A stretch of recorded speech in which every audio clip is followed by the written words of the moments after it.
It's the end of a series as we know it, and I feel fine.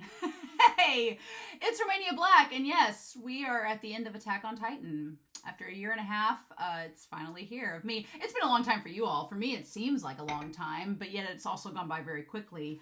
I'm nervous. I'm really nervous about the ending because of a lot of reasons, right? When you're a writer, it's hard to nail a conclusion of a series. It's hard to do it and people not complain, right? Because if you've been following something for 10 years, you have expectations of how it's going to end. And I'm happy that Isayama has seemingly set the final stage at this very succinct location. Everybody's gathered here, right? I mean, Historia still has to have that baby, hopefully, and hopefully we see Farmhand Coon's face, but they're off doing their own thing. But the most players are right here, right? Everybody's all gathered together. It's got to go down. If something's going to happen to stop the rumbling, it's got to be now, or the rumbling's just going to happen, and that's it, right? So I appreciate that. I'm like the Isayama's like brought it all back down small scale. I say small scale, it's the world at stake, to this final battle. That's great. But I have a lot of reservations. So I want to talk about the comments first that I had before we dive into that. And these are comments from Pride, from volume 31 in those chapters. It's not Dawn of Humanity, it's going to be volume 32. I want to talk about these volume 31 comments, and then next week, we're going to have volume 33, and I'll address volume 32's comments and so on. And then the following week, we'll have volume 34, round out the manga, and then you guys will have to give me some time to do the final recap, review, and RIP, because it's going to be a big one. So I don't even want to think about it. It's going to be massive. I don't even want to think about it. But we've got plenty of time to prep for that.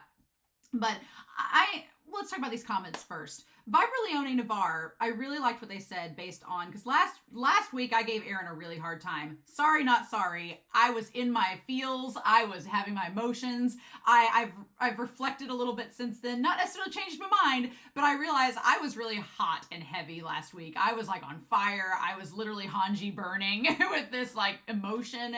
And I've had a little time to calm down. We'll talk about it. But Viper Leone Navarre says what sets Eren's friends apart from his cronies and himself is the idea that Armin and the others are valuing humanity over themselves, right? And that sets them apart from Eren, because at the end of the day, last week, Eren's like, I'm choosing this freedom for myself. I'm giving you all freedom too, but I'm really doing this for me. So do what you will with that. And it's like, okay. And they're just like, no, we value humanity over, our own selfish desires. What do we do with that?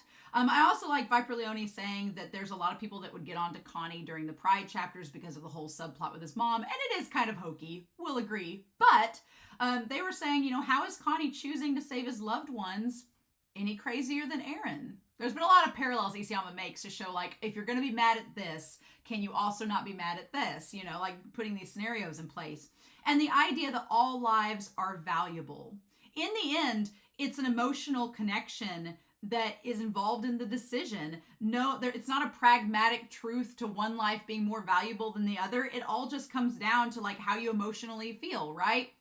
We were talking about in the comments, Eren, setting Ymir free, so to speak. Is she free? She's still at the paths.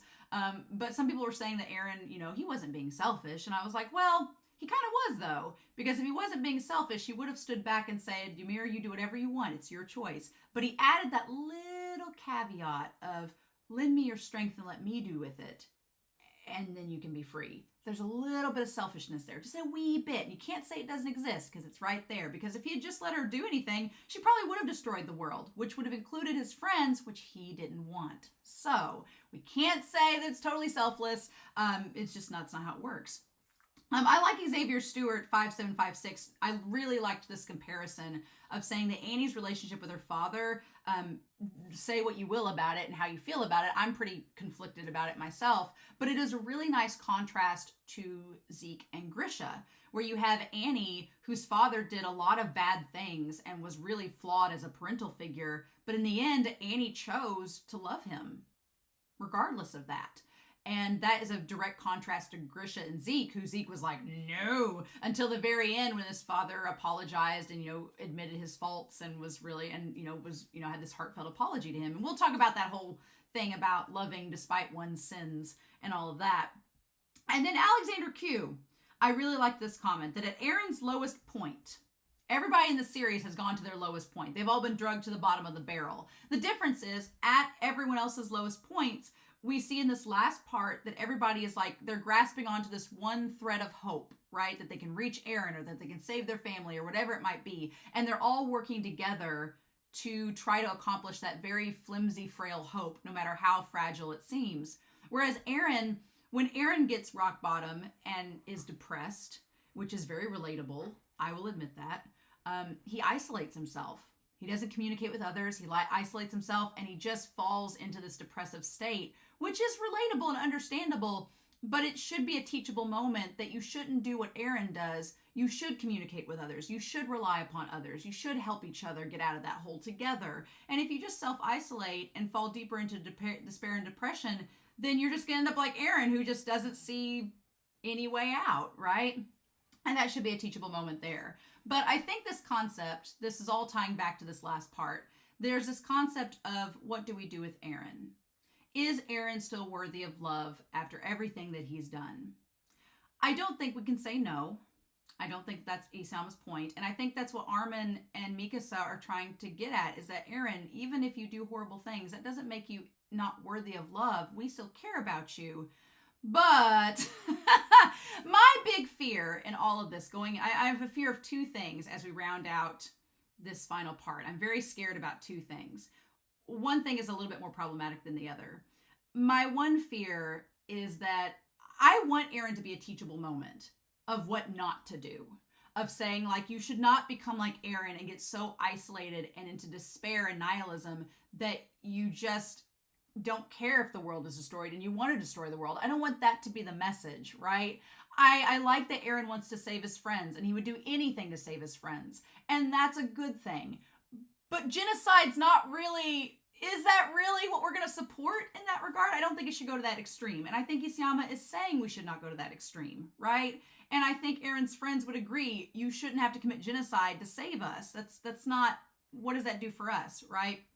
And so I'm afraid that at the end of this, I mean, I liked Hanji in the last part where she was like, can you imagine that idiot Eren? They're all dead, so they don't care at this point. They're like, what an idiot, Eren. Can you believe him? What a dummy, you know? And I think that that's the point. Like, Eren should not be... I don't want Eren to be praised by the end of this series for his actions. I think Eren should be a teachable moment of what we don't want to become and what we don't want to happen. And if Eren is forgiven by his friends, whatever, that's their prerogative. But I don't want Eren to be this martyr at the end of it, that being like, oh, well, he taught us about peace. I want it to be understood by the audience that, yes, Eren's actions caused the world to go against him, which, ironically enough, led to peace coming from it, you know, and I think that's where the series is going. But I don't want the characters themselves in the series to be like, what a martyr, Eren. He killed those millions of kids and women and children and elderly and everything that were just peaceful citizens, but it taught us a lesson. I don't know if I want the characters to be self-aware of that. I want the audience maybe to understand it, but I don't know if I want the characters to think that Eren's this martyr for all these bad things he's done. I want them to slap him upside the head and be like, you're a moron, is what I want them to do, because he was acting like, you know, and again, I don't know the full context. But the thing I'm more afraid of, that I'm going to be very angry at the series if it does, is if Eren wipes their memories at the end of this. If Eren somehow, by the end of it, like, dies and wipes their memories so they forget him, that will be an antithesis of so many thematic elements in this series, and I will be so pissed. I will go on the biggest rant about it. But I hope that doesn't happen. But I was very harsh to Eren last week. I still maintain that Eren is a very flawed character. I don't like Eren, but I understand where he's coming from. And I get how he got here. It's just, I don't think Eren should be praised. And I get worried with this final installment because a lot of people in the comments are like, well, you just don't understand Eren. And I'm like, oh God, that means that they are on board with him by the end of this. I'm like, oh, I don't know. And maybe the series will do something with Eren's character at the end that will prove me wrong. I'm fine with that. If I get proven wrong, I'm okay with that. But it's gotta do it. So Isayama, I don't know what to think. I don't know what to think. We'll see. We'll see. Ha ha ha. But I've got my coffee ready. It's been 10 minutes. I want to give a special shout out to Dragon Acolyte for, again, giving me this final, because I'm not kidding. literally, as I sat down to record this, my power went off. So it came back on, so we're good. But I was like, oh shit, I'm glad I have this file so that I can just stop and start and not have to worry about power going off. So thank you. Thank you so much. But yeah, we're not going to waste any more time. We are going to dive right in and see what we get. We are going to start Attack on Titan episode 30. Doesn't have a title. Ooh, buddy. And we're going to do that here in 3, 2, 1. And I'll see you all on the other side.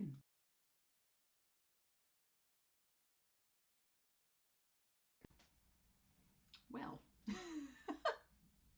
it feels weird. This feels surreal. It doesn't, it feels like I just watched the end of something, but yet it's still like lingering. It doesn't feel quite like the end, and I don't feel sad yet. I think I'll feel sad in the recap. I think the recap's where it's all going to hit that this is the end of Attack on Titan. But for right now, I'm letting it all settle. I am very happy I have volumes 33 next week and volume 34 the week after to kind of like take into some things and reflect and do that. I'm really happy that I have that because I think I'm going to need it.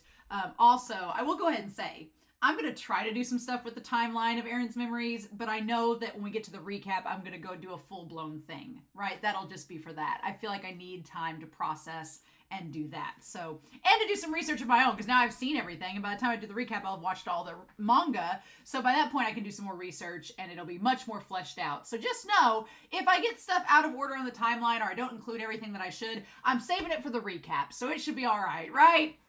But man, there's parts of this I really like at the end. There's parts that naturally, when you're coming at the end of something, you're going to criticize or complain about. Is Attack on Titan a perfect series? No. I think the writing is exceptional, and I love it for so many reasons, but there was good and bad with the end of this. I think Isayama ended this the best that he could, given how the trajectory of things have gone, right? And it could have gone a lot worse. It could have gone a lot worse.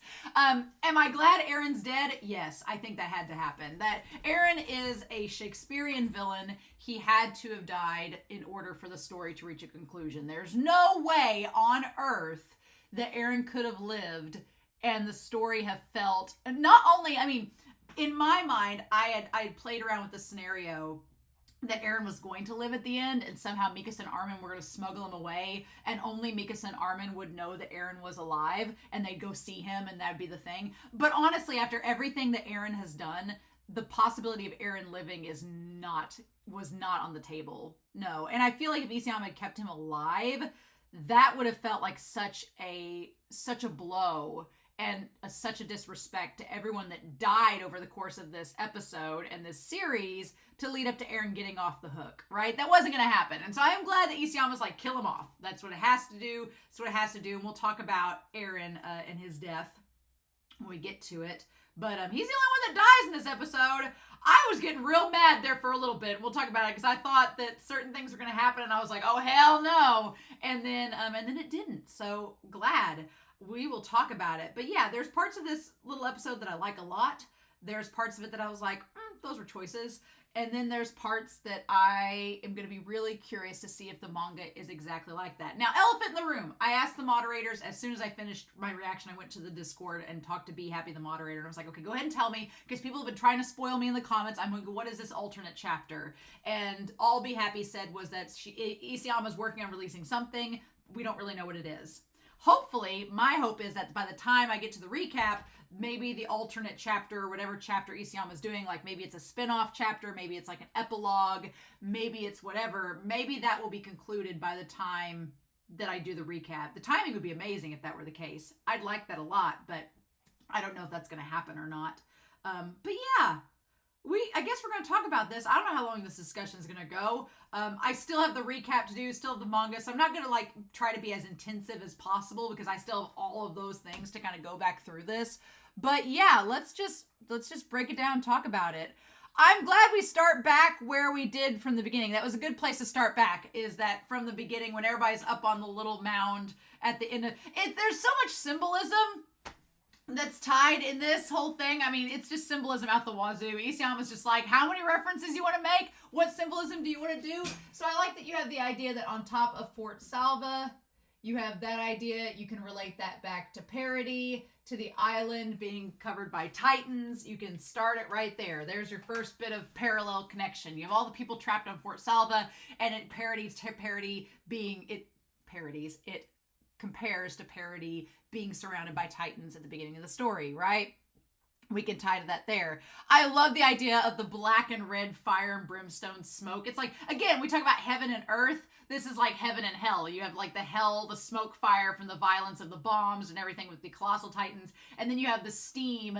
And then you have like the warriors of parody to come in and fight Eren. It's like, okay, getting this contrast. It works really, really well, right?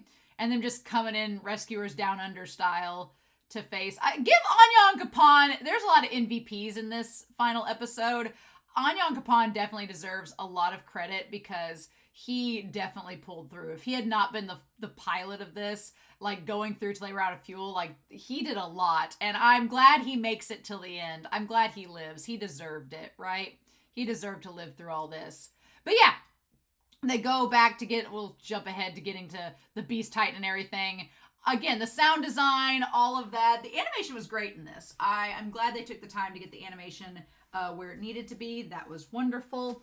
I love the focus on Armin in this final portion, because Armin's like, we have Mikasa, Armin, and Eren that are our key people, and I guess we should bring them up, shouldn't we?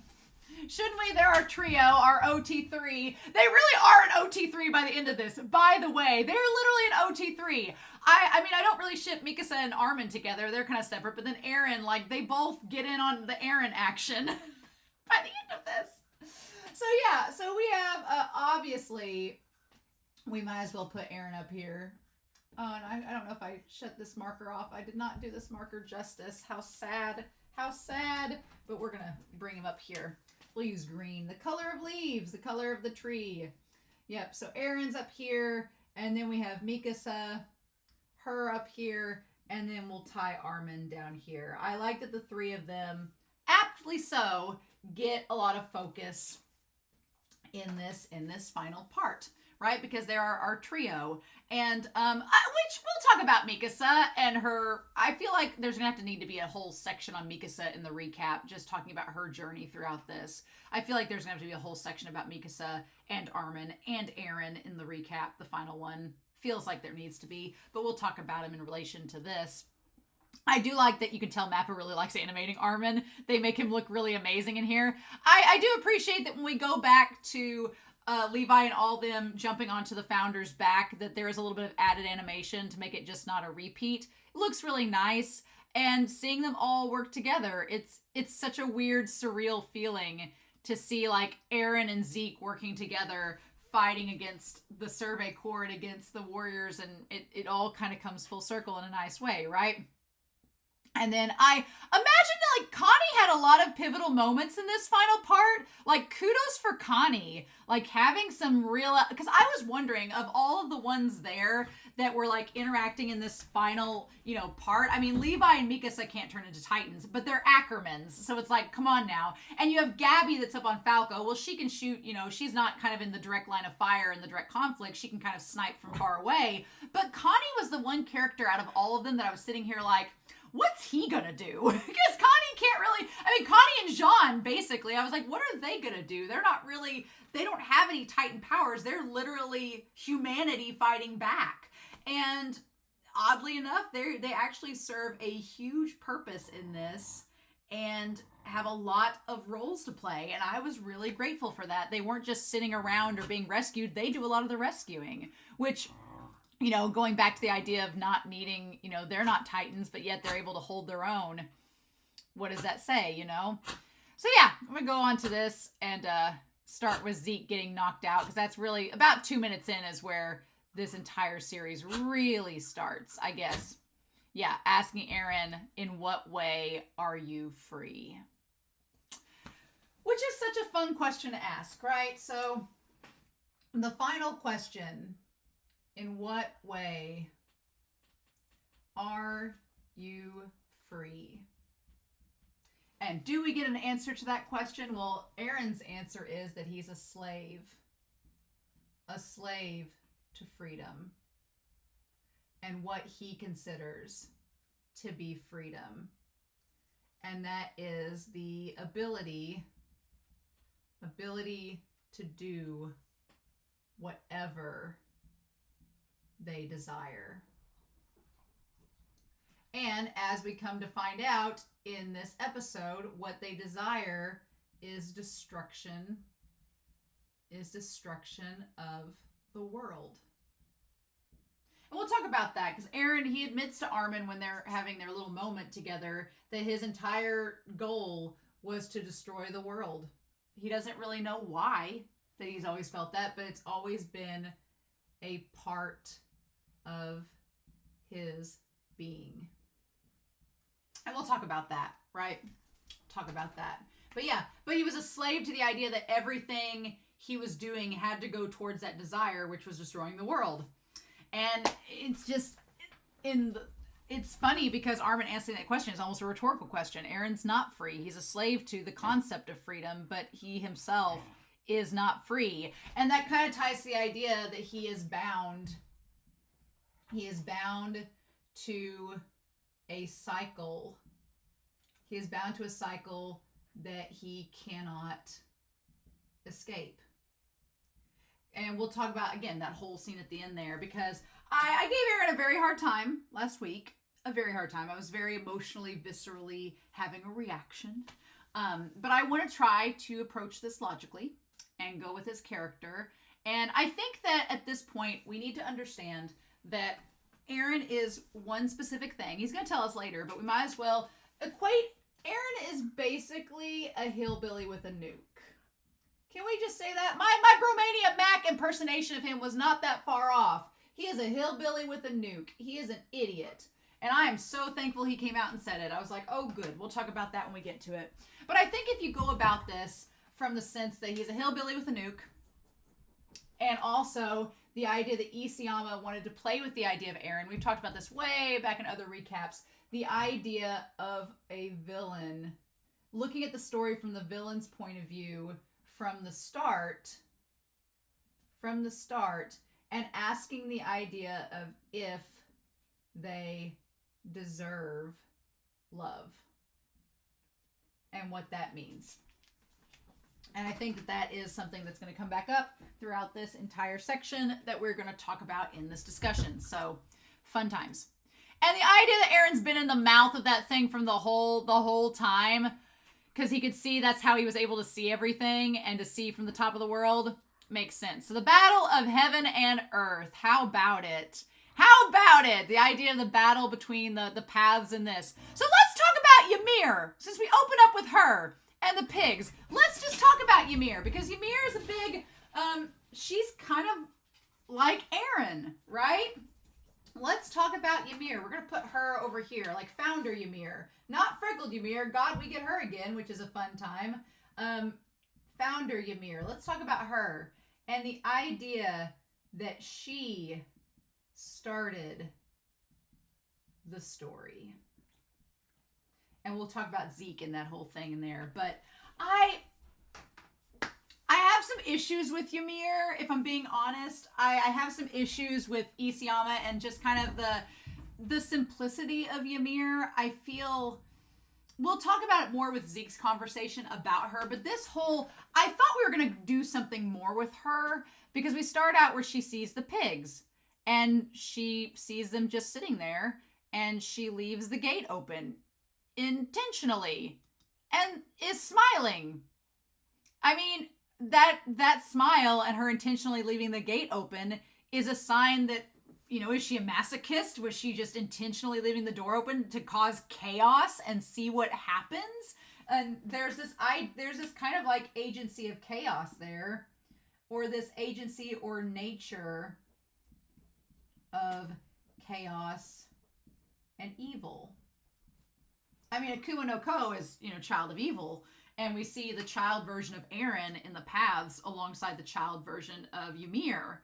And so you have at their core, at both of their cores, are they just, you know, people that just desire to do bad and what we define as bad in the world?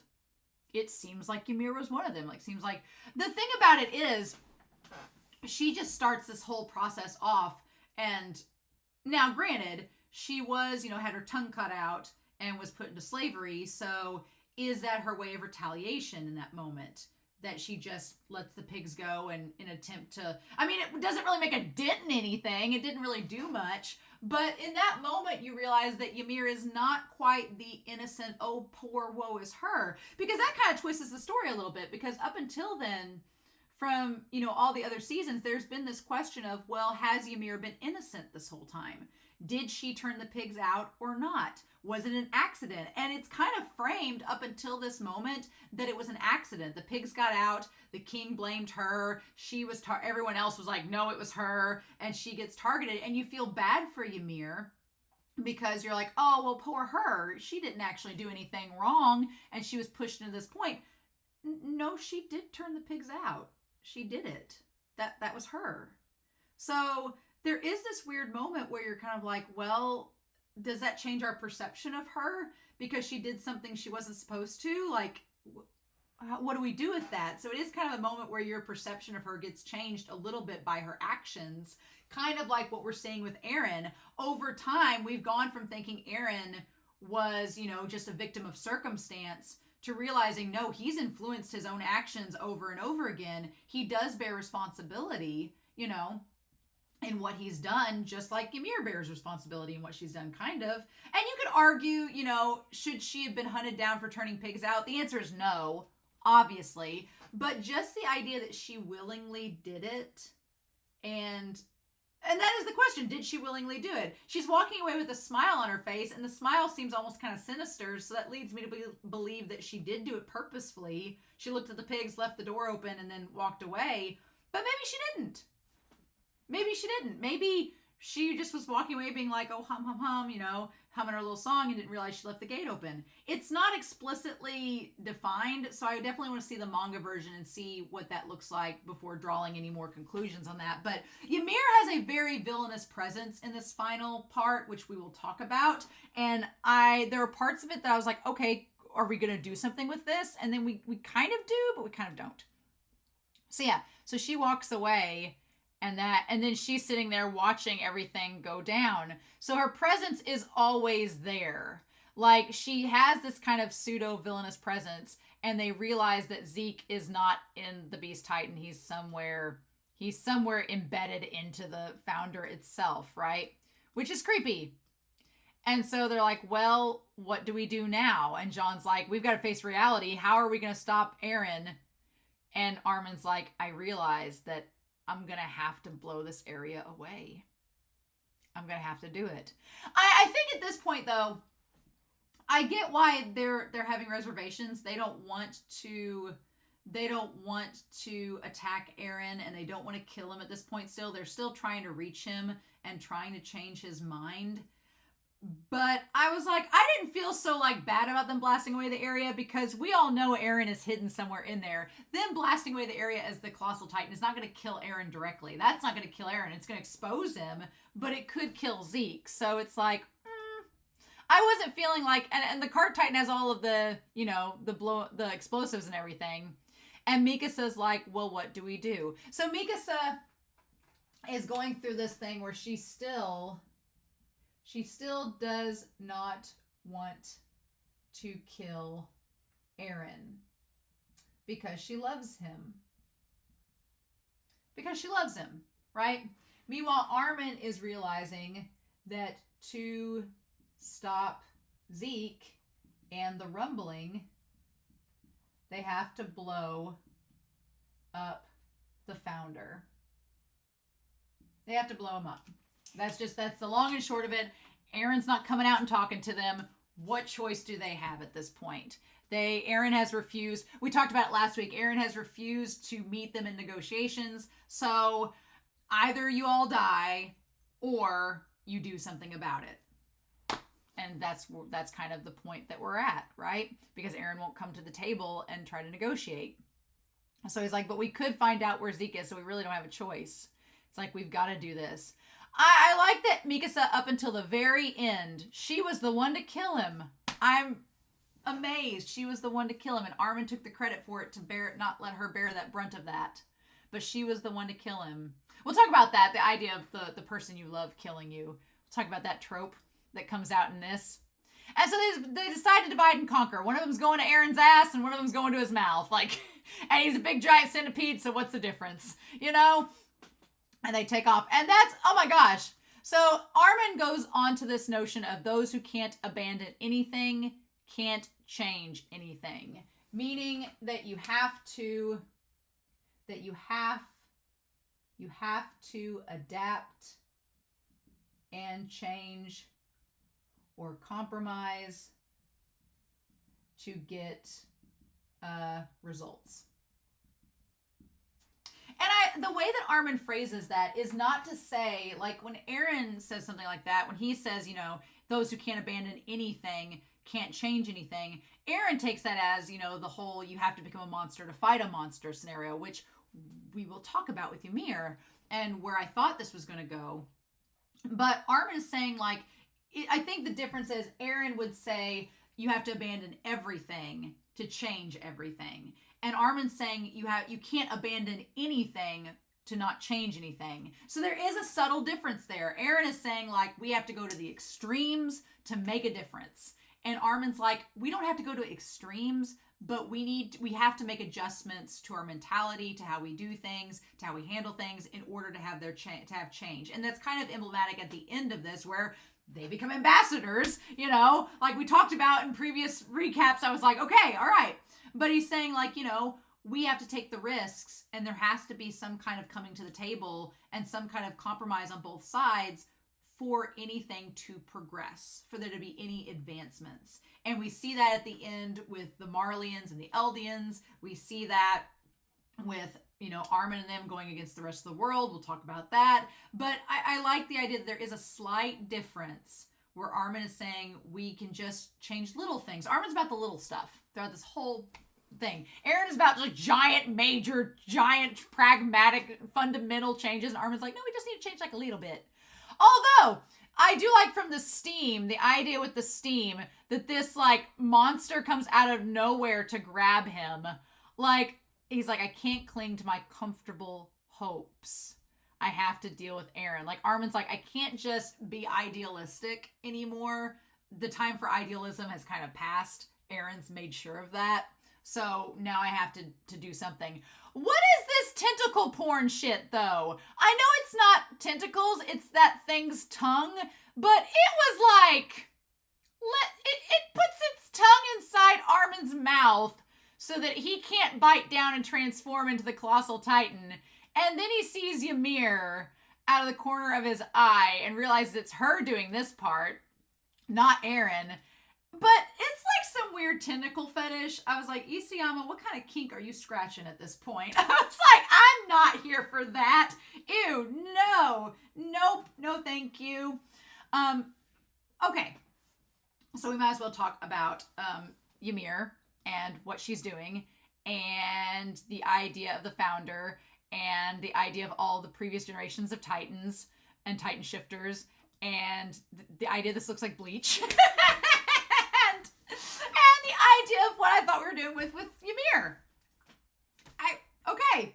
So, it's so funny that we have the Titan shifters brought up into this coming out of the founder, right? Because Ymir has like all of her progeny, right? All of the progeny of Titan shifters that she can call forth at will, right? So even though Eren has Ymir's power and she's lent him her strength, she still has a very big realm of control in terms of like she is basically, Ymir is connected right now with the founder, the worm. I feel like Ymir and the worm are the same entity at this point, and they are connected through to Eren, right? So we'll admit this whole scenario with the Titan shifters, it is very Bleach-like. And what I mean by that is it feels like, I can only imagine when this chapter came out, people are like, is this Bleach? Is this a shonen? Because Attack on Titan hasn't really, Attack on Titan, I'd say the only kind of gimmicky shonen thing that's happened in Attack on Titan has been during the fight with the Warhammer Titan when Reiner becomes the armored version that has like the Bishonen, his hair is showing and his face is showing, and he never looks like that ever again in the series. That point felt like a very it felt like a shonen chapter cliffhanger that you have to leave the people on to make them go, what the fudge? And this whole thing when they look up and there's all the Titan shifters there, that felt like, and I can't wait to read the manga to see if it's true, that felt like the end of a manga chapter where Isayama's like, here you go, I see you in a month. And everybody's like, what? That's what that felt like. This feels very shonen, feels very battle shonen. It doesn't quite feel like the Attack on Titan we've been reading the last 10 years, but I'm not complaining about it because I'm like, okay, you want to raise the stakes, you want to make it even harder for them, because honestly at this point we have to raise the stakes. And how are we going to combat Eren if all we have to do is run up and down his spine, right? Where's the combating in that? Armin could just blow up and problem solved. Chapters are over. We get to the ending a lot quicker than we would with this. But here, with Ymir kind of working to be like, no, you're not going to stop Eren. Eren's doing what I want him to do. Then we have the scenario where it's like, okay, now we have to fight an enemy that can seemingly be endless. What do we do about that? And it raises the stakes even more. I think it's important to realize that founder Ymir also wants to end the world. Like Eren does. So that's why Ymir was like, oh, you want to end the world like me? Cool, great. Because all of the other King Fritzes and all them, they didn't want to end the world. They wanted to keep it going. And Ymir just finally gave up and was like, I just want the world to end. And Eren was the first person, hillbilly with a nuke, to like get encounter with her and be like, I want the same thing you do. And she's like, oh my God, besties. So she's like, we're murder besties together. And that's, so it makes sense why Ymir is wanting to make sure Eren can keep going forward, because she's like, yes, so I'm going to do all I can to help you since you're doing all you can to help me. And it's that mutual benefit between the both of them. So yeah, but what a weird scenario. What I kind of thought was going to happen at this point, what I thought was going to happen was that I thought for a split second, and I was very torn about this as I was watching, thinking that maybe Ymir would become the ultimate bad guy, and they kind of are. They kind of are the ultimate bad guy in this. That's the thing, is that we think that Ymir's been this innocent presence throughout the entire story, but the reality is, and I appreciate Isayama doing this, Ymir is the bad guy at the end. It's Ymir starting this journey and starting this story that's led all of these events to get to Eren. And Eren, oddly enough, Eren doesn't really have a choice in this. He's a byproduct of this whole thing through thousands of years. And it's just like manifest destiny and all this going down. And we'll talk about that with Eren. But Ymir is the big bad. At the end of this, Ymir is the ultimate villain. And we'll talk about that with Zeke and Armin. But Ymir is the ultimate villain. And what I thought was going to happen, and I was really torn about it, was as we were watching, I was like, so is Eren going to try, is all of this leading up to a point where Eren had saw into the future? And it kind of is, where Eren had seen into the future, had seen that Ymir was going to lead to this point, and Eren's like, okay, I'm going to get my friends to get to this point to stop Ymir, but in stopping Ymir, they also have to kill me. At that turning point where we realize that Ymir is in fact the big bad all along, and Eren, I will admit, I was really pissed off at Eren in the last part. I get Eren more now. I still have a lot of grievances against Eren, which we will talk about and laugh about, because I'm like, you WTF. But the idea of it being that Eren realized in all of his scenarios that the only way that his friends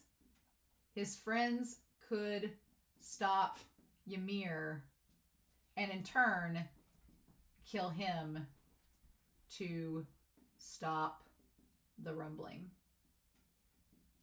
That was the determination he had come to, right? That was the determination that he had come to. And when we get into the final battle, we'll talk more about it. But I'm like, okay. I thought that what was going to happen, and I keep skirting around it, is I thought that what was going to happen is that Eren was going to, like, in the last moments, like, he was going to fight the founder and fight the worm and break it, and then was going to have Armin and Mikasa come and be like, okay, you guys got to kill me, because otherwise the world is not going to believe. They're not going to believe that I was doing this mass genocide to... He's not Lelouch. He's not Lelouch from Code Geass. Let's be truthful about this. And I'm not going to spoil Code Geass if you've never known. That's all I'm going to say. He's not Lelouch. But Eren is just, you know, I don't know how I would have felt, because I thought what the story was going to do is have Eren in the final moment grab the founder and be like, all of this genocide was just to get the founder cornered so that I could crush them. I didn't want that. I was going to be really upset if Eren, like, tried to take the glory in that moment and destroy the founder and then be like, I saved the day. No, I do appreciate that Isayama has established, no, Eren is literally a serial killer that got a hold of a nuke, and we've just been following him along, and we have, you know, empathized and sympathized with him because he's a human, right? Because he's a human, and he is capable of being loved and deserving of love. It's just, damn, we should have got to that sooner. We'll talk about it, but I am glad that that's not the route that it went. Isayama was like, no, Eren still wants to destroy the world. That he's still a villain. That's still it. He still wants to destroy the world. He's still using Ymir to get to that objective, but he's like, well, I guess if Ymir's going to get stopped and if I'm going to get stopped, here's a scenario where it's going to have to happen. And I guess you guys will either do it or you won't. And you can hate that, and there's a part of me that does. But I understand what Isayama's doing with it, and I'm glad that Eren doesn't turn coat in the final hour and is like, I'm actually the hero. No, he's the villain. And he is aware of that, and Eren is fine with that, as we come to find out. But it's Ymir at the end that is kind of the catalyst and the thing that keeps this going. So I appreciate that. I appreciate that we that's what we end up doing with this. So we get Anyan out. Good. Look at him. He's not moving, but I'm glad they got him out and that he's not dead. He's not quite dead yet. I'm glad that his head... I love that the dad, Annie's dad, the first thing he does, he's like, do you know about Annie? Like, they just said he had a concussion and he's barely moving. Could be in a coma. And Annie's dad is like, but what about my daughter? And so, but can you blame him? Can you blame him, you know? He's so desperate to find out about Annie. I'm glad that they ended up together. That's good for them, right? Glad that worked out. So yeah, I've talked for 30 minutes and we're only 5 minutes into this. This is not a good sign.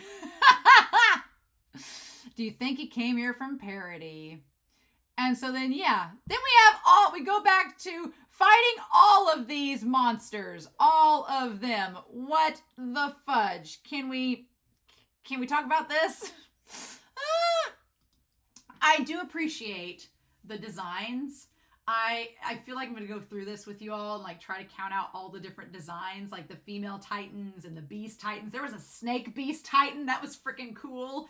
And there was like all the different jaws. All the jaws looked the same. They all look little nutcrackers walking around. But then like all the warhammers, I liked the creativity. Like if you're going to do something schlocky and kind of hokey like this as a plot point, then be creative with it. And I'm glad Isayama was creative. Like the warhammers were using swords, they were using bows and arrows. It had that great Titan War-esque feel to it. That was really neat. I liked that. But of course we have to make them all distinct to know that they're all connected to the founder. So they're all like in this sort of white ashen color. Whereas Reiner and the Cart Titan look like flesh tones and everything. And John's like, what the hell's with all these guys? What's going on? And Peek's like, I think that it's like, yeah, they don't look like pure Titans. Like you see like the armor, you see like when Bertolt came out, that was freaking cool. But yeah, all the different jaws. And I like that Connie's very practical. He's like, we're going to run out of thunder spears if we don't do something. And more importantly, is Armin alive?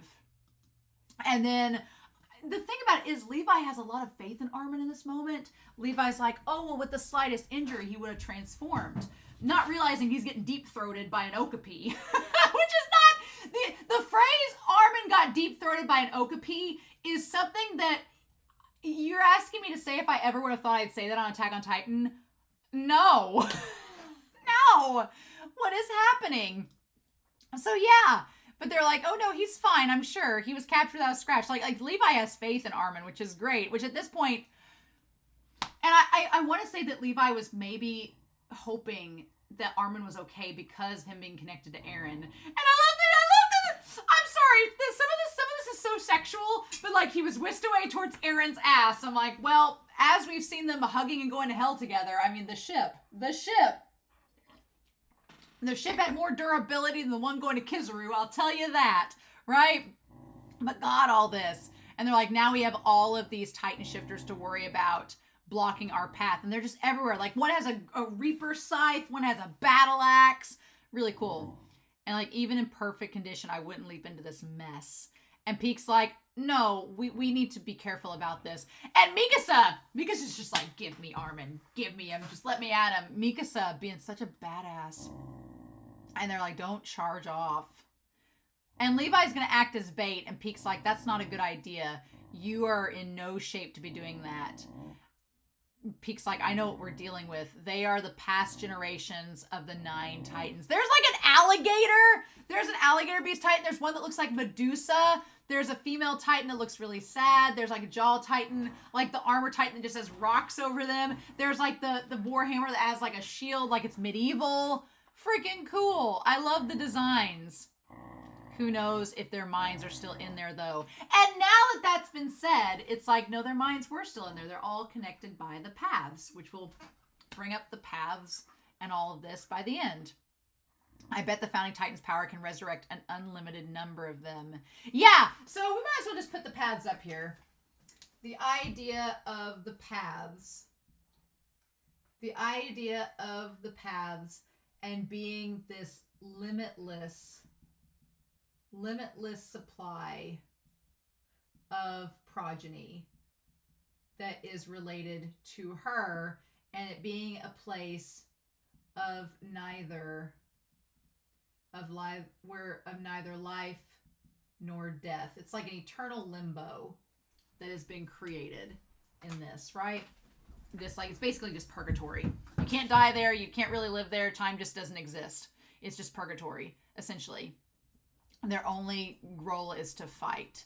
They're just brought up. And I think Connie's like, well, how can we fight that? Like, good on Connie for recognizing that. And Peek's like, we can't just fight them. It's not going to work. I like that Peek is like, I'm not even friends with Eren, so I like that Peek chooses in this moment to be the one to go, I don't even like Eren, so I'm going to go ahead and fight for y'all, and that way you guys don't have to do it. I like that. I like Peek's character in this. She has a lot of really good moments, and there's a lot of nice revelations with her character that we get. I love Levi being like, oh, hell. So yeah, just great on Peek. Just scurrying on along with those explosives, looking real good. We don't see a lot of cart Titans of all the Titans. I think there's more Warhammers than anything. But yeah, just the sliding along and getting to Eren. Eren had the Vidal Sassoon, like had the beautiful long hair, like the beautiful long like locks of hair. Like, look at him. No matter where you look at it, this is where we have to strike first. And then, damn it, that Warhammer Titan sucks to be Peek. I hate it. And dropping the detonator. But then, man, Reiner taking a beating throughout this entire special. Reiner taking a beating. He gets hit by Galliard. Reiner goes through a lot of shit in this special. Can we talk about that? Reiner gets attacked by Marcel. He gets attacked by Porco. He has to be forced to see his mother and niece or cousin and her family all get transformed into Titans along with his friends. Reiner goes through hell. He's gone through hell this entire series, but he goes through hell in this special. I felt for him. Even Jean calling out and being like, man, your Titan gets busted up a lot, right? The fourth wall breaking in this final set of chapters is amazing. But yeah, Levi pushing through and saving Jean from like the jaw Titans like slowly descending upon them. Can we talk about Levi? Levi being able to fight with one eye, half a leg, like minimal fingers, and still putting up a fight. Dear God, like just dear God. And part of me wonders if part of me wonders with the Ackermans if there was this idea. The thing that we don't know about is the Ackermans, and it's never really answered, so it probably doesn't matter. But the idea of, were the Ackermans something founded by Ymir or humanity? And by humanity, I mean the Eldians. I guess it's kind of a roundabout question because the Eldians are from Ymir, but it just seems so weird because on the one hand, Mikasa ends up being pretty integral to all of this. So she ends up becoming pretty integral to all this in that she's the one that finds love for Eren, and that saves the entire story. But then it's like Ymir's the one that wants to destroy the world, so why would Ymir like comfortably be okay with creating something that would destroy her, you know, or that would lead to her destruction? We'll talk about it when her and Mikasa have that standoff at the end, because it's a little okay. But he's like, no, we're getting Armin back. That's our only path through this. Otherwise, we just die for nothing. And it's so weird seeing like just Titans fighting Titans. And it's like, so everything is still moving forward. And they're like, is there any reason for us to sit back and do nothing? Even now, they're desperately fighting the enemy, right? And so the action scenes, at this point, I feel like we've been so desensitized to all of the action throughout that I'm like, if they just sat down and like the latter half of this special where it's just Armin and Eren talking, I could have done with an hour of that. Like we've seen all the violence I think we need to see. We've seen all the destruction and devastation we need to see. I would have been fine with more talking. Like the Zeke and Armin part, fascinating, amazing. Probably one of my favorite parts of the whole entire thing was Zeke and Armin's conversation. But the part with them fighting the Titans, it's badass. I guess if you're somebody that's into the action schlock, why not? But it's just like, we've seen this so much that I'm like, no, it's fine. You don't have to show me anymore. It's okay. Although it is kind of funny when you see Reiner running away and the Titans are all running after him. It's a nice parallel. Again, we talk about parallels in this, but you have like the Titans chasing Titans. And it's kind of like a hamster wheel scenario, you know, where we have all these Titans are chasing each other. It's just like an endless cycle. It's representative of the narrative of the story. What? But yeah, and then Mikasa, oddly enough, love the fact that she's the one firing thunder spears into Reiner in season 3. She comes back and saves him in this with the thunder spears. There's a lot of callbacks and things throughout this. But damn Armin! Him saying, I was naive. I don't like the fact that he has that Okapi's tongue in his mouth. Like bleh. It's gross. Saying, I was naive. You're just gonna suffocate me. Is that it, Eren? And it's really Ymir doing it at this point. No, this isn't him. It's Ymir doing it. It's the founder. If Eren only intends to keep moving forward, as he put it, then this resistance is Ymir's will. Yeah, this isn't Eren. Eren doesn't care at this point. He says, stop me if you want. Sever my spine. Stop me if you want. I'm going to keep moving. This is definitely all Ymir's doing at this point. She's the one aiding him. Ymir wants to slaughter humanity too. Yes. Exactly. And so he's like, the founder is invincible. Well, there's nothing I can do. Well, where is this where it all ends? Nope. He's in the paths, but he thinks he's like floating around inside the juices of the Okapi. Gross. Armin's been inside many things' mouths over the course of this series. Ugh. And then seeing Bertolt standing before him. And here's the thing. He's in the paths. So you see like Bertolt's eyes closed and him crying. So they're in the paths because that's where he finds Bertolt there. And it's this idea. I love the callback to the skull when the skull was crying. And that's when Armin inherited Bertolt's power. And here we're getting that reunion. There was a lot of things I was not expecting. All of the Titan shifters to show up in the paths with Armin and them. Not expecting it. Bertolt to show up. We should have expected Bertolt to show up like the moment that they all started to go. But it's like you just think in the back of your head, you're like, oh, that's not going to happen. And then it does. But yeah, Bertolt was a problem. And poor him, like, him just, like, going after Reiner and, like, smashing him and eating him. And then Reiner getting out of there right before he gets completely obliterated. I thought Reiner died. I thought the moment that Bertolt bit his head, I thought Reiner was dead. I thought that was it. And there was a lot of blood and gore, so I thought that was the end of Reiner. But thank God it wasn't, right? Thank God that Reiner... Well, we see Connie, and John's the one that saves Reiner. But, oh. And then as Connie is about to get eaten by one of... I don't know if it's the cart. I think it was one of the carts. That's when Mikasa saves him. And then we see, like, Levi is stuck up against the side of one of the ribs of it, too. And then, yeah, Jean saving Reiner. Jean saving Reiner! Oh, my God. So, again, night of the end, where Jean's like, I don't forgive you. But, and I think that's really an important thing to note, right? Is this idea, and it's going to come back to Eren, with Eren and Armin, but the idea of, I guess we're going to put it here, of caring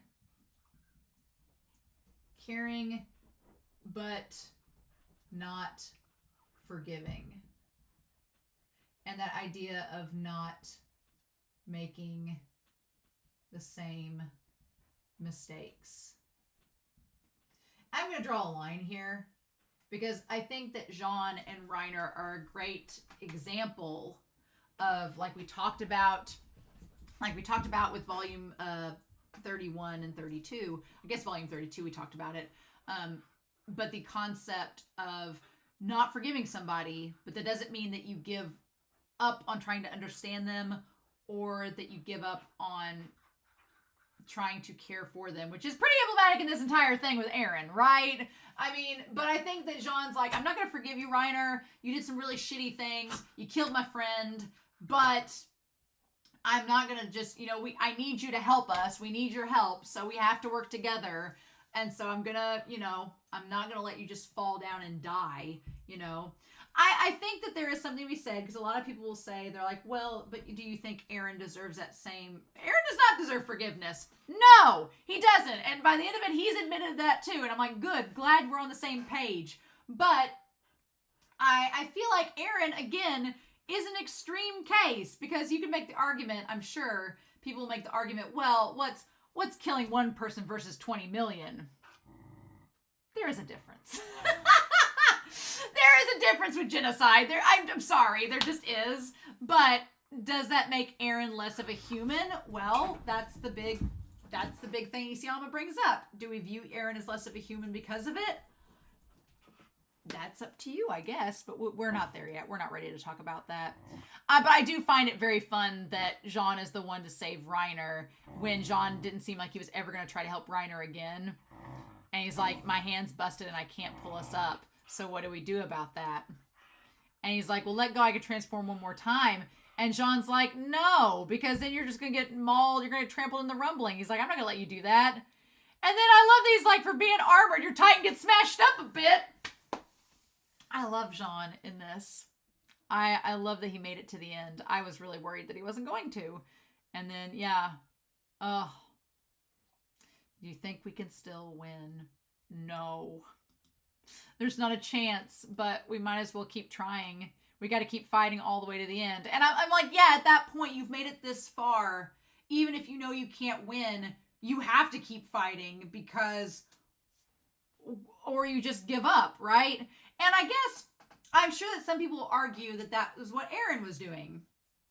I'm sure some people will try to bring up the argument of being like, well, that's what Eren was doing. Eren couldn't find any other, we'll bring up the timeline here when we get to it, but that Eren couldn't find any other solution, so he just had to move forward to see, he talked back on the bench to Falco, like, only those who keep moving forward will see if it'll bring hell or it'll bring hope.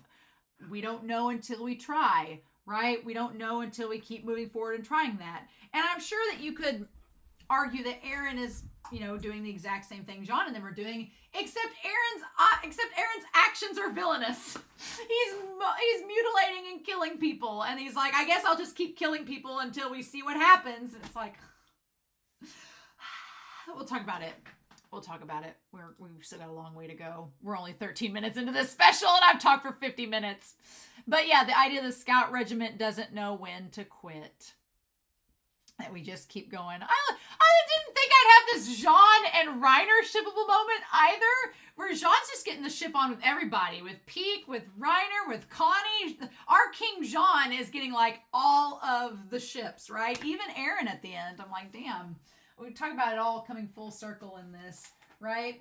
But the idea the scouts don't know when to quit. They definitely don't.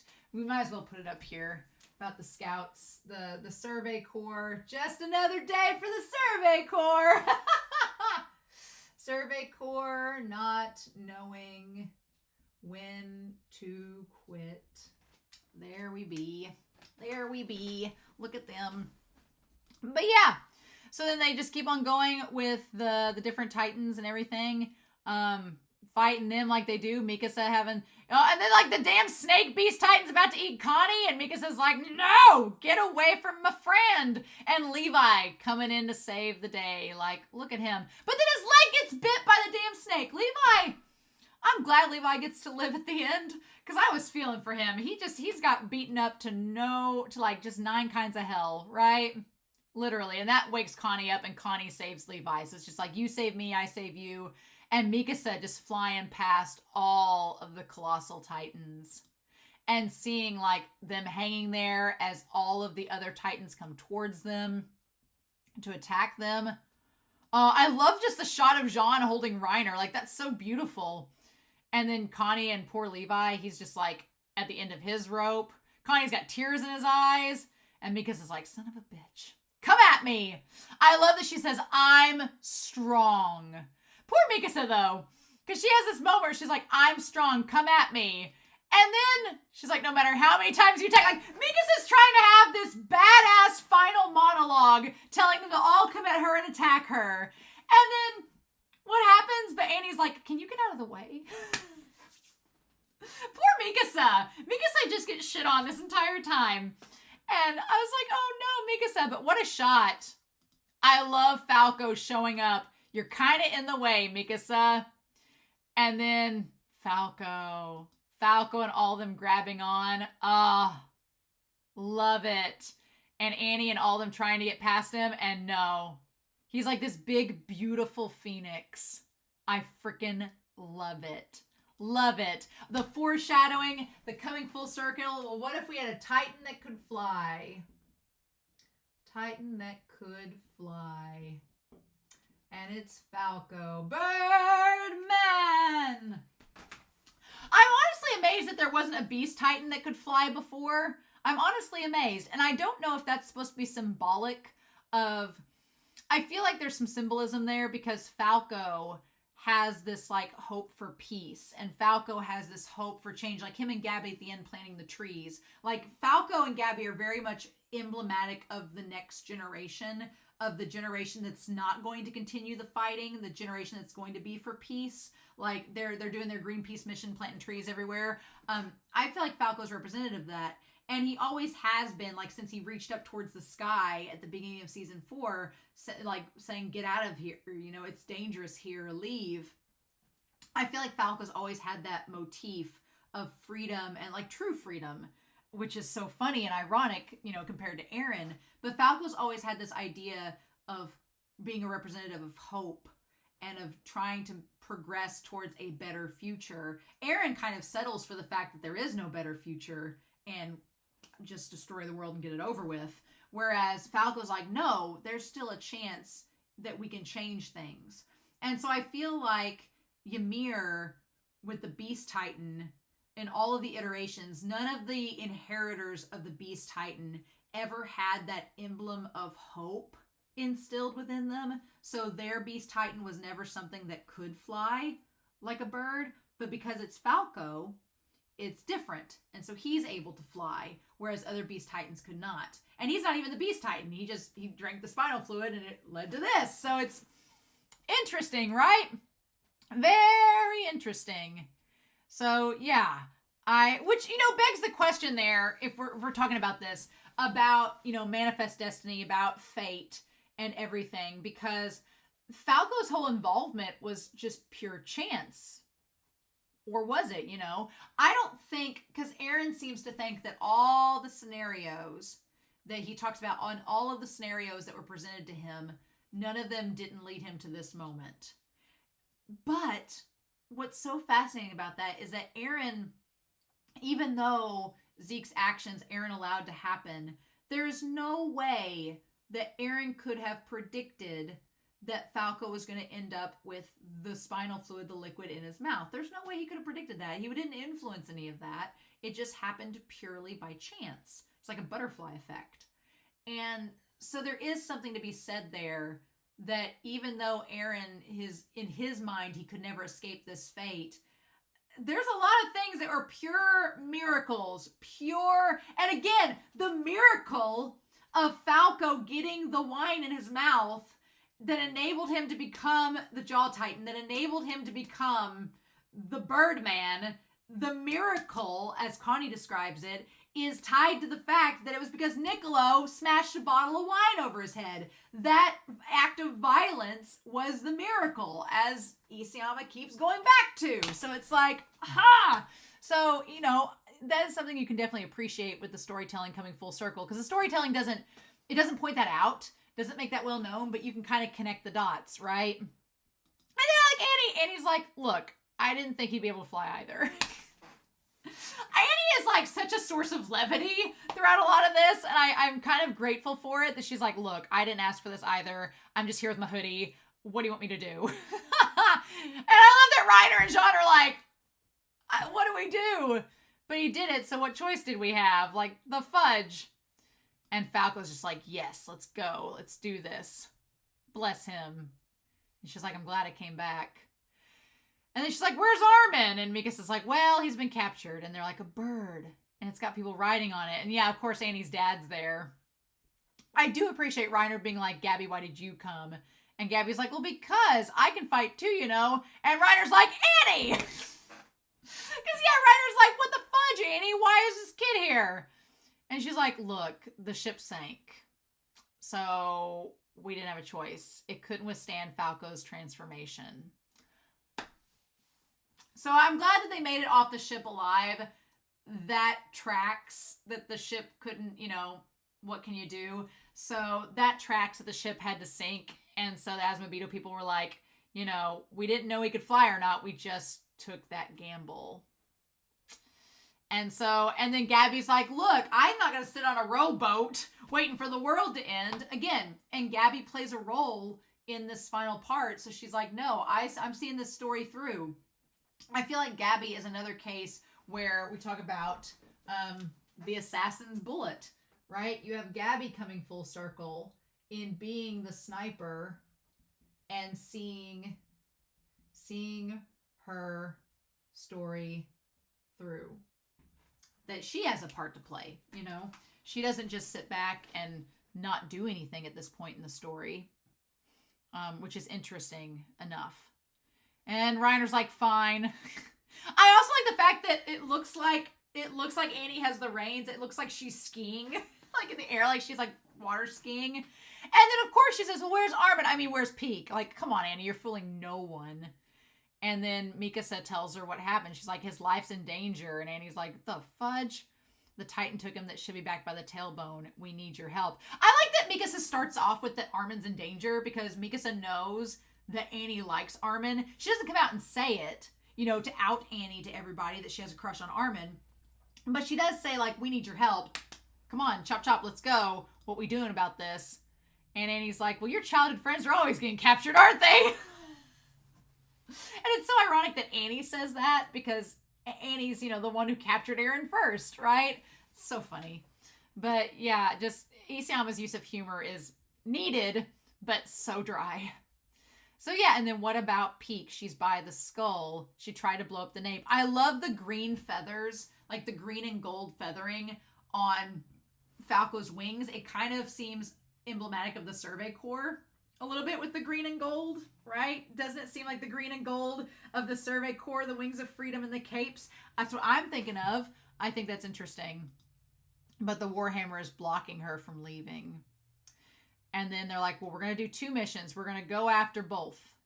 And then that's what we're going to do. We don't have the luxury anymore of worrying about Eren. And that's what's like, we never had it to begin with. And Levi's like, yeah. So we come to this hard truth. And the hard truth at this point, 16 minutes into this, is that Eren's kind of a lost cause. And Eren knows it. Eren knows they're going to have to kill him to stop this. And that's kind of the thing. Eren's like, I know you're going to have to kill me. So here we go. And Levi's like, this is just what we have to do. Maybe it's always been this way. We should never have relied upon Eren to begin with. Which, true, right? Don't rely on a hillbilly with a nuke. And then they're like, well, Captain, what do we do? And Mikasa's like, well, but what? You know, Falco being able to fly is a miracle. We'd already be dead if it wasn't for that. Like, I like Connie's just like, look, Eren ain't going to throw us a bone. He ain't going to save us until we kill him. We never, and to never have accomplished anything. And I like that Levi's like, I had a long list of shit to tell that idiot off about. Yeah, Levi's like, I wanted to tell him off about a lot of things. And then you're just cursing there. And Connie's like, I don't want to give up on him either, but what do we do? But the captain can't fight anymore because of me, so what else can I do? We're up against the founder. How can we win if we're still holding back? And it sucks. It really, really does. What's fascinating is Levi doesn't really get a final moment with Eren. He doesn't. And I'm really surprised by that. When I started this series, I was fully anticipating Levi and Eren having a moment. And I guess I'll talk about it in the recap, but to go along with where I thought Eren and Levi's story was going. But Levi doesn't really get any final words with Eren. After he kills Zeke, he's finished his mission and that's it. And I don't know if I feel good or bad about that. There is a part of me that would have liked for Levi and Eren to have had a final moment, but it's really down to the trio, to Levi and Eren and Mikasa, honestly. And I feel like I'm going to have to think about that and write about it for the recap, how I feel truly about that situation of Levi and his role in the story. But, I mean, he plays a role in this final part. He does shit. Shit gets done because of Levi. Zeke dies because of Levi. But it's so fascinating that once Levi kills Zeke, it's like, I did my mission, did my thing, Erwin. I'm glad he didn't die when he saw them all at the end. I was like, oh, are you going to die? But he doesn't. They're like, no, Levi, your job's not done. You got to pass out candy to kids. Your trick-or-treat duties never end. So, yeah, I am glad about that. But I honestly expected them to have a moment. And nope, that's not happening. And Jean, what's so incredible about this moment is that Jean is telling Mikasa that they have to kill Eren. And Jean knows that him telling her this is going to crush her. Because she loves Eren. And for Jean to say this to her, when Jean loves Mikasa too, he's like, we got to kill Eren. And she's like so dumbfounded because I don't think it fully hit her that this was going to happen. And you know what? What's so interesting is that Annie, of all people, like gets Mikasa and she's like, just concentrate on rescuing Armin. Like Annie's the one that brought it up at Night of the End, being like, well, what if we get to the point where we can't save Eren? Are you going to be able to kill him? The irony is she does, and she is able to. That's the funny part. Is that she's the one to do it in the end.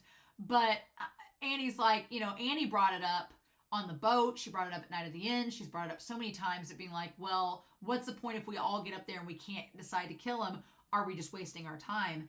And the funny thing is Annie tweaks a little bit in this moment. She doesn't tell Mikasa, you have to kill him. She doesn't do that. Instead, she's like, oh, just focus on rescuing Armin. Because she knows now what it's like to care for someone like that. Because now she kind of cares for Armin and is dealing with the fact that Armin could be dead. Now that's influencing the way that she talks to Mikasa, being like, hey, no, I get what you like Eren, so I understand what that feels like now, so let's just worry about Armin instead. Makes such a huge difference, right? That little bit of compassion and caring for someone makes an enormous difference on your response to someone, right? And it's not so extreme. which is so fascinating in this moment. And Mika says, she's like, okay. And Annie's like, come on, you don't have to think about anything else but just rescuing Armin. And she's like, okay. Like, Annie talking Mikasa off the ledge? Something I did not see happening. Something I did not see happening. But yeah. And so, okay. And they're all just like, what do we do? And Reiner's like, here you go. We're going to need this. And they're like, they're headed again for the attack titan. They've turned around. Okay, now this whole squabble between the people up on Fort Salva, where they start getting the things like they're gonna all like help out trying to get the colossal titans taken care of or try to fight back, and then the Eldians show up and there's this big showdown. I could have done without that. If I'm being perfectly honest, I could have done without that, because it's like, did we really need to do this again? Like, we've had how many confrontations between the Marlians and Eldians? It's been at the gates, it's been at the Jaegerists, it's been like, it keeps happening over and over again. I feel like this part was filler. Did we need to see them all fight each other again? No. And when Annie's dad shows up to try to break everything up, I'm like, is he gonna get killed? He didn't get killed back at the gates. Is he gonna die here now? And that's gonna be, just pointless and making it all pointless. And then you have Colonel Sanders, the one guy, Mueller, I guess his name, or Mueller, that sits up. He's the one that fires the gun up in the air to create the ceasefire. To like, okay, let's think about this rationally. And they don't even really touch back on it, right? It just seemed like, I don't know, it wasn't needed. We had all of this stuff going on. It just kind of seemed like chapter filler. And Isam was like, oh no, the people are still fighting despite all the shit happening right in front of them. Isn't that dumb? And maybe if that's the point of it, if the point of it is to show that, oh my God, the apocalypse is happening right outside your door and you're still fighting, why are you being this dumb? If that's the goal of this moment, then mission accomplished. I was just sitting there like, are you kidding? Like, why are we wasting our time with this when we're all about to die? But yeah, and it is to show that humanity is always going to be at odds with one another no matter what, right? It takes someone to stop it, right? It takes someone to stand up and say, okay, no more, right? And throughout the story, we've seen Mr. Browse, we've seen Niccolo, we've seen Gabby, we've seen Kaya, we've seen, in this case, Mueller, be the people to step up and be like, okay, let's stop. Collaborate and listen. Ice is back with a brand new rendition. Like, let's just stop doing this, right? But it was a moment I was like, ugh. So anyway, and then all the people, let me get past this part here and get back. So yeah, Falco's like, oh my God, they're shooting arrows. The point where Falco's also still a child getting attacked by the Warhammer Titans. Oh my God. What can we do? I do like the idea of the Warhammer Titans all having the arrows and the swords. That part's crazy. But yeah, so Jean and Reiner go back and Connie's like, don't get killed. Again, Jean and Reiner working together to go back to season 3, part 2, where Reiner was going to be used to be fed to Hanji or whatever. And Jean was like, wait, don't kill him. This series takes all of these moments and makes them all come full circle and all do this and that. But that whole situation there is in direct contrast of Eren, right? Because you have Eren, who functions on this idea that there is no changing fate and that you just have to roll with it and see it through. That is Eren. Eren is like, he is a slave to freedom, and so he believes that there's no way to change fate. You just have to go with it. There's no changing what is already laid out in front of you. He's tried to do it. It wouldn't work, blah, blah, blah. But then you have like counter examples where it's like, but no, that's not really always the case. Because you can see like with Jean and Reiner, the idea that they changed fate. If Jean had let Reiner be killed back during Shiganshina, none of this would have happened, right? And that wasn't an influence of Eren. That was Jean influencing his own decisions. That was Jean being influenced by Marco, being influenced by the experiences that he had. That wasn't Eren telling Jean to save Reiner. No, Eren was off dealing with Armin, right? So you have that as an example. You have Gabby and Falco and Kaya. Eren was not around when they made those decisions to save them. Gabby hated Eren. She wasn't influenced by him at all. So there is a very interesting dichotomy where Eren believes that things have to happen a certain way to influence the future and get it to the point where he got to. But then you see there's many examples where that's not exactly true, where there's been other characters influence their own destinies and make decisions for themselves, and it just happened to work out and led them from point A to point B, and then here we are. So it's interesting to see. I don't want to say Eren's completely right, because we're seeing here like perfect examples of how that you can counter that argument. But yeah, so we fight the Warhammer Titans, all this to get to where Peak is, and man, facing Galliard. The one thing about the Warhammer Titan that's so fascinating to me is that in all of the iterations of the Warhammer, in all of them, especially Lara Tiber's, there's just this cold, blank stare. It's creepy. It's like there's like a typecast. You can't be the Warhammer Titan unless you're insanely stoic. One thing I like about Peak, that we find out about Peak, she not only is like, oh, I wish I could just move omnidirectionally too. I love Peak being like a source of humor in this as well, but establishing the fact that Peak has an insane amount of stamina and making that practical to the world building, where she's like, I can keep transforming over and over and over again because I have all that stamina. That's something that's been built up the entire series. Something that's been established. Totally about it. Totally about it. Absolutely. And then, yeah, what is this like? We get this like really funky haired guy, the funky haired Jaw Titan that's like got the good hair. What the fudge? Also, Peak killing the Warhammer is just so bizarre to me. But yeah, we have this like really nice haired Jaw Titan. He's got like he's Becky with the good hair. And then Car Titan's like, no! Like, all you can eat Titan buffet. But yeah, Jean and Peak. I'm for him at the end of this.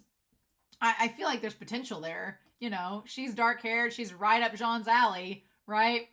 But yeah, oh my God. The Jaw Titan smashing her head, though, was creepy. And I thought for a second she was going to die. And then she's like, no, don't worry about me. I can keep going. I'm an Energizer Bunny, baby. I got a lot of stamina. And get your minds out of the gutter. But Pete can keep going for a long damn time. I'm just saying, John, you might as well. I know you want Mikasa to be happy, but Pete might work for you too, right? I'm going to keep going until I've won. Girl, please. So yeah. And so then Jean, we have him up there and Reiner coming in to help him. And then, man, I like that Annie's like, how dare they use Bertolt like that? If only Bertolt knew. If only Bertolt knew that Annie was defending him.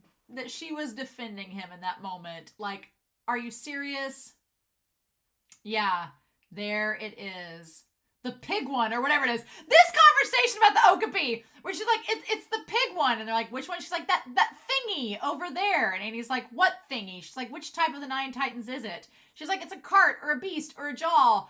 It's something. What do I do with that? And I love that Annie's like, you have got to be descriptive. Context clues, Mikasa. And she's like, I did. And they're like, the Titan that just ran.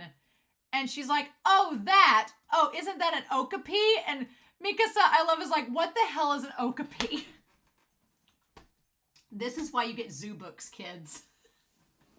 Get your kids zoo books so they know what a damn Okapi is, so they can go save your friend from being deep-throated by it. I'm just saying. They're like, we're going to corner the Okapi or whatever it is. And again, I just love everything coming full circle with Annie working with Mikasa and Connie. One of my favorite dynamics in this special is Levi and Gabby. I feel like that's somewhat of a missed opportunity. I wanted to hear more about Gabby and Levi talking. I really did. I feel like I could have sat there and watched Levi and Gabby on top of Falco have worlds of conversations. That would have been amazing. I'm like, yes, you have grumpy old Levi, always surrounded by children. Now he's with literal children. Let them talk. Let them do this. I feel like that could be such a Such a good time, right? It's great. And I like that Levi's like, whoa there, it's going to take more than just that little rifle to do in these Titans. And Gabby's like, shut up, I'm an assassin. I'm like, where is Zeke? Where is he? Meanwhile, Levi's like, I gotta find this bastard. He's like, how can I get him in my condition? Damn it. But he's like, I gotta do this. And then Levi has his monologue where Levi's like, I never failed to carry out one of his orders. Not once. I misinterpreted that in the reaction. In the reaction, I thought that he was saying that he never failed, that he had failed to carry out. He says, I never failed to carry out one of his orders. I thought in the reaction he was saying that I was never able to carry out one of his orders. And I was like, don't say that, Levi. You definitely did. But he's saying that I always did what Erwin told me. Why has this final order caused me so much problems? I'm like, well, it's because it's Zeke and he's the founding Titan's brother and it's complicated. He asked you to go over the big. He asked you to go for like the top game. Like, come on. And then Erwin just staring at him. And them staring there like, maybe our jobs were over at that point. It's like, no. It's like, no, I don't think it was. But Levi's questioning, like, was that the peak for me? If all we had to do was deliver the brats to the sea. Also, Armin's little, like, blazer. I don't think he had that blazer on in the special. It looks great on him. But what? But yeah, Levi's standing there. All we had to do was get them to the ocean. So, did the lives you gave in sacrifice.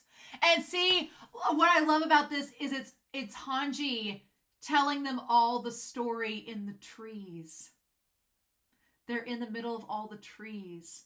And she's telling them the story of what happened to her. And they're all sitting around, like, listening to her story. Like, after the last special. So, we might as well talk about trees. Tree symbolism. Trees symbolizing life. Symbolizing eternity. Symbolizing, like, just time. Right? Because trees, like, last the test of time. They stand before others. And just standing for nature, for eternity, for life. They represent also, they represent violence. So you got to keep the kids out of the forest. They represent like a cluster, or they can represent the cycle. There's a lot of symbolism with them damn trees, right? And the leaves come back, and they even are representative when Armin, and they also represent like a simple existence. And purpose. Come back to that. But yeah, and then this moment of Hanji telling them the story under the trees, it's after she's died, right? Did we exist to crush others' lives underfoot? Is all we were doing crushing other lives to benefit our own? No. That wasn't it. The world without Titans that we dreamed of was supposed to be an astoundingly joyful place in an ideal world. Otherwise, it wouldn't have been worth the hearts that they gave. So in Levi's mind, he's like, we weren't just doing this to destroy others. We were doing this to make a better world and to understand it more. Like it's kind of like whatever the Survey Corps was doing is the antithesis of what Eren and Ymir are doing. We weren't trying to destroy the world by getting beyond the walls. We were trying to gain an understanding of it and to better the world that we're living in, right? Oh, yep. Erwin, I have no regrets about my decision to not choose you. Yeah. Oh. And he says to entrust the future to someone with the same look in his eyes that you all had. I'm glad there wasn't a but. When Levi said, I don't regret my decision to let you die, I was waiting for the but to come and for there to be a negative like connotation, but there's not. He's like, no, I don't regret my decision because Armin has the look that you all had. Armin, the light in Erwin's eyes had died and he didn't have that purpose anymore, but Armin did. So it made sense for the torch to get passed to someone like Armin, who had those dreams and ideals. Mm-hmm. Yep. So then we got back to Mikasa just flying her way. I love that the one Titan Annie's fighting has like this big chin. I feel like we've seen that Titan before, right? It's a female Titan, so that's so weird. And then, yeah, they're chasing after that damn Okapi. What the fudge? And there it goes. And like, get back here. I feel like Isayama chose the Okapi because it's a weird looking creature, but it's also very agile, right? The fudge. And then, yeah, Annie just being like, get back. And it kind of looks like a pig, but not. And then Mikasa's like, let me. And again, talk about parallels. You talk about Annie swinging that arm and throwing Mikasa. What else can we do, right? And then the idea of her going, I love that she just assaults straight towards it at lightning speed. But of course then she has to slice through the titans that are in the way to try to get back to the Okapi. She's like, stop running. And when she goes after the armor, her swords break. And I was like, oh my God, no, damn it. So yeah. And so, yep, then she's like, poor Mikasa. It's like the one time we've really seen Mikasa struggling right now is at this point where this armor titan is like reaching for her and Annie like goes up and saves her. And it's so bizarre because it's like you think that Annie's in trouble and she's going to die and you think to yourself, you're like, would Eren let Mikasa die? But he doesn't quite think that Mikasa likes him. And he's like, there is a weird sense that Eren is putting faith that his friends are going to stop him. But then at the same time, he's not going to stop his mission. So it's like, it's a very conflicting thing, right? Which we'll talk about in that conversation between Eren and Armin. Mm-hmm. And then, yeah, Connie just on top of Annie being like, we have to stay together or we'll be too easy to kill. Well, if that's not a phrase, right? We have to stay together, you know, in order to survive, you know, human nature, humans being creatures that are social by nature, right? And then the Okapi is head towards Bertolt. Not good. And so then it's like, well, what do we do? I love the idea of Bertolt, like its spine and everything being held up like a puppet. Creepy. It's very similar to how Eren is held up. So yeah, and then we have Annie with Connie and Mikasa. This part with Armin was really sad, where Armin is doubting himself and he's trying to tell his body to move and trying to motivate himself. He's like, everyone is fighting right now. And he can see them fight, but Armin doesn't realize he's in the paths at the moment. He just knows that they're fighting. And he's like, Mikasa and Annie. I feel like the last two are, you know, the two he cares about most of that group, which is Annie and Mikasa. Interesting enough. And he's like, they're all going to die. And he's like, you human garbage, you piece of shit. You waste of space. Oh, and he's like, I hate you. Through everything, you've continued to betray me. Ugh. And the idea that Armin, we know, has always felt like he's always had a lack of self-worth himself. Armin has. He's always felt betrayed by his own lack of strength. And I hate that for Armin because I feel like Armin, we find out that Armin, and I wanted Eren to comment about it, I guess, at the end, or for Eren to notice, or for it to be brought back up in a conversation between Armin and Eren. But Eren has always had a lack of self-worth, and he doesn't think very highly of himself. He's always had esteem issues. And Armin has too. Armin calls himself garbage, calls himself a piece of shit. It's like, why can't I be as strong as I need to be? Armin goes through the exact same thing that Eren does in this moment. But there is a big distinction between Armin and Eren. Eren, you know, Armin goes through this. He's like, this is the second life we've been given. The hope's pinned on us. You haven't even begun to repay any of it. And so it's like, so what the hell are you lying there dead for?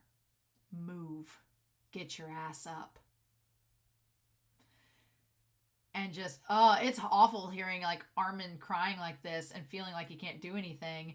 And it's very much paralleling Eren at the end of season 2 when Eren's like, you haven't done anything yet. You haven't, like, it's the exact same thing. It's Armin and Eren. They've both gone through the exact same, you know, sequence where they've been at their lowest point and they feel like they can't do anything and they're not strong enough. And Armin's basically saying the exact same thing Eren has said. Armin is going through the exact same thing. The exact same thing. The difference is that, well, we're going to get to the difference. We cut back to the colossal titans all moving and the people like at the edge of the cliff. Dear God. And then we get this montage. It's like Armin, Armin is like the moment of the end. This is like the end of season 2 on steroids, where, Eren back at the end of season 2 during Scream was like sitting there pounding his fists on the ground, like laughing and crying, being like, I'm not strong enough. I've never been strong enough. I can't do shit. I'm a piece of garbage. What do I do? And that's when he connects, that's when he looks at Mikasa, and Mikasa, helps to give him strength and motivation to keep moving forward. But then we get this kind of moment that's sort of like the end of season 2 on steroids, where everybody's up against the wall. People are just sitting there praying, facing the end. Everything's being destroyed, and we have all the people at the edge of the cliff. And I do like the color spotting. I like the baby represented with the red, and it's kind of like the red scarf that Mikasa has around them. It's this idea of love and about caring about someone. Is that scarf that Eren gives to Mikasa is a representation of that care. That scarf is equaling love and protection. And in this moment, that baby wrapped up in the red swaddling cloths, I mean, it's not red by chance, that it's just showing that these people are trying to protect it and they care for this baby, trying to keep something going, right? I like that. I like that representation that we're trying to protect the next generation, get the kid out of the forest, like let the kid keep moving and protect the baby. Like, granted, the baby's gonna get stomped by millions of titans, but at least it won't fall off a cliff, right? At least it won't drown. At least it might, make it till the end. But that poor baby. And yeah, then we cut back to Armin and he's like, what do I do? What can I do? And I like that Armin finding his resolve sort of the same way that... What's interesting here, what I think is important to note, is that Eren, his resolve had completely crumbled. And if Mikasa hadn't pulled him back up and reminded Eren of the fact that he protected her and everything, I don't know if Eren would have been able to recover, right? But here, I think it's worth noting, Armin has to pull himself up. Armin has to get himself motivated. He doesn't have Mikasa saving him. He doesn't have Eren saving him. Armin has to do it himself. He has to realize, he's like, oh my God, this is sand. What do we do here? And it's like, wait a minute. Think. Use what your strengths are. You are strong. You have a mind. Think what to do. If we were really dead, let's go over, how could I survive in a state where my brain is deprived of oxygen? Armin is not a hillbilly with a nuke. He's able to think through it. He's able to make it through it. Look at him go. Yeah. The idea is okay, what do I do with this now? This isn't a dream or hallucination or the afterlife. No, this is reality. So this is the paths.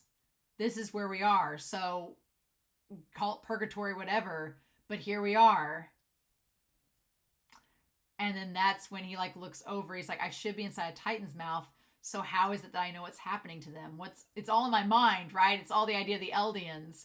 Are they all connected through the paths? Yes, because of Ymir. Ymir's made them all connected, right? And they're all descendants of her. So that's how we got to this point. And so then, if that's true, there's something I might be able to accomplish here. And then he looks over.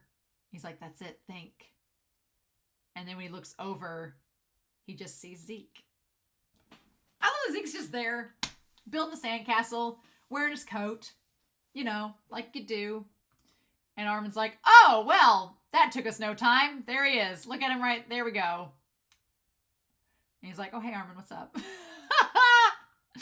I never thought that I would see Zeke and Armin having a conversation together, which is really fun. I like that. And he's like, oh, hello, Eren's friend. Doesn't know his name, right? That's the wonderful part, is he doesn't know who Armin is. It's like, oh, hello, Eren's friend. What the fudge? You were consumed by Ymir, too. And he's like, yeah, so here's what happens when you get swallowed up by Ymir. It's a fun time. A long dream. So, yeah, so chapter 4 is, I don't know if this is the last chapter or not, but it's the long dream. Which I will say, there is one cool thing about the memories. that pop up in this part, because I have this happen all the time, and it kind of freaks me out. I don't know if this happens to any of you all, but I get a sense of deja vu constantly, and I get the sense like I've dreamed of things that have happened that are happening in reality. Like the other day I was sitting here and something happened. I went to do a motion of something and I was like, I've dreamed that I've done this. But I was doing it, right? And so this whole concept of Eren traveling through his own memories and telling himself stuff, I'm like, I wonder if Isayama was inspired by that, because that's how I feel sometimes. And I'm like, is this a sign of something? Am I the attack titan? Have I been like sending myself messages? Like, they're not really important, but what is this, you know? So I find that fascinating. But yeah, this is called The Long Dream. Of basically saying how we got to this point. Okay, so we have long ago doing this, before anything besides inert matter existed in this universe. Going back to the Big Bang, right? Everything. The idea that all manner of insignificant things came in and out of being. Like, talking about this concept of a cycle, right? I'm talking about this concept of a cycle of life. Cycle of life, in and out. That's just how things have been going. It's just everything comes in and out of being constantly, right? And eventually something survived. Something managed to make it through. And that's what we call life. Something survived, and the reason it survived was because it had the ability to multiply. So the survived beings are what we call life, and they continue as they multiply. And so that's just the existence. Like, you can't continue to exist unless you multiply, right? And so Zeke goes into this kind of like, he has a lot of nihilism in him, which we've known about Zeke for a long time. And he says, in order to multiply, the life kept changing forms so it could adapt to any environment. And that's just like evolution, just talking about basic concepts of evolution. And that led us to where, as we are today, growing more numerous, more widespread, and more abundant. In other words, the objective of living is to multiply. Now that is Zeke's perspective. That is the pragmatic purpose is to just multiply and to survive. So Zeke's like, at our fundamental core biologically, we naturally have an instinct to survive. And part of that survival instinct is to multiply, have progeny, and go on. But is that really why we're here? Like, Zeke is looking at this from a solely biological standpoint, nothing spiritually, nothing, subjectively. He says, now these sand, this pebble, and this water, none of them attempt to multiply, but they're not living beings, right? But life is doing whatever it can to proliferate. And so considering death and extinction run counter to the goal of multiplying. Because, yeah, the opposite of living is dying. That we are deterred from meeting our end by the punishment known as fear. So what Zeke is saying is that naturally fear results from an avoidance of death. Yeah, there is I'm helping a student write a speech, and they're doing, they've looked at an article, it's like mortality science and the nature of disgust. And so it was like from like an experimental psychology book from years and years, like 2001. But the idea behind it is the fact that we as a society, and I guess I'll talk about this in the recap more in depth because it would be cool to do it then. But it's the idea that we put up walls around us, to distance ourselves from the fear of death, essentially, and to protect our own mortality. I'm actually going to do that. I'm going to do that in the recap, talk about mortality science and like all that. That'd be fun. We'll do that. But anyway, this is something very similar to that, right? Talking about mortality science and the idea that we fear death, so we try our best to avoid it. And so Ymir did whatever she could to escape the pain of experiencing it, like any of us. So it's basically saying that Ymir did what any human would do and tried to escape death. Did not want the pain of experiencing death. And she created a bigger, stronger, immortal body. And so basically she created the Titan body. What's interesting here is that we don't really talk about her encounter with the founder. We don't really talk about that here. And then she escaped into a world where death doesn't even exist. And so the idea of the paths is to her a form of escaping death. Again, she goes into the tree where she presumably meets the founder, and that is the truth about the founder of Ymir, and this is the world where death doesn't exist. This is the world she would created. And then, but what is Ymir's objective? You've created this world without death, so what then? And Zeke's like, I tried to understand her. Even with all this power, she couldn't defy King Fritz. And so that she kind of like is the emblematic of like the Ackerman, right? What would make her stay here for 2,000 years, obeying King Fritz all the while? And Zeke's wondering that, and it's the idea of being like, there was something she couldn't let go of. That much is clear. So yeah, it was the idea of love, that she had this unrequited love that she could not let go. That she could not let go of, this unrequited love that she had. I'm like, okay. So that's what Zeke is saying in any case. Eren managed to understand what it was, but I failed. So we're going to talk about that because I'm sure Eren's going to talk about it too, right? And so Ymir sided with Eren. Right, we do know that. And so I need you, how does one get out to the outside world from here? And Zeke's like, I don't know. Zeke's like, I have no clue how to get out of here. I don't think it's possible. And I like that Eren's like, Armin looks at Zeke like, well, that's great that you've given up, but I'm not giving up. I just like that Armin's like, well, you're no help. You're just sitting here making sandcastles. Armin's like, I've not given up on anything.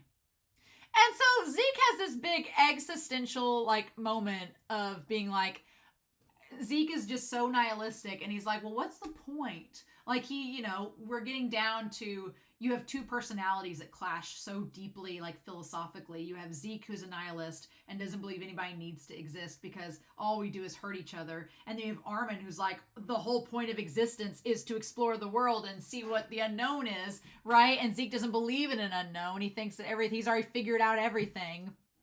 So he's like, well, is continuing the human race important to you? And Armin's like, not really. He's like, you can call what's happening right now the tragedy of life being ruled by fear. So there's this concept of saying that everything happening right now, that the source of all these things is life ruled by fear. And yeah, I will say a lot of what I'm going to talk about that gets brought up at the end of the day in this, a lot of it is, and I don't want to insult Isayama at all when I say this, but it's stuff we've already figured out, right? I feel like a lot of the messages that get stated by the end of this series are stuff that I've talked about in the recaps, that we've talked about in the episodes. There's stuff that we've thematically known about for years.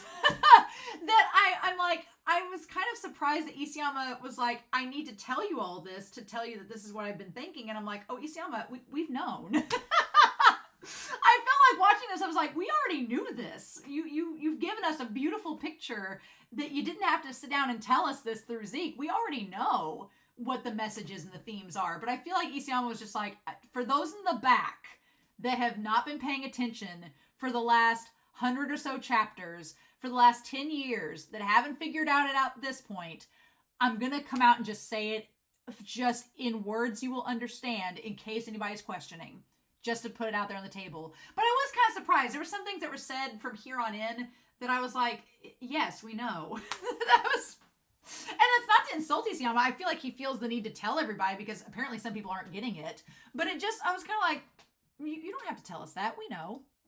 But yeah, So he's saying a calamity of fear brought about by the meaningless activities of life. Now at this point, Armin's like, now wait a minute. I don't agree with that. Because Zeke's just like, well, what's the point of life? There's no meaning in it. And Armin's like, I ain't got time for this. My comrades are fighting. It is not too late to save people, a lot of people, from fear. So Armin's like, it is not too late to save people from fear. He's like, it's not too late. We can do this, right? It's not too late to save them from fear. And I love that Armin's just like, I'm not giving up on people. They're fighting their fear right now. And then so Armin's just like, we're fighting fear. We're doing the best that we can. And Zeke's like, well, would it be so bad for us to lose? Being alive means dying eventually. And again, Zeke is like the antithesis of Armin. Zeke's just like, well, what's the point of life? We're all going to live, we're all going to die, so it's kind of meaningless, right? But Armin doesn't believe that. That's never been Armin's deal. And he just stares right back at Zeke. He's like, the moment before death might just bring relief. No! That's not what it's supposed to feel like. No longer being able to driven solely to multiply, never knowing what the point of it all is. I feel like Zeke's just like, this is where he's been going this whole time. And Armin's just like, it might feel like being set free. Now for Zeke, that's his freedom. His freedom is not having to worry about existence. But Armin's just like, no, that's not what I think. And I love that he picks the little leaf up out of the... Now, what's so cool about this scene is that to Armin, it's a leaf. But to Zeke, it's a baseball. To each... And I love the idea that in the paths, it is something different to everyone. That what we all determine to be our freedom, our purpose, is different. It's not the same. And I love that. I love that message so much, that what Armin finds as his purpose of existence is not the same thing that Zeke finds. It's not the same as this person, as that person. It's we talked in another series that I'm watching about this idea of forms and these idea of concrete and abstract principles. And the principle of freedom is something very abstract. Freedom means something different to everyone. Freedom means something very different to Eren than it does to Armin, than it does to Zeke. But it is a concept that we all are worthy of our own freedoms, and we all are owed our own freedoms, but they're all going to look different to each and every one of us, right? And I just love the idea that Armin holds up the leaf, and he's like, it was as the sun was setting, I was racing Eren and Mikasa to the tree on the hill. And Eren started running the moment after he suggested the race, and Mikasa deliberately lagged behind him so that he would win, right? And of course, I was last. But the wind that day was slightly warm, and it felt so good just running. Yeah. And the idea of the wind stirred up all the dead leaves. So it's this idea. I love the idea of this autumn day that they're running up a hill to this tree. Again, tree symbolism, all the tree symbolism. But it's just something so simple. Something so simple as running up a hill, of just having this moment as a child, that it makes you emotional. It's just like, yeah, it's like, that's all there takes. That's all there is. Like, it doesn't have to be, a life doesn't have to be defined by these great accomplishments or these great significant pivotal moments. A life can be defined as something so simple and can be just these little tiny moments. I think it's J.R.R. Tolkien that said that a life can be worthwhile filled with just tiny, insignificant moments. It doesn't have to be anything major. Like, a life can be filled with mundane activities and still be as worthwhile as any famous person's. It's just the idea that we find happiness and moments of freedom in the little things, right? That's what counts. And that's so beautiful, right? And he's like, that moment, the thought entered my head that I was born to race Mikasa and Eren up this hill. That I was born just for this moment. That my whole existence is just to be here in the now and to savor this one moment. And whatever happens tomorrow, whatever happens in the future, it doesn't matter. It's just that this is the time I'm supposed to be here. And just taking the time in the little moments there. And Zeke's like, what? Mind blown. He's like, I would read inside on rainy days, and I'd feed acorns to squirrels, And he's like, and when we walked around the market together, like those simple things, I felt the same way. I had sensed that these insignificant moments were incredibly precious. Because they are! That's the message of the whole damn story. I'm just like, it feels like, I know some people are going to find this the biggest revelation, but I'm like, Isayama's been telling us this from the start, so why are we surprised by this? I feel like some people are going to be like, Zeke, but I'm like, no, we've known this since the very beginning, right? And then Armin's like, I found it buried in the sand. Like, he doesn't say it's a leaf. He's like, why would that be here? And he's like, who can say? This isn't needed to multiply or for anything else. But to me, it's an incredibly precious thing. Yeah, that's the point. Like it's like we are on a higher plane of existence than a snail. There's more to our existence than just multiplying. There is reason, there is purpose, right? I don't know. It's not a big revolutionary thing to me. I'm like, and then of course Zeke's like, oh yeah, oh my God, just me and Mr. Casavo throwing a ball together. Like, that's all that it needed to make me happy, and that was it, right? Well, just that over and over again. It didn't have to be anything crazy. Yeah. And then he takes the ball and he's like, there was no point to it. But it's as you say. I would have been happy just playing catch forever. Yeah. So it's just like, yeah, again, like, why did we have to? I feel like Eren got so caught up in trying to prevent his friends' deaths and trying to like prevent Parody from being destroyed and all of this, that he tried so hard to prevent that from happening that he missed the forest for the trees and didn't realize that his friends and everyone, that didn't matter to them. They just wanted to enjoy the time they had together, because that was their purpose in life, was that they were together enjoying these moments, and whatever happens, happens. And I'll go ahead and say that the end credits made me very like, it felt very, I don't know, it felt very negative in the end credits, because we'll talk about it deeper when we get to it, but the idea that after everything was said and done, there were still wars and still nuclear destruction, and I was like, but what? And so we'll talk about it there at the end. But I think part of the message with that is that regardless of what ends up happening, if people always have conflict, I think one of the big morals is that there's always going to be conflict. So either you feed into the fear, and you feed into the fear of survival, and you let it dictate and make your actions be more violent or be more aggressive or be more extreme, like Eren's, or you just accept the fact that, yeah, there's always going to be conflict, but let's savor these small moments together and enjoy the time we have with the people we care about, and focus on that. And I think if more people did that, then people will be less inclined to start bigger escalating problems like we see in our own lives or that we see in this story. And I think that's one of the things Isayama's trying to tell us in this moment. It's just like, you really had to say that in concrete terms for us to get it? What? And then we see, yeah, all of them staying there. I like that Kruger and Ymir look like they'd rather be anywhere else. They're just like, whatever. They're like, we're not really here for any particular reason. It's fine. It's okay. And then Peak. Oh my God, Peak. Yeah. And she's like, I can still fight once my arm is healed. We have to retreat to Reiner's position, and Reiner's just like been smashed to pieces. There's like people with like hammers and arrows on him. Again, Reiner has been beat to hell. The Warhammer has a scythe up to him. What the hell? What is happening? And then Reiner's like, help me, please. And then they're about to get attacked. And then Annie is like trying to fight off all the other Titans. And then thank goodness that as they're all coming towards them, there's a freaking dog Titan. What? Like a golden retriever. And then that's when Bertolt comes in and swings them all away. That Bertolt ends up saving them. Oh my gosh.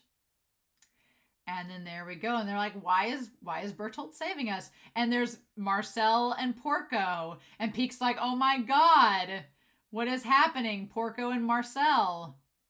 And then, yep, Ymir ends up getting the Warhammer. Which is so bizarre, right? Because you think of Porco and Galliard. You think of Galliard fighting the Warhammer or trying to save the Warhammer back at Liberio. And Mikasa's like, I don't understand it, but we can't let this chance slip away. She's like, I'm like, Mikasa was instantly like, let's get this damn Okapi and be done with it. And then, yes. And that's when Gabby takes the shot and gets the Okapi that allows them to get Armin out. Thank God. Thank God he doesn't have that stupid thing's tongue down his throat again. Thank you. And then Annie catches Armin. Oh my God. Cannot. But yeah, Armin's like, oh, hey, Annie. And then, yeah, her looking down at him. Yeah. He's like, I'm sorry, everyone. He's like, I'm fine now. Yeah, Armin's like, I just had to have a heart-to-heart with Zeke. Just had to talk to him. Had to talk to my Eren's brother. No big deal. Had to get that settled. We're all good now. We figured things out. And then, yeah, they're like, no time. This one, like, armored titan had really nice hair, right? But damn. And then, yeah. Oh, and then we have, Kruger's. Kruger's the one that had him over his head. I was like, which one was that? And then Grisha and Kruger fighting on the back of Eren as the founder is another, like, WTF, did not see coming, would never have imagined in a million years moment. What?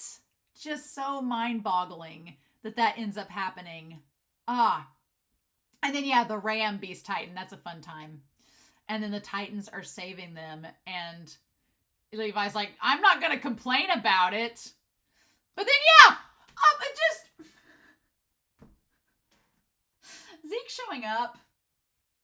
Zeke showing up and just being there. And just being there, like, naked on top of a spire, popping out of it to tease Levi. It almost feels like Zeke gets the last laugh. Even though Levi kills him, it feels like Zeke gets this one moment to be naked on top of a spire and, like, just tease Levi.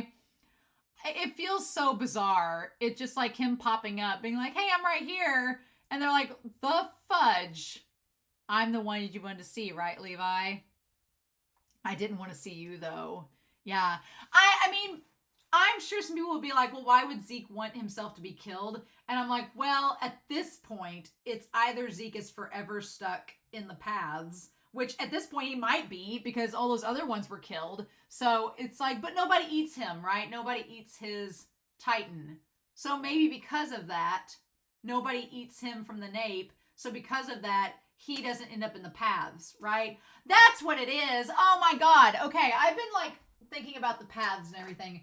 The paths come from the idea of consumption.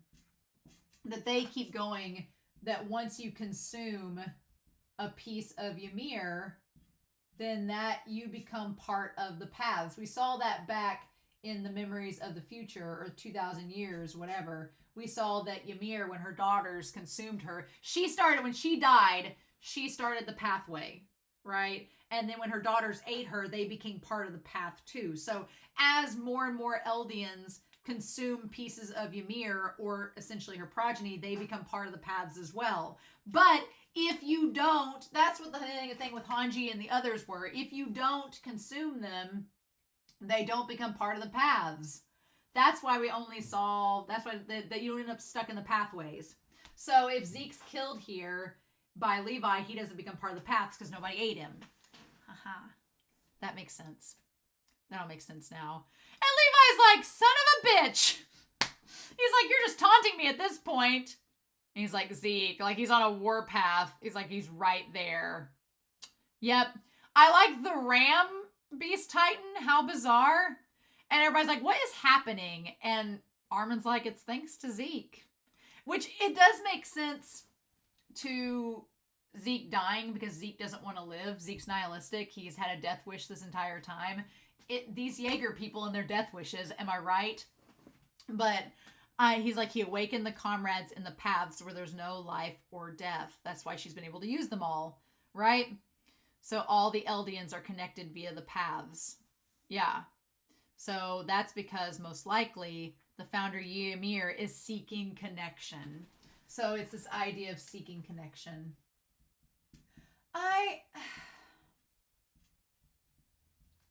There is something about that is kind of rudimentary and being like, so because Ymir didn't have someone love her, and because there's two ways of looking at it. If you want to go the more cynical route, you can say, so basically this all started because some girl wasn't loved and wanted a friend.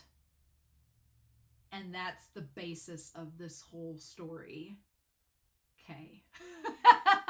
There's a cynical way you can look at that and be like, that seems underdeveloped. But then again, there are Disney villains that didn't get invited to birthday parties, and so they decide to massacre an entire family. I can't say much.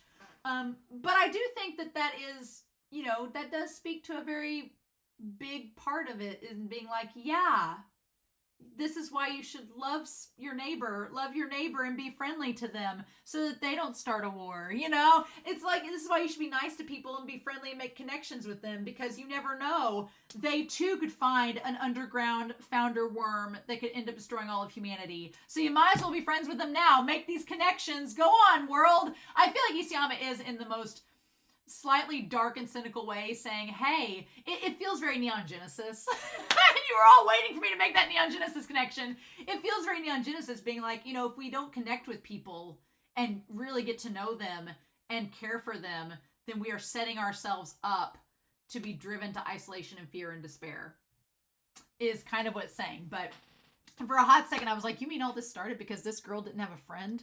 What? Okay.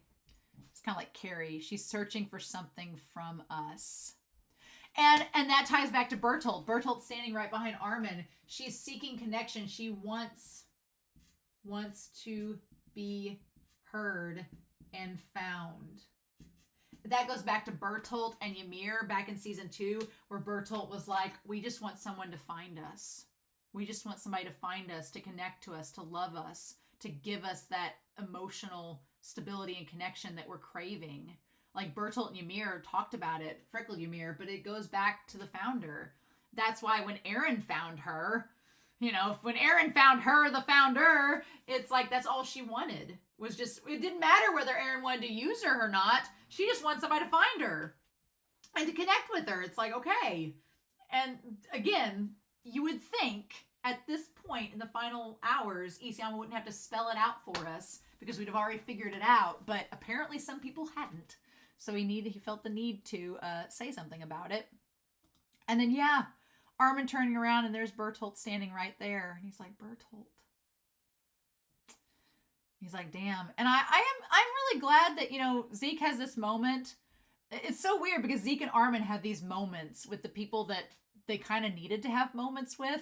And I like that Isayama kind of gives us this time to let them have those last minute connections. And he's like, Mr. Cassava, our dream didn't come to fruition. And you know what? I feel like it's such a Jaeger thing that both Zeke and Eren, right to the very end, thought that they were doing something that was right. Well, we'll talk about Eren. Eren, not so much, but Eren still wanted to go through with everything. But you know what? I kind of give props that Zeke, he still believed in the euthanization plan until the very end. I don't agree with him. I don't think the euthanization plan was right. But I respect to Zeke for not doing the stereotypical, I realized the errors of my ways, and I was wrong, Mr. Cassava, we were wrong. I give props to Zeke for not doing that. I give props to Zeke for not backing down from his resolve and his ideals. But him saying to him, going, but if it meant I could play catch with you, I wouldn't mind being born again. And that idea, yeah, where he's like, I'll thank you for that at least, Father.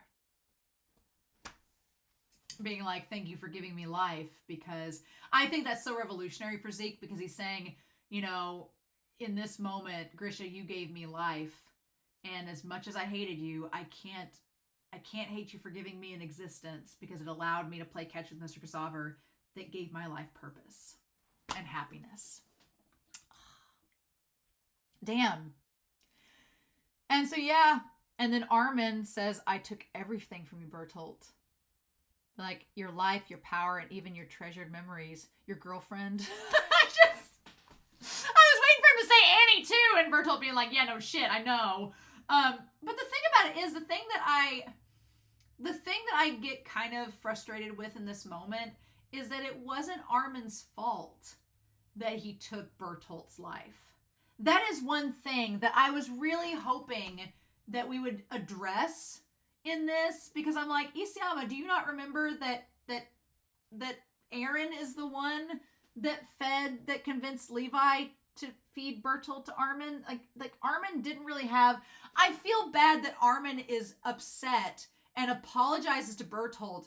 Armin should not have to apologize to Bertolt, because even though Armin ate him, Armin didn't inject himself with the Titan serum that turned him into a mindless Titan that didn't know any better. He didn't even want to get revived. He didn't think he was going to. He just sacrificed himself to save Eren. But here he is apologizing to Bertolt. And I'm like, Armin, you have no right to apologize to him. You don't need to do that. That was not you. That was not your decision. And then he's like, which is why I already know that you don't want to just stand here and do nothing. So lend us a hand and help us. And that's what ends up happening in this moment. And so, yeah, Zeke is standing there with his neck out, as stretched out as far as the eye can see. And then he's got, why? I just don't understand. The one thing is, like, when we first saw Zeke come out of the spire, like, you just saw, like, his back and it, like, get on the spire. But then Isayama can't help it. Isayama's going to give us the only major nudity we get in this series is freaking Zeke. I didn't expect to see Zeke's booty again. But he's like, oh, the weather's downright lovely. And I'm like, yeah, bye. And then if I'd felt that way sooner. And again, the idea of too little too late. The concept is that you have to, this idea that's being presented of realizing the beauty of the cruel world. That, again, how many times have we talked about this in this damn series? Realizing the beauty of the cruel world. How many times has it been put before us? How many times have we talked about this in the recap? I feel like a broken record. But Zeke being like, oh man, the weather's real nice. If I'd only known that the weather could be nice and learned to enjoy it sooner. And then Levi's like, shut up. We've heard too much. He's like, oh, after I killed so many people, that'd be asking for too much, wouldn't it? I feel like that I'm glad Zeke says that, because I was just like, oh, you adult man are just now realizing about the beauty in the cruel world. And I'm glad that Zeke says, I killed so many people. So do I really, that'd be asking for a lot of forgiveness, wouldn't it be? And it'd be like, yeah, get out of here. He's like, that'd be asking for too much, wouldn't it? And then, yeah, Levi's like, I have been waiting for a long time to do this. And then, yeah, Levi just comes through and a lot of decapitation in this. Oh, Zeke! We didn't put Zeke. I've had my list of the dead. Zeke dies in this. Yes. Okay. But yeah, Zeke's just like gone. There's something very cathartic about this moment of being like, okay. Being like, dear God, we finally just, Levi. I was getting worried, y'all. I was getting worried that Levi was not going to get to kill Zeke, and that it almost felt like I was having an obsessive compulsive disorder moment where I was like, we need to finish this. I'm a completionist. I understand this. And I'm like, Levi needs to complete his mission. We can't end the story without that. And so I'm glad Levi gets to finally damn do it. And what a callback where you have Zeke's head flying across the entire scene, and then it cuts back to like two brothers where he catches. Nobody's there to catch Zeke's head, unfortunately. Nobody's playing baseball in this part of the rumbling. But yeah, Levi just being like, finally getting to do that. Damn, I want to see it in the manga. I know we're going to here in a few weeks, but it should be exciting. And then yeah, they all stop. All of the Colossal Titans, the rumbling ceases. Because the founder is no longer connected to someone of royal blood. And that's it. And the rumbling is ended. And then there's that baby. That damn baby being held up as all the people are like standing there. And it all goes back to color. And they're all at the end of the line. Where, oh my God. And Eren the founder keeps moving forward without them. Oh, which is, I thought once that Zeke was gone, Eren would no longer be in that form, but he is connected to the founder still. So even though he can't control the rumbling necessarily, he's still in that form because the founder is inside of him. Blech. And so, yeah, gross. Creepy, creepy, creepy. And then, yeah. The idea, though, you know what the creepiest part of this whole thing is? I thought about that because the founder, like, comes out and is this big old damn parasitic worm. There's a lot of body horror with this series, but the idea that Eren had this little parasite inside of his body from eating the founder all this time, and the parasite's just grown and grown and grown. It's like one of my biggest fears. I don't like that. I don't like that at all. Also, I'm just going to say, if I had to nitpick one little, like, contingency issue, one little continuity thing, I do like there is a Berserk reference. The Warhammer Titan has a giant, like, guts Berserk sword. That's fun. My only continuity thing that I will have to note, and it needs to be said, because if it's not said, and I'm sure somebody's going to have a logical explanation, but where the hell do they have all that gas for these canisters? They don't run out of gas throughout this entire experience. If this had been season 2, if they'd been Gelgar and Nanaba, they would have ran out of gas like 20 minutes ago. But they got a lot of gas stored up in them canisters, let me tell you. And I'm sure the reason is going to be because it's updated ODM equipment. I'm sure that's going to be the reason. I'm sure it's going to be like, oh, this is the updated ODM equipment. It's new. It's got more gas. It's like powered by like the astromite or whatever it is. We're fine. Like, okay, fine. I will accept whatever reason somebody in the comments gives me, but I was just like, shouldn't they have ran out of gas by this point? But it's produced and ran by a different thing. Can we talk about how Jean, we see the Eren looking slowly back and Jean being the one to detonate the explosives. And can we talk about Jean crying as he's doing it? Can we talk about that? You damn suicidal dumbass. He's like, I'm doing this because you've made me do this. And for Jean to be the one to do it, oh my God. But yeah, the head comes down, decapitating all around. And then the big villain of it all, the founding titan, the villain of the series is the founder, creepy crawly. No thank you. That is so disgusting. Ugh. Nope. It coming out from where the neck exploded, just like it was during Two Brothers. It's going for Eren's head again because it wants to connect to Eren's head and just keep on going. How gross. How gross is that? And then Reiner saving Eren. Oh my God. So we have this weird thing where the founder is just like the founder, and it's like the founder itself is like pure survival instinct, right? And the thing of it is it the founder or is the attack titan the worm? You know, which one is it? But it's just like the idea that it's like pure survival instinct is the worm and what it's founded upon. And it's like Ymir is this combination of the pure survival instinct of the worm that's just like multiply and keep going. And then you have Ymir, who just had this unrequited love and this hatred of the world. And you put those two things together, it's a very big recipe for disaster, right? You had these two lonely beings that came together, but were not really compatible in any way. So they just had this lonely, solitary existence until they met another kid who was like, had like serial killer tendencies. That was like the worst person ever to come in contact with it. And here we are. Oh my God. But yeah, Reiner saving Eren. Who'd have thunk? Who'd have thunk, right? That thing is so creepy, though. I don't like worms, so that's just like, blech. And they're like, we gotta get out of here because Armin's gonna blow all of this up. And they're like, well, what about Reiner? And they're like, oh, Reiner will be fine. I love that they're like, Reiner survived everything at this point. Bertolt blew up in it once before. We're fine. The shit Reiner endures throughout this whole series. It's like, are you freaking kidding me? The armored titan should be able to withstand the colossal explosion. Should be able to. I mean, but then Peak says, look, even if Reiner were to die from this, even if Reiner were to die, That's what he wants. Are we really going to trample his resolve? Look at him. He's fighting this worm the best he can, this little sausage finger. Let's just let it go.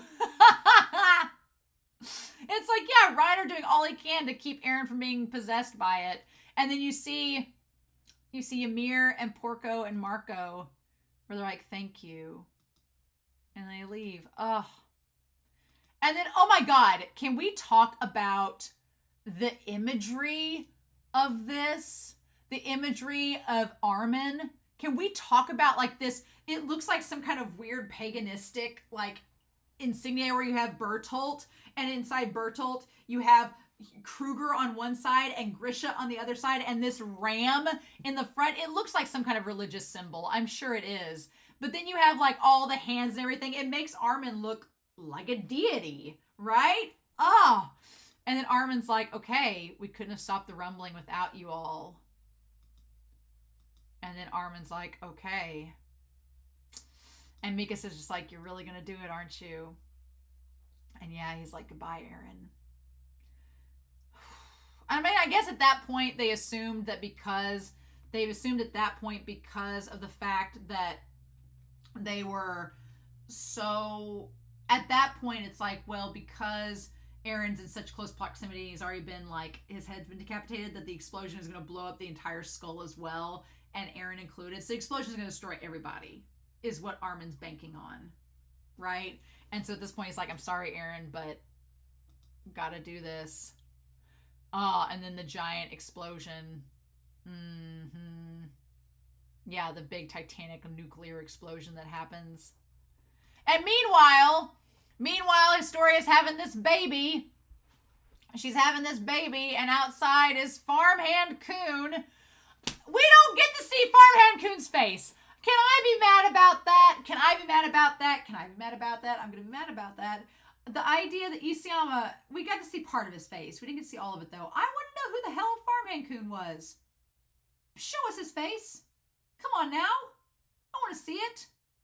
The baby has, like, sandy color hair and brown eyes, so I'm guessing that has to do with him, but I'm like, really? That's something else, too. We get to see at the very end, we're going to talk about Historia at the very end and her kind of last minute role in this, but I really thought going into this final act that there would be more to the baby being born and more significance to it, but I guess the way that they presented it in that moment was like it was a big deal that the baby was being finally born. Like it was a big deal for it all. But I was like, in the end, it's not really a big deal that she has the kid. She just has the baby. And that's that. There's no real significance to it. They get to live out in the woods together, her and Farmhand Coon. I feel like her plot, and we'll talk about, she does have a role at the very end of this, which I'm glad for. But for the most part, I feel like Isayama just didn't know what to do with Historia. So he was like, she's a liability because she's of royal blood, so we can't have her on the battlefield because then the founder could use her with Eren and cause the rumbling all over again. So we can't have her on the battlefield. We don't really know what to do with her. We can't have her eat a Titan, so we'll just make her pregnant so that can't happen. And then we'll just deposit her outside the story and put her in like the Pokemon storage box and just leave her there, I guess. And now in the end, she does have a purpose, which I'm glad for. We'll talk about it when we get to it. At the very end, she does do something so good. But she just kind of just drops off. Like she had her moment in season 3 and that's all Isayama knew what to do with her. So it's like, eh. But yeah, thank God she had this baby. Right? And so then, yeah, the fort and everything, all the dust blows over, Falco and them land, and they're like, does that mean Eren's dead? So then we have, Mikasa has these headaches, right? Mikasa has this headache, and they're like, look at the bones! Chanter Tim. And they're like, does that mean that Eren's dead? And then she starts having these headaches, right? We see the bones around the founder and the crater, but no, Eren is not dead. And she starts to get these flashbacks. And there was like a few images. Ackermans with awakened powers get sudden headaches. And again, going back to Eren telling her this. Right? And so then we see like Eren attacking the family to save her, right? And her, like, thinking about it. And she's like, I can't stand the sight of a slave who obeys orders without question. And all that happening at once. And then that was the last time. What was it? What did she say there? There was something said there. And it says, ever since I was little, that was the last time we spoke. And it's like Mika says, like, no, I can't let the last time I ever spoke to him be that. No, she's like, I can't let that happen, right? And then she sees Eren say, I've hated you, which is a lie. And then her eyes getting wide there. And she's like, that can't be. No. Mm-mm. She's like, I'm not going to let this be the last conversation I have with Eren and it be that, which is a lie. Mm-mm. And so then Gabby goes back to her parents, which is cute, which is nice. And she's like, oh my God. And she's like talking about Falco. She's telling them that Falco's there. Nice. And so Connie having Levi and John and Mikasa on either side peeks with her dad. I can't say I don't have regrets. Falco with his family. What we did was right, wasn't it?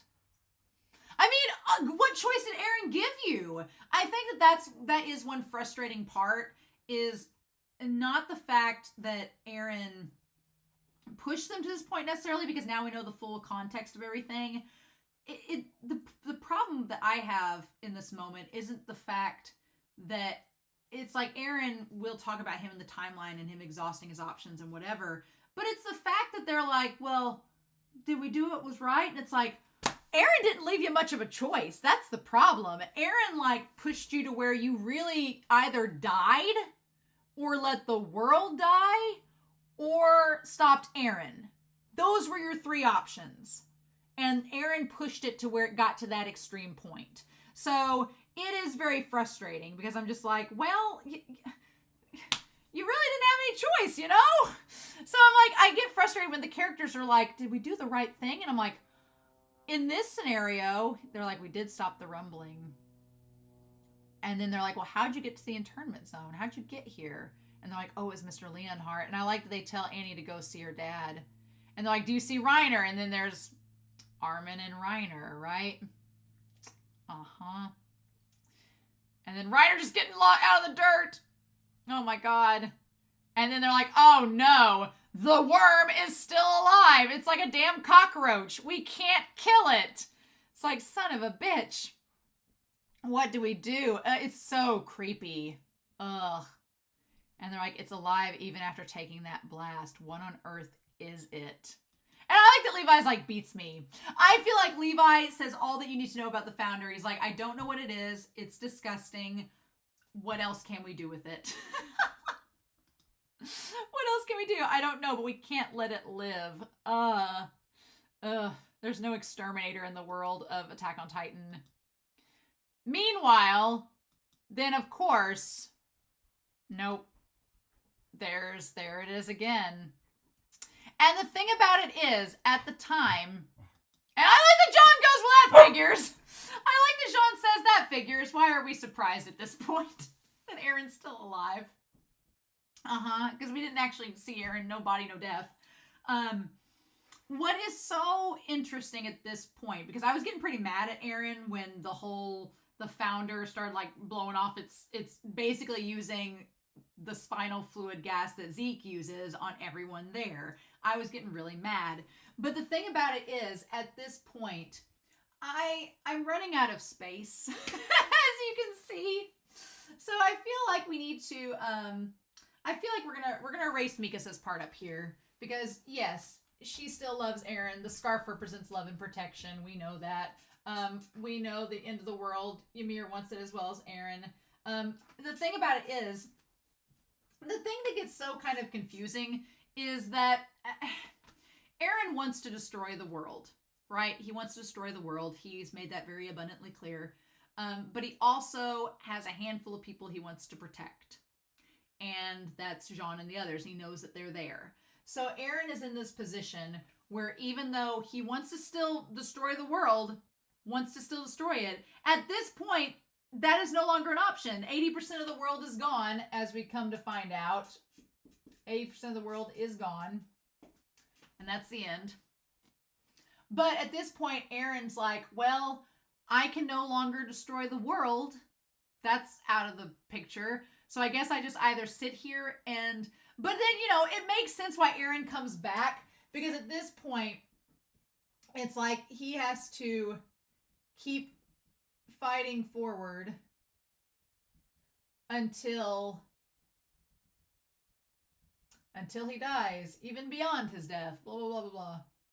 Because it's like, if Eren did not get up at this point and do something, then that founder, the creepy-ass founder, was going to, until Eren dies, because he's connected, he has the founder inside of him, right? And that's connected to that worm. Until he dies, this thing still goes, right? That's the point we've gotten to.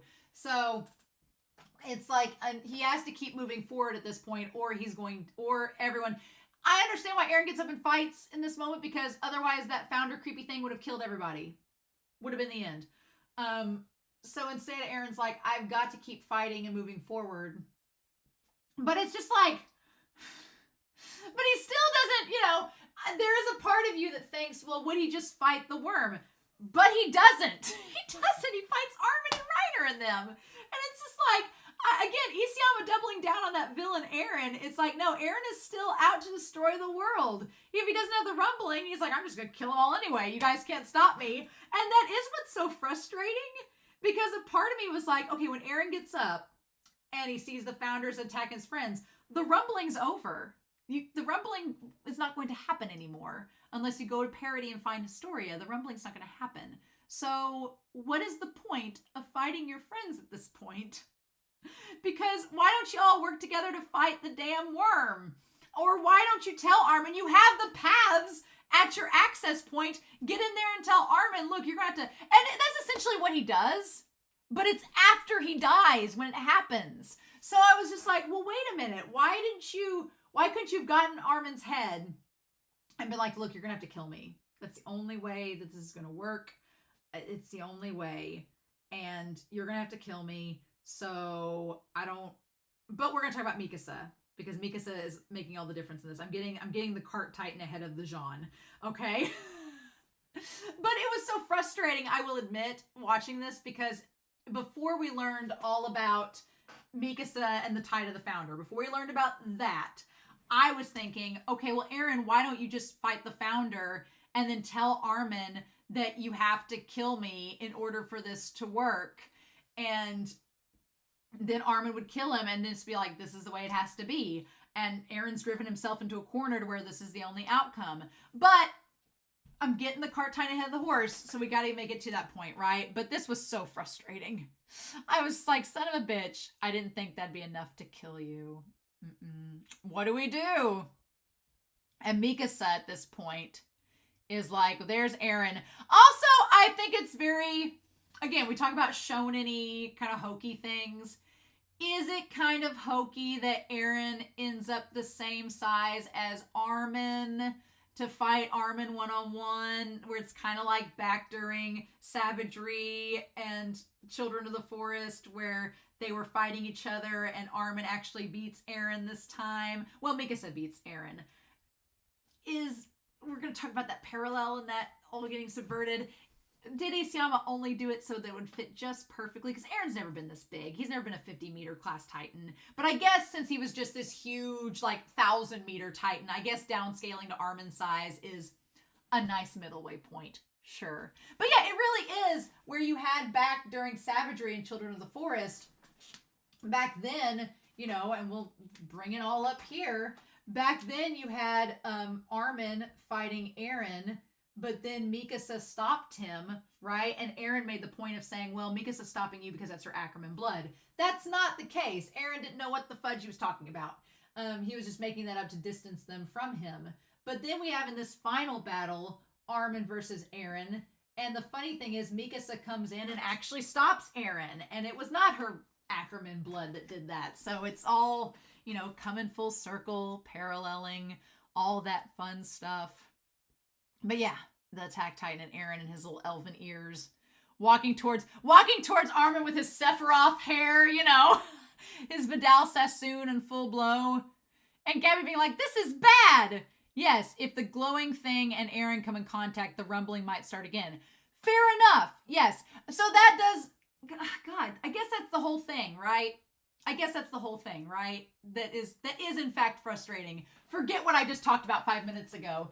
It's the idea that Eren's, rather than fighting the founder, you've gotten to this point, and rather than doing that, and I guess his friends going through, I don't know what would have happened, but it's astounding to me that Eren, as Gabby said, was choosing to still go after the founder, to start the rumbling all over again and still destroy the world. So yeah, even towards the end, Eren's like, nope, I want to kill everybody. So sorry, that's just my prerogative. I mean, I don't want to kill you guys because I like you. So, you know that scene in, it's an Adam Sandler movie. Is it Billy Madison? I don't know. But there's like Steve Buscemi is in it. And Steve Buscemi plays somebody that ends up like being a serial killer, and they're sitting there at home like putting the lipstick on their face, and at the end when they like kill somebody, Adam Sandler's character's like, I'm glad I talked to that guy and I'm glad I was friends with him. That is literally Eren and the 6 people that he tries to save. Like, it's all like they're the only ones that made a connection with Eren, so he's like, I'll save you guys, but the rest of the world, bye. It's like, it's sort of like Eren takes the thing that Armin's talking about, the simple little life pleasures, and Eren's like, oh, that's just the 5 of you, but I don't see the need for the rest of the world. It's like, so yeah. But yeah, Eren's just trying to get in contact with that stupid damn worm.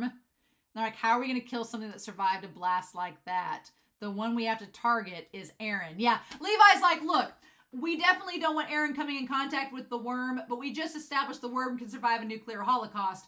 We need to kill Eren. That's the best thing we can do to stop the worm from coming full circle. And Mikasa's just like, you know she doesn't want to do it. You've caught on, right? The nightmare won't end until we take him down.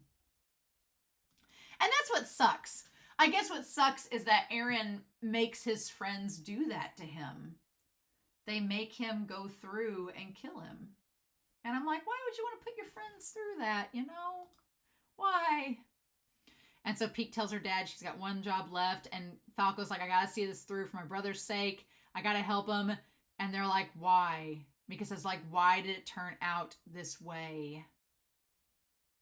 And Armin turns around to go back and fight Eren. And Reiner's running with the arrows in him. And then this thing starts to let out all of the toxic gas that, like, is being, circulating. And, they can't tell it right away because it's mixing with the dust and the smoke from everything that's happened. But they suddenly smell stuff that doesn't smell like steam from the rumbling, right? And so they go on explaining what Mueller did during the fight and everything. Blah, blah, blah. And they're like, let's work together to overcome this. And then Annie sees her dad. Isn't that great? And then Connie's like, wait, this does not seem like the steam. This seems like the stuff from Rogako Village. And then he's like, Mikasa, Pieck, get on Falco. We're getting out of here. And they're like, what are you talking about? And Levi's like, the Ackermans and Titan wielders are immune to the gas. You know better than anybody what we've got to do. Oh my gosh. And Pieck just, the look on Pieck's face, Pieck just being like, are you freaking kidding me? Like, after all this time, it's too much. And then Levi's like, we can't afford to think about it. And so, oh my God. Yeah. And then Pieck being like, no. Oh. And poor Falco. And with Gabby too, right? I hate it. At first when Falco like screeched, I thought he was doing like the beast scream too. I thought that's what was happening. But him screaming like, just, it was just him screaming in pain. And then I hated this moment between Jean and Connie. We're being like, this is how we're going to go out. And they were like, arm in arm. I hated that. I was like, no. I was like, don't you dare die. How dare you? Like, I guess so. We'll entrust the rest to our comrades. That's how the Scout Regiment soldiers meet their end. No. And he's like, do you remember the night we burned the corpses, Jean? And he's like, yeah, I do. He's like, this was all your fault, you know? I hated that so much. That we got stuck with having to save humanity. And yeah, so it's like the founder like turned them all into Titans. I hate it. I absolutely hated it. This is the one time, normally in any other story, when a character dies and then they get brought back to life at the end, I'm like, oh, that's gimmicky, that's hokey. No, this is the one exception. This is the one time I'm like, oh, thank God. Because I was like, if I was thinking this was about to go like all Hamlet and everybody was gonna die, I was like, so Jean, Connie, Gabby, Reiner, Annie, they're all gonna die, and all that's gonna be left is Falco and Peek with Mikasa and Levi and Armin. That's it. I was thinking everyone was going to die, and I was about to be so mad. So this is the one time, you see how he gets away with it. This is the one time that their Titan powers get taken away at the end, which we're going to talk about that when we get to it. But this is the one moment where it all happens, and I'm like, oh, thank God. Fine. I'm so glad that ends up happening. I'm glad that that's the case. And then, yeah, it's just so awful, like Reiner and everybody. Oh, I hate it. I hate it so much. And the founders like using them to fight Reiner and the others and to try to get back to Eren. Oh, it's so awful. And just seeing like Jean and Connie and then his mom and Gabby as Titans. Oh, and so Peek's down there. Yeah, Peek's down there with Reiner and Annie. Like they all were going to die except Falco and them. Oh my God. I hate it. And Peek being so mad. And Annie too, like they're all just like, everybody is like crying and screaming and it's the end of the world and I hate it. Like all that pain and everything that Reiner's like, when will our torment end? I also hate that the Titan version of Jean is kind of cute. I hate it. I hate it so much. He's like, when will all torment end? And that is the one thing that I get so... I guess what's so heartbreaking about this whole thing is that Eren put his friends through hell. He put his friends through so much hell.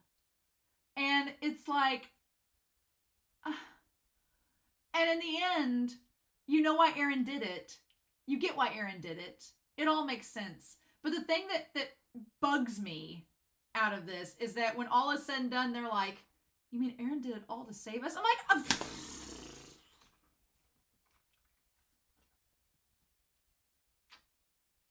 oh my God. Oh my God. Which I'm glad everything gets reversed. So that is the one thing. If it didn't, and if it didn't happen and they somehow stumbled out of this alive, like Reiner stumbled out and he's like, well, at least Eren was trying to do good. I'm like, oh my God. Can't.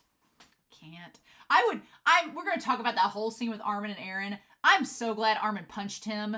I was like, if you don't, I was going to. So I'm glad that happened. So we're going to talk about that when we get to it. But yeah, it's just absolutely a nightmare. It's the worst case scenario possible. And Mikasa is just like dealing with her headaches. And Levi's like, pull it together. Levi's like, we got to get to Eren. We're the only ones who can kill Eren now. And Mikasa just being like, seeing him under the tree with the vision. She's like, it's too much. And her seeing him like that, I can't take anymore. And then she's like, I want to go back. Oh my God. And seeing Eren, like that brief glimpse of him. And as they're running towards him, she's like, I want to go back to our home. Oh my God. So yeah. So then we get to this flashback. Right? The flashback in the trees. The alternate universe of Eren showing her like the what ifs, or her saying the what if scenario. And him being like, you'll catch a cold. And he has his hair all cut and everything. And he looks like he looks like a guy in his 20s that he doesn't look all ratty and everything. He legit looks like a 20-year-old. He's still got the shirt and she's still got her outfit on and everything. And she's like, when did I fall asleep? And then we have the beginning there. Yeah. And so he's like, oh, you must have been exhausted. And shows him chopping the wood there. And the fish, she's like, I felt like I had a really long dream. So there's this alternate universe that happens, this memory, this alternate universe scenario where Mikasa has, like, we see what would have happened if she had told Eren that she loved him from the beginning. So back during Dawn of Humanity. So we're going to put that kind of over here, where we have this alternate universe that if she had told Eren to run away with her and that she loved him, right? That this is what basically would have happened. So if you want to know the alternate scenario, here's what would have happened. He's like, well, let's just take it easy and do nothing the rest of the day. We're fine. Everything's great. He's like, I caught some huge fish. And he's like, what's wrong? Why are you crying? Because, yeah, she's just thinking about, like, what's going on. Like, she has the same cut and everything from back then. Her hair's not fully grown out. And she's like, I don't know why I'm crying. She's like, I felt like I shouldn't be here. And Eren's like, okay. He's like, there's nothing we can do anymore. And she's like, what are you talking about? And he says, that day we cast everything aside to run away to this place. Like, he just took off. Like, this is what would have happened if things had happened and she could have run away with him, right? That if they had just left and ran away. And he's like, Armin must be trying to find us.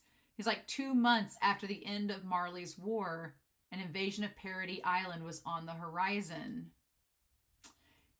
And he's like, if we hadn't run, they would have killed us all.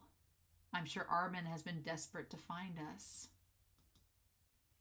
So it's like, is this what you would have wanted? Was to them. And there's some flaws with this a little bit, because it's like, well, if they had run away, I'm sure that Armin would have at least come after them. But probably Jean and Sasha and Connie maybe too. Maybe not. Maybe they would have stayed behind and fought until the end and died. I don't know. But what's weird about this is that he's like, Armin will come and try to find us, I'm sure. I couldn't bring myself to plunge Astoria into hell and commit to an endless cycle of killing. So yeah, essentially, the rumbling can never happen if Eren left. The rumbling could have never happened. Historia would not have been fed to anything because there would have been no point. Eren's got the founder, so whatever. So if they had ran off together, then they could have at least had these moments together at the very end. And he's like, I couldn't let that happen. I couldn't bring genocide upon all of humanity outside the island. Which is like, I'm like, where was this timeline? Could we not have had this? Well, could we not have had this? And he's like, so let's just go and live out the remaining 4 years in peace and quiet. Just the two of us. Somewhere with no other people. You're the one who said all of that, Mikasa. Oh, yeah, it was your idea. And so, I mean, obviously, there is, you know, some discrepancies with that. If they had just left, the two of them, I'm sure Connie and Levi and all them would have stayed behind on Paradis. Who knows what would have happened to Paradis? Would it have stopped the cycle of violence with everything there? Probably not. Would it have killed all of humanity? No. So it almost is like Isayama is giving you this little taste of, well, what about this scenario? Is this what you wanted? And the short answer is, well, no. But I guess what makes me so kind of not disheartened with Attack on Titan, but kind of like, is that it almost is like Isayama in some ways presents these very impossible scenarios where things are so extreme and you think, well, this way is awful. But then you have a situation like this where it's like, well, is this what you wanted, for them to run away together and leave everybody else behind to their own devices? And you're like, well, no, not exactly. And it's almost like Isayama's like, well, there are no other answers, so just choose. It's like A, B, C, or D. Which one are you going to pick? And I don't know. I feel like, again, I need to talk about this in the recap. But I feel like in other series that I've watched since Attack on Titan, since I started Attack on Titan, there's been a couple other series that I've watched that kind of choose to do what Isayama doesn't do. Isayama puts you in a very specific corner to where you literally have to fight your way out. There's no other way. And I've watched some other series that seem a little bit more realistic with it, where you're not in such an extreme corner. And yes, there are very hard rows to hoe and very hard roads to take that are not going to be easy to overcome, but they're doable. It's just a matter of what you're sacrificing. And that's kind of what's happening here, but it's very extreme. And you're like, oh, okay. And she's like, yeah. And again, what it is like, but again, Isayama shows you, she says, I'm sorry. I know we promised we wouldn't talk about that stuff. But again, there's the idea that there is the wall surrounding them. They're just building another wall. It's just if they ran away and left all their problems behind, isn't that the same thing as King Fritz? Isn't that doing the exact same thing? You still have a fence. It's like the fence that Historia would climb over when she went and visited Frida. It's still a fence. It's still a wall. You're running away from the problem. You're not solving it. It's just like, well, is this what you wanted? Well, no, not exactly. And he's like, can we make another promise? That once I'm dead, you throw this scarf away. Oof. You're going to live a long time after this. And forget all about me. Forget and be free. And I was really afraid of that. Because when he said forget and be free, I'm like, don't you dare erase her memories. Don't you dare do that, Eren. I'm not going to have that. No. And you had the bird of fate fly over. But yeah, you have the idea of there's the fence. There's the wall surrounding them, isolating them off from the rest of the world. It's no different than King Fritz. And I'm like, I don't know. I talked about it like back in the volumes of the manga. Like, it is another form of running away from the problem. But I don't think genocide was really as far as we needed to go to get to this point. But yeah, it is. This doesn't solve the problem. And Eren telling her to forget about him, forget about the scarf. She's like, I ain't going to do that. No. And then she's like, please, Mikasa. And you see Eren, like, you see him inside there, forget about me. As he's fighting Armin, right? And Armin, I like Armin there's a lot of kinky shit in this special. Armin grabbing Eren's hair. Like, come on now. Like, you know? And them just fighting back and forth, trading blows. It's crazy. And then Mikasa, she's like, she grabs the scarf. And I love that as she's seeing them all fight to the death, like Peek's being surrounded by Gabby, Annie's being attacked by her father and Reiner's mom in Titan form. You see Mikasa put the scarf and she's like, I'm sorry, but I can't do that. And she has like the scar above her eye. She's like, I'm not going to forget about you. She's like, nope, I'm not going to forget. I can't. And her tying the scarf, she's like, I'm going to do this because... And they're like, Eren's in the mouth. Has to be. Just sitting there and she's like, everyone help me get there. Damn. They're like, roger that, Mikasa. Oh my God. And now, like, I love that Armin just punches him in the mouth. Like, again, calling back to savagery.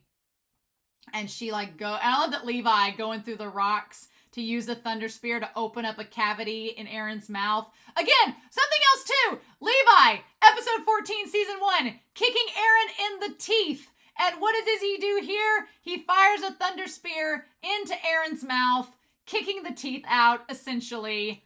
The callbacks. May I say the callbacks? And then Mikasa going through into Eren's mouth, literally inside of him. And she goes through. Oh. And in that moment, what's so weird about that moment is she looks so serene and smiles in that moment. Like if anybody's going to kill you, it's me. And Eren just opens his eyes and looks at her. And that's the last thing he sees is her smiling at him. The last thing he sees is her smiling. Okay, so the last memory he has in that moment is seeing her smile. So, we're going to come back up here that the last memory that Eren has is of Mikasa. Mikasa smiling as she kills him. That is the last memory that he has of her. And as Be Happy on the Discord, I got done with this reaction. I told Be Happy, I was like, hey, because they were telling me, they're like, hey, just, Be Happy's one of the moderators. They were like, when you're done with the reaction, let me know, because there's one thing I want to tell you before you start the discussion. I was like, okay. So I told them I was done with the reaction, and they were like, okay, just so you know, go back to chapter 1 of the manga, not the anime. They leave it out of the anime, but go back to chapter 1 of the manga, and there's a line in the conversation that's not in the anime episode. So I did. There is a line that Eren says in chapter 1 of the manga that, again, we talk about Isayama playing the long game. In chapter 1 of the manga, there is a line that Eren says to Mikasa, and he's like, why is your hair so long? Like when he wakes up from his dream, from the long dream. And that is because the last memory he has is of Mikasa killing him, and he sees the scarf, and he sees the short hair. And that's the last memory that he has of her. So, Eren wanted to get, Eren's last memory is that he knew he was going to die at Mikasa's hands. So, we know that the memories he has go all the way back to chapter 1, under the tree, where he ends up being buried at, under the tree, back to chapter 1, and even back before then with Grisha and Kruger, right? Even back before then. So we had just chapter 1, and then we had getting to Grisha and having him enact the stuff at Shiganshina, which even goes back to Kruger even before then. But then leading to the chapel with Eren and Historia, right? Even then, leading him to kiss Grisha's hand, and kissing Grisha's hand activated all the memories coming back. Where you know, I'm gonna make a better timeline for this for the recap, but led to, you know, Eren going back and making all the things lead up to this point. But then, yeah, the thing that he saw was the sight that he saw, they said what a beautiful sight it was Mikasa killing him. Mikasa's smile. The beautiful sight that he saw that day was Mikasa killing him. Was Mikasa's smile.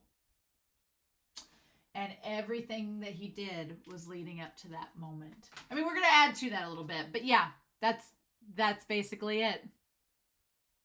And and then so then we have the idea of Eren and him at the same log cabin, waking up at the same time, and she's leaning down to him. They're together, and her saying, "See you later, Eren." And that paradise that they had together, and her lifting up the head. The kiss is the most macabre thing ever. Because you see Ymir eavesdropping. Ymir standing there in front of like the light coming through the crack in his teeth, like gingivitis be damned. But Ymir just standing there. Ymir, you're being creepy. Why does Ymir have to stand there and watch them kiss? I mean, I know why. But Ymir stands there and watches them kiss. And so here's the idea, right? So Ymir sees in this moment, it goes back to her she wants love, and she wants to understand what love is. And so we have the idea of Mikasa. You know, you may be asking yourself, why the hell does Mikasa have to kiss Eren's head? Well, that's the only time she's going to get to do it. And you might as well while the corpse is hot, right? But beyond the macabre, like only Isayama would have a main character kissing the other main characters while they're decapitated. Only Isayama would do that. I can see a lot of people being like, well, that seems hokey and why would you do that? But there's a reason behind it. There's a reason behind it. Because Mikasa kissing Eren's head, Ymir sees that, right? And that goes back to that flashback where Ymir saw the couple getting married and Ymir's like, well, what is love? And Mikasa is that unconditional love, right? In that moment. And so, oh my God, just seeing this play out. And then we have the final chapter, which is called Toward the Tree on That Hill. Now, at this point, I've been talking for nearly 3 hours. I feel like before we go any further, I am going to take a break and then come right back. I'm back. I had some dinner and I poured myself some tea because I've been talking for nearly 3 hours straight about this. And so, yeah, we're on the final chapter, which is called Towards the Tree on That Hill. The tree, again, we've had tree symbolism throughout the entire series of Attack on Titan, and the tree represents kind of this eternal, it's a form, really. If you look at Plato's, theory of the idea, I've been talking about it with another series that I'm watching. You have the idea of the form, and the tree, what does it represent? Does it represent life? Does it represent the purpose of life, eternity, a constant, necessary, steadfast force? Does it represent survival? What else does it represent? And we see it like Gabby and Falco planting the trees, but I think also in the sense of Attack on Titan, it represents that just simplicity of existence, right? And towards the tree on that hill, the memory of Armin and Mikasa and Eren racing to that tree and just enjoying this simple moment together is kind of what's made up in these last parts with this simple moment between all of them, right? So fun times. But yes, a couple things before I start this last part here, though. I was telling my moderators, I was like, hey, I had to take a break, but I'm already at like 3 hours, and then I got one more chapter to go, like 30 minutes left to talk about. So who knows how long this will take? And they were like, okay, so 2 things. One, I said the sheep thing that was in front of Armin. You had Bertolt holding the hands like this. You had Grisha on one side, Kruger on the other, and you had the ram in the middle. The ram is supposed to be Cassava, and I'm like, oh, Cassava, which was, Zeke's mentor. And I was like, the former beast type before him. And I was like, okay, seems legit. And then Be Happy was saying that, in the memory with Cassava that Zeke has, there's the toys on the floor, and you see there's 3, or in Cassava's memory, there's a little blonde girl pulling a cart, which is Ymir, and the cart's being directed by someone with black hair, which is Eren, and there's a little blonde boy in the back, which is Zeke. And I was like, wow. So now that all makes sense now. So that's fun. So yes, the final chapter. We pick up as soon as Mikasa's got done kissing that old head. I told my brother over dinner, I was like, I finished Attack on Titan. I finished it. And I'm not kidding. I just finished this part and got into this segment where we just got done watching Mikasa kiss Eren's decapitated head. And I told my brother, I'm like, I finished Attack on Titan. He went, mm-hmm. And him and I have very similar views about Eren, which surprises me. I thought he would argue with me. He's not a big fan of Armin, but I love Armin. That's kind of where our disagreements are. But we both kind of think the same thing about Eren. But I asked him, like, what are your thoughts? What did you think about at the end? And I swear to you, the only thing he said was, he was like, so Mikasa kissing that head, huh? And I was like, oh my gosh, right?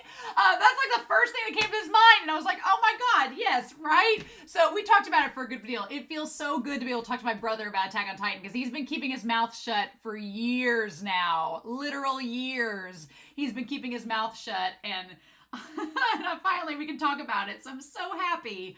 It makes me so happy we can finally discuss things. So yes, we go back to the wall and we see, I get it was for the sake of the future that you saw the Attack Titan's ability.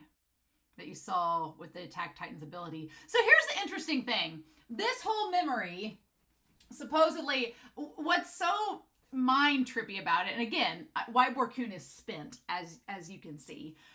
So I'm going to have to go through. I think what I'm going to do for the recap, I was telling my brother over dinner, I think what I'm going to do is be Romania Mac as Hillbilly Eren and explain the timeline as Hillbilly Eren. I think that's the only way that it will work. I think that that's what we're going to do. So look forward to that as I don my hillbilly attire once more and explain things. But yes, so what's so fun about this is that they're kids, right? they're experiencing as kids, as memories. They're looking as memories of the... We've seen Eren be able to do this through memories of the future. He was able to take Zeke along and go throughout his own memories while they're in the paths.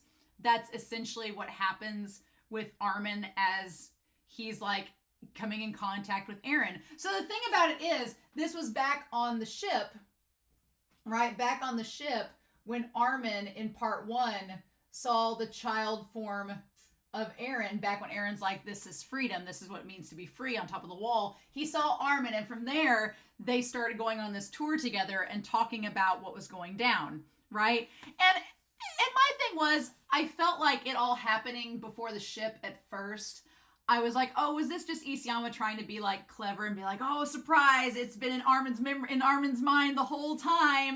It's just now he couldn't remember it until after he killed Eren. And at the time I was like, well, then what was the point of that, you know? But the point of that was that after Eren gets decapitated by Mikasa, he can't talk to Armin anymore. He can't share those memories with Armin anymore because he's dead. So the whole point of Eren coming back to Armin in part 1 of this special and giving him these memories and explaining to him as he walks with them is because he wanted this moment to be shared between him and Armin, that they'd have this moment together.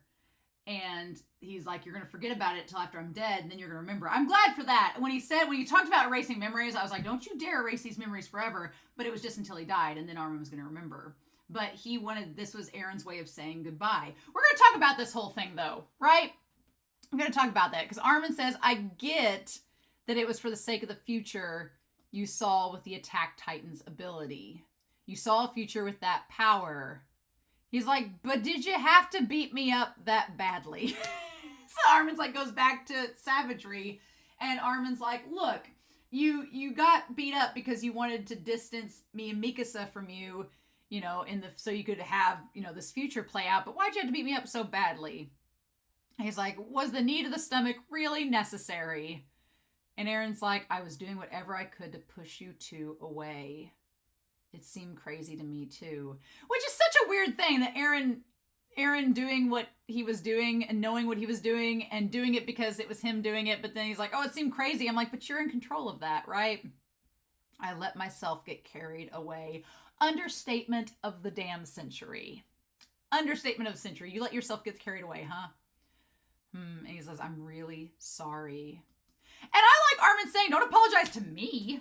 Like, apologize to Mikasa. Like, Armin's like, I was mad at you, but Mikasa's the one you hurt. Like, he was like, I was mad, but you really hurt Mikasa. She's the one you hurt with your nonsense. And then Eren being like, yeah, you're right. I'm glad that Eren says you're right. Eren's like, yep, you are correct. I did hurt Mikasa. Glad that he admits that, right? And he says it was all to push us away and make us into the heroes who killed you and saved humanity from annihilation. And he's like, yes, every surviving human would owe you a debt of gratitude. I said in the last part that if this were the case and it was made aware to the characters, I was going to be a little bit frustrated. I am frustrated by it. I've calmed down considerably since part 1. As you can tell, I am frustrated by it because it's hillbilly Eren's logic of being like, well, if and you know, we've talked about this, how many times have we beat this dead horse, that Eren was like, if I become the villain that you all destroy, humanity will owe you a debt of gratitude. But that's not guaranteed. As we find out, that's not how it goes. And I do appreciate Isayama giving us the reality that it's not going to be just that easy, that, oh, they slayed Eren, they slayed the dragon, they saved the day, the people are going to welcome them with open arms. That's not what ends up happening. They still have to work for it quite a bit, and there's still a lot of animosity towards them, and it's not something that's simply solved. And Eren kind of makes it so simple, and I guess we had all kind of made it simple in our minds that that's how it was going to work, but I appreciate Isayama making it realistic in that, no, it's not going to be easy. There's still going to be a lot of hardships down the road. But it's just like Eren basically kind of takes away a lot of their freedoms in this moment, being like, well, this is what I've got to do. I'm making these decisions to affect your futures. I hope you guys are okay with that. It's like, It's like, well, I mean, I guess they have no choice because you've taken that away from them, right? He says, island devils who went against the island and stayed true to the path of humanity. And I'm like, well, then why couldn't you do that, Eren? Because Eren didn't want to. That's the thing. It's like, it does get very frustrating because Eren was in the position of having all the cards on the table. He was in the position of power the most. And I don't know if I like the idea of the message that Eren having all the power and he's a slave to freedom and he can't go against the grain with all the cards in his hand. I get the writing. I get it. It makes sense, but I'm not a fan of it, I guess is my point. I guess it doesn't make me like Eren's character anymore. It would make you the most respected individuals in the world. And so Armin's like, oh, so you're telling us to protect Parity from the reprisal of the world like the Tiber family after the Titan War. That's kind of what we're going to be, right? We're taking that role on? And Eren kind of blinks. And Eren kind of blinks because Eren doesn't seem like he thought about it at that point. You know, Eren doesn't really say anything. Armin's like, so you're basically asking us to become the Tibers. That's what you're asking us to do, right? And Eren just doesn't, it's like hillbilly Eren didn't think about that. And Armin's like, there's no way we can become heroes, Eren. Like, that's not how this works. Like, I'm sorry to disappoint you, but neither I nor the others intend to play the hero like you want us to. Like, we're not going to do exactly what you want. He's like, we're not going to be this force. We're not going to be like the Jaegerists who become this military force. That's not how this is going to work. And they're not going to view us as these celebrated heroes necessarily. They may just be pissed at us as well. And so then Eren gets up and he's like, well, then let's just go to the places we wanted to go to right now. And while we walk, I'll tell you about the founder, Ymir. The thing that I kind of hate about this, too, is they get to go to the sea of lava and the fields of snow and see all these things. And they get to travel to them through the paths. So are they real or are they not real? Are they just an illusion? You know, I don't think the paths are a teleportation device that lets them travel wherever. But it's just like what it looks like through it's like you're, you know, a virtual simulation, it seems like. But because if it had been a real power, then why didn't Eren just transport them all to those places away, you know? Again, but what sucks about it is that Eren has destroyed all of those places that they wanted to go to, hypothetically, when he's destroyed 80% of the world. He's destroyed all those places. So what sucks is he's like, here, I want to go take you to show you these locations I'm about to destroy before I destroy them, so you can at least see them before the world's wrecked, because after I'm dead, you're not going to have any time to go see them yourself. You're going to be too busy cleaning up the mess that I made. And it's like, ugh. So it does kind of make me a little bit mad, a little bit, that instead of, I'm like, you couldn't have, again, Isayama writes people into a corner where they really don't have a choice. And it's one part about the story that frustrates me a little, is that the only way they're able to see these wonderful things is together before the end. I do like the shot of them looking at the lava. It's very cute. Again, it's a simulation because they're in their clothes and whatever, and seeing a volcano. And so then, and Eren, what I do really like though, is Eren looking over at Armin with the look of like wonder and surprise on his face. Eren doesn't care about any of this. He doesn't care. He wants to destroy it all. But he's always been fascinated and envious of how Armin can take so much wonder in the things of the world. And Eren's like, I just don't get it.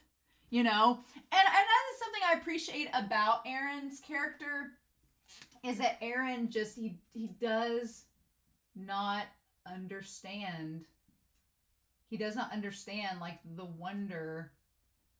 It's kind of like, I'm not saying Eren is neurodivergent by any means, but I'm just saying that Eren socially and emotionally, Eren is emotionally disconnected from a lot of things. He doesn't understand how love works. He doesn't understand how a lot of things work. And he's so emotionally disconnected from understanding, like, the wonder of the world. Like, Armin sees it, and, like, Hanji saw it, and Erwin and others. And it's kind of sad that Eren doesn't understand and see the fascination with the world like Armin does. It's kind of sad, honestly. And so he's like, now where was I? Where did I leave off? Oh yeah. And Armin's like, wait, are we talking about something? You said the power of the Titans still exists because the founder Ymir continued to obey King Fritz for 2,000 years. So yeah, basically the idea is that Ymir, she just kept the Titan power going. The Titan power going because that was Fritz's will. She was just following the king, the royal family's will all these years because that's all she knew, right? That's the only reason the Titan powers have continued all this time. And so Eren's like, yes, correct. He burned down her home, killed her parents, and ripped out her tongue. But yet, even after attaining godlike power, she still remained subservient to him because she was in love with him. I mean, we talked about that back in the episode. There's something I felt when I touched her in the paths, and I couldn't believe it. The founder, Ymir, loved King Fritz. And yeah, and it kind of, I can understand why Eren is confused by that, because you see King Fritz here with all of these, like, women, all of these, like, mistresses and everything, and Eren would be like, Eren doesn't understand the concept of romantic love really to begin with. He's pretty, aloof about all of that. So he'd be like, I don't understand. Why would she be in love with him? But that goes back to the concept of, Mikasa being in love with Eren. It goes back to the idea of Uri being in love with Kenny. It goes back to the concept of, are characters that have done bad things, are they worthy of being loved? And the answer can depend on a various number of factors. And we talked about this in the last part, but I think the biggest difference between Eren and King Fritz is that King Fritz never showed her any love in return, any compassion in return. He never reciprocated any of her, like, gestures of love towards him. Whereas Eren gave Mikasa the scarf and reciprocated that love. Whether he realized it or not, he did it. He did offer her protection, and that was a form of compassion and love, even if Eren wasn't fully aware of it, right? Proving that he was worth being cared about. So you have that. But I get where Eren's like, well, why would she love him? He never did anything nice for her. And true, you could say King Fritz is awful. I think King Fritz is a piece of shit. But you ask why she would love him? There are a lot of people in this world that love people that are terrible to them. There are a lot of people in this world that love people that abuse them, that don't respect them, that treat them like King Fritz treated her. And you're like, well, how could you love them? But go ask them, I guess, go ask them why they do it. I'm not the person to answer for them, but it happens. You see that, and it's just, she just happened to be somebody in that situation that gained the power of a god. What can we do? That's the worst case scenario. And Armin's like, really? That's what kept Ymir bound even after 2,000 years. And so then they go and see, like, I can't understand the deepest depths of the founder of Ymir's heart. Again, that idea that we can't understand why they would love someone like that. It's beyond us. But it was clear that she'd been suffering for the entire 2,000 years. She kept searching for someone to release her, and finally they appeared. And I thought that it was going to be Eren, because Eren's the one that came to her, right? And that person was Mikasa. And then we see them, like, in the snow deserts, right? And the aurora, the northern lights. Mm-hmm. And then Armin's like, wait, did you just say Mikasa? And he's like, yeah, so you weren't listening. And he's like, oh, look, I'm watching these beautiful... He's like, I am looking at the world that I've been waiting to see this entire time. You're the one that's talking about stuff that we should sit down and talk about later. And then he's like, why Mikasa? And then I like that Eren's like, I don't know. Eren looks so uncomfortable answering this question. He's like, only founder Ymir knows that. And he's like, I still don't know what Mikasa did. But yeah, the answer was, that's the thing. Eren doesn't realize the moment she kissed him is when he died. So he doesn't quite understand what Founder Ymir saw in Mikasa. Doesn't quite understand, like, how that goes, right? He's not really sure what it was, but we know it's her seeing her kiss Eren and know that love can be achieved for someone like Eren. And you can say that Ymir relates somewhat to Eren and their isolation and them not being, them feeling connected. But the fact that Mikasa was able to give that love back to Eren proved to Ymir that it was possible, right? And maybe that was Ymir's, like, way to get closure. What I know for certain is that the outcome Mikasa brought about is what I kept moving forward to reach. That it's that moment that she kills him that he's been trying to move towards, the beautiful sight, as they're looking at the Northern Lights, right? I slaughtered humanity and caused Eldians to kill each other on parody. And as Eren says this, I like that they're back to, like, their versions after season 3, part 2, but before Eren went rogue and dragged my dear friends into combat. Yes, you did all of these things. I'm like, at this point, I was like, okay, Eren is bearing his sins now. Let's get to it, right? Without ever knowing whether they'd survive. So he didn't know. At this point, Eren had no clue whether they were going to live or not. He just knew he saw Mikasa killing him, and that's what he wanted to get to. But he didn't know if they were going to survive.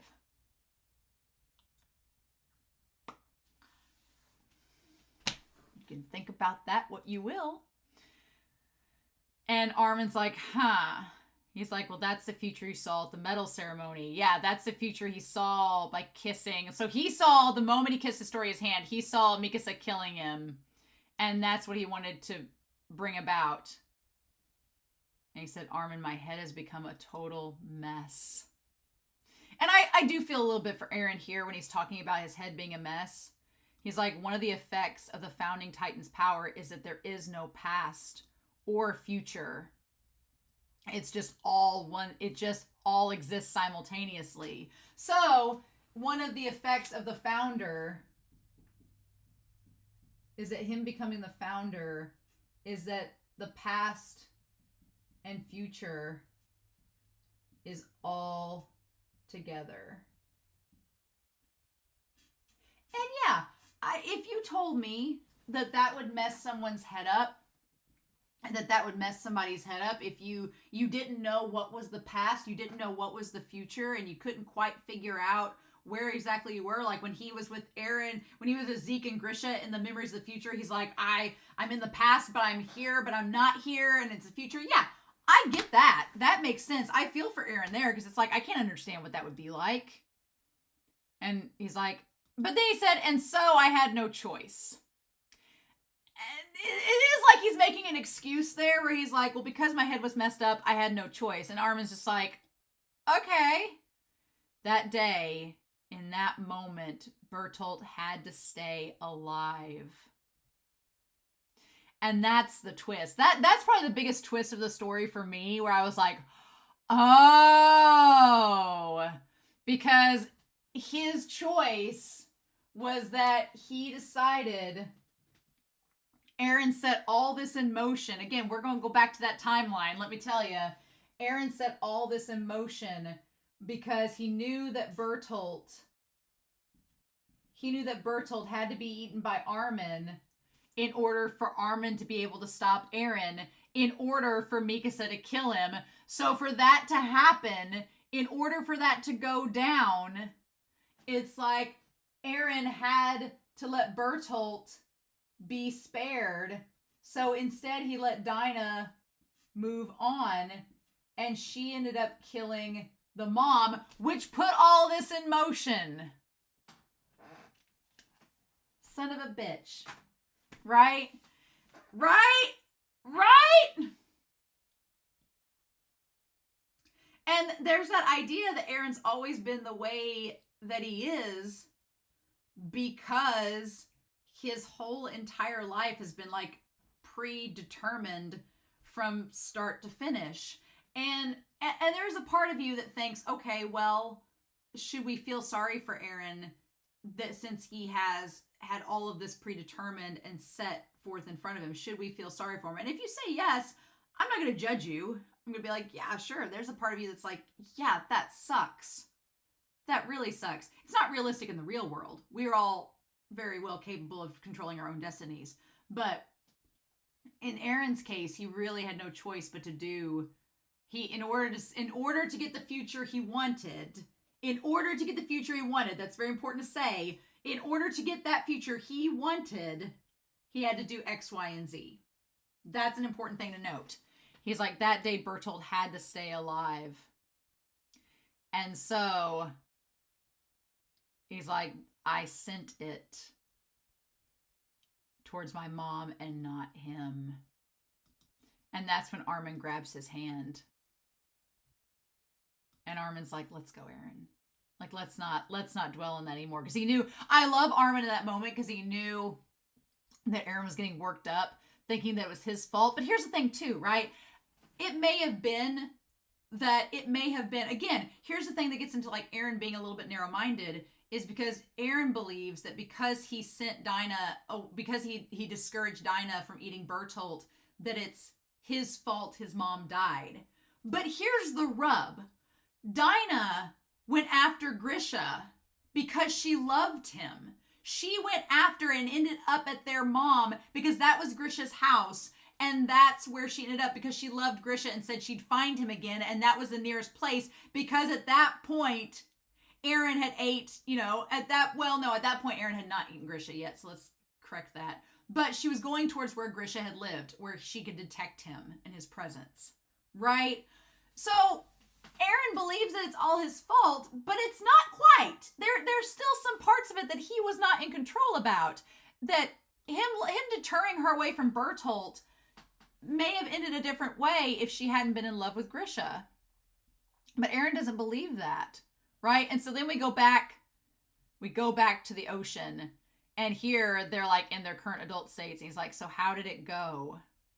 He's like, what did you mean with Mikasa? He's like, do you think she's going to be happy? And at this point, Armin starts to go on about, how to go with Mikasa. Well, you died. You're going to die. So do you think she's going to be happy and forget about you and live happily with someone else? She's not going to forget about him. That's the answer. The way that you wanted. And he's like, oh, I don't know. And then that's when Armin punches him. And I'm like, thank God. Thank God. Because at this point, even if you feel sorry for Eren, even if you feel like Eren, I was like, Eren needs some comeuppance because Eren's been a baka, an absolute idiot in some regards. And I'm like, he needs some comeuppance. And finally, Armin gives him that comeuppance by punching the bejesus out of him. And I love that he punches him into the ocean. He's like, are you freaking kidding me? And he's like, what kind of answer is that?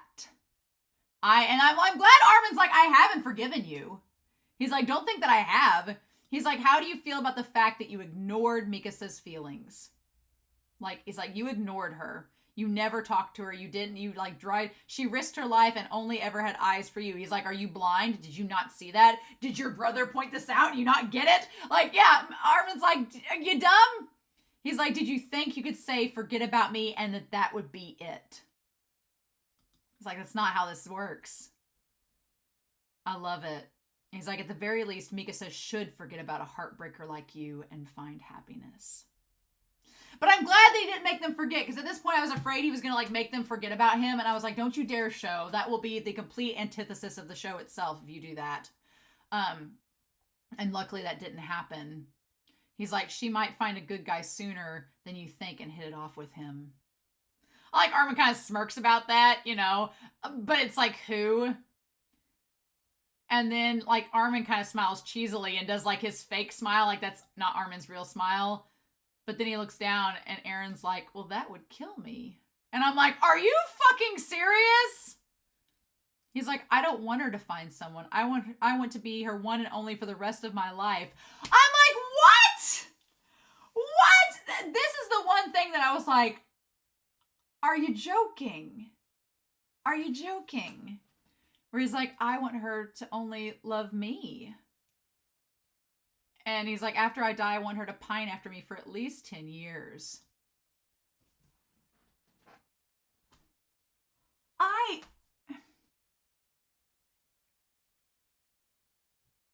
I don't know what you want me to say. That was such a weird moment. And I was like, are you freaking kidding me? I'm like, you mean to tell me that you've liked her this whole time? You've liked her this whole time. And you are so selfish, Eren. I was like, Eren is so selfish in that moment. He's like, I want her to pine after me 10 years after I'm dead. I'm like, she's going to spend the rest of her life pining after you. And you have the gall at this stage of the game, when you know you're going to die at her hands. You have the gall when you know you're going to tell her you hate her and push her away, or try to at least. You have the gall to say that you hope she pines after you after your death. I mean, I guess it's the opposite of us being like, oh, Eren, don't tell her to forget about you and, you know, that you don't love her or whatever. But I'm like, Eren, are you freaking kidding me? And Armin's like, oh, I see. Oh, I see. I didn't think you'd say anything that pathetic. Yeah, Armin's like, I didn't think you were that much trash. Like, are you kidding me? He's like, don't tell Mikasa any of this. He's like, I want her to find happiness. I really do. But damn it. I don't want to die. That was the thing. That was the thing, was that I was so confused throughout most of this, because Eren's always been about living and freedom, and that, you know, that's the whole point, is that that everyone has a right to live and have their freedom. And so when he was like saying they were gonna have to kill him, I was like, and seemed like he wanted them to kill him, I was like, well, this seems like the antithesis of everything you've been doing up until now, so I don't understand. So him saying that he doesn't want to die, it's like, okay, but you can't live with what you've done. I don't want to leave Mikasa or any of you. And Armin's just like, well, that's all fine and dandy, but look what's happened. It's like, it sucks so much. And he's like, then let's keep trying. Let's find another way. And Eren's like, he's like, I can't. I'm sure none of them wanted to die either. And it's like, he's like, all these people that have died, he's like, I can't go back. Eren's like, well, you know, all these people that have died because of me, he's like, I can't go back now and suddenly decide to live and accept that all those people died for my actions. He's like, it's too late for that. But it's one of those things where it's like, Eren, if you didn't want to die and you didn't want... what sucks is, out of all of this, it's kind of like there needed to be a happy medium between this scenario that we get, where Eren backs everyone into a corner, where they literally have no other option but to kill him in order to save humanity from dropping down to 100 people. Or it's like there's either that scenario, or there's a scenario where him and Mikasa ran off and left everyone behind that seems so out of character that it doesn't work. There's no Goldilocks. There's no like, well, why can't we do this? And the sad thing is that, and we're going to get to Eren kind of admitting it, the sad thing is that when Armin was talking to Zeke, he's like, we didn't have to do all this. We could have just enjoyed the small time that we had together. Armin's like, if you didn't want to die and you didn't want any of us to die, he's like, well, that's not how life works. Eventually we're going to die. That's going to happen inevitably. We can't live forever. And it's one of those things where, like, even if Eren saved humanity, then they weren't going to live together forever. Eventually they were going to pass. And Armin's, you know, it's kind of like one of those things where Armin's like, you know, if we just enjoy the small times we have together and enjoy our company, enjoy each other, then we'll make those moments last and make them more memorable. But going to all of these extremes to get to where we can have like, and the thing of it is, Eren goes to all these extremes to save them, but in turn, he ends up having to die for it to be that way. And Armin's like, if you just didn't do any of this, and we could have just enjoyed the final moments we all had together, would that not have been worth it?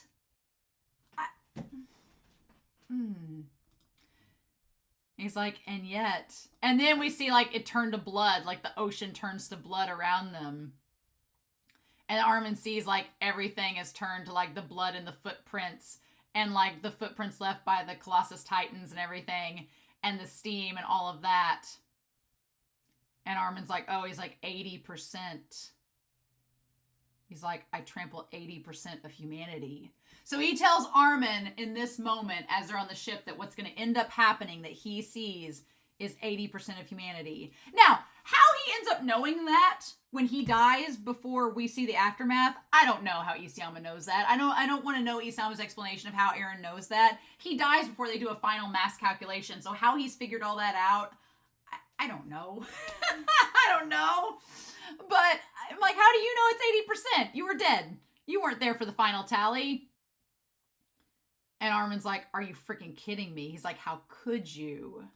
Yeah, Armin's like, how could you? I'm glad Armin goes off on him.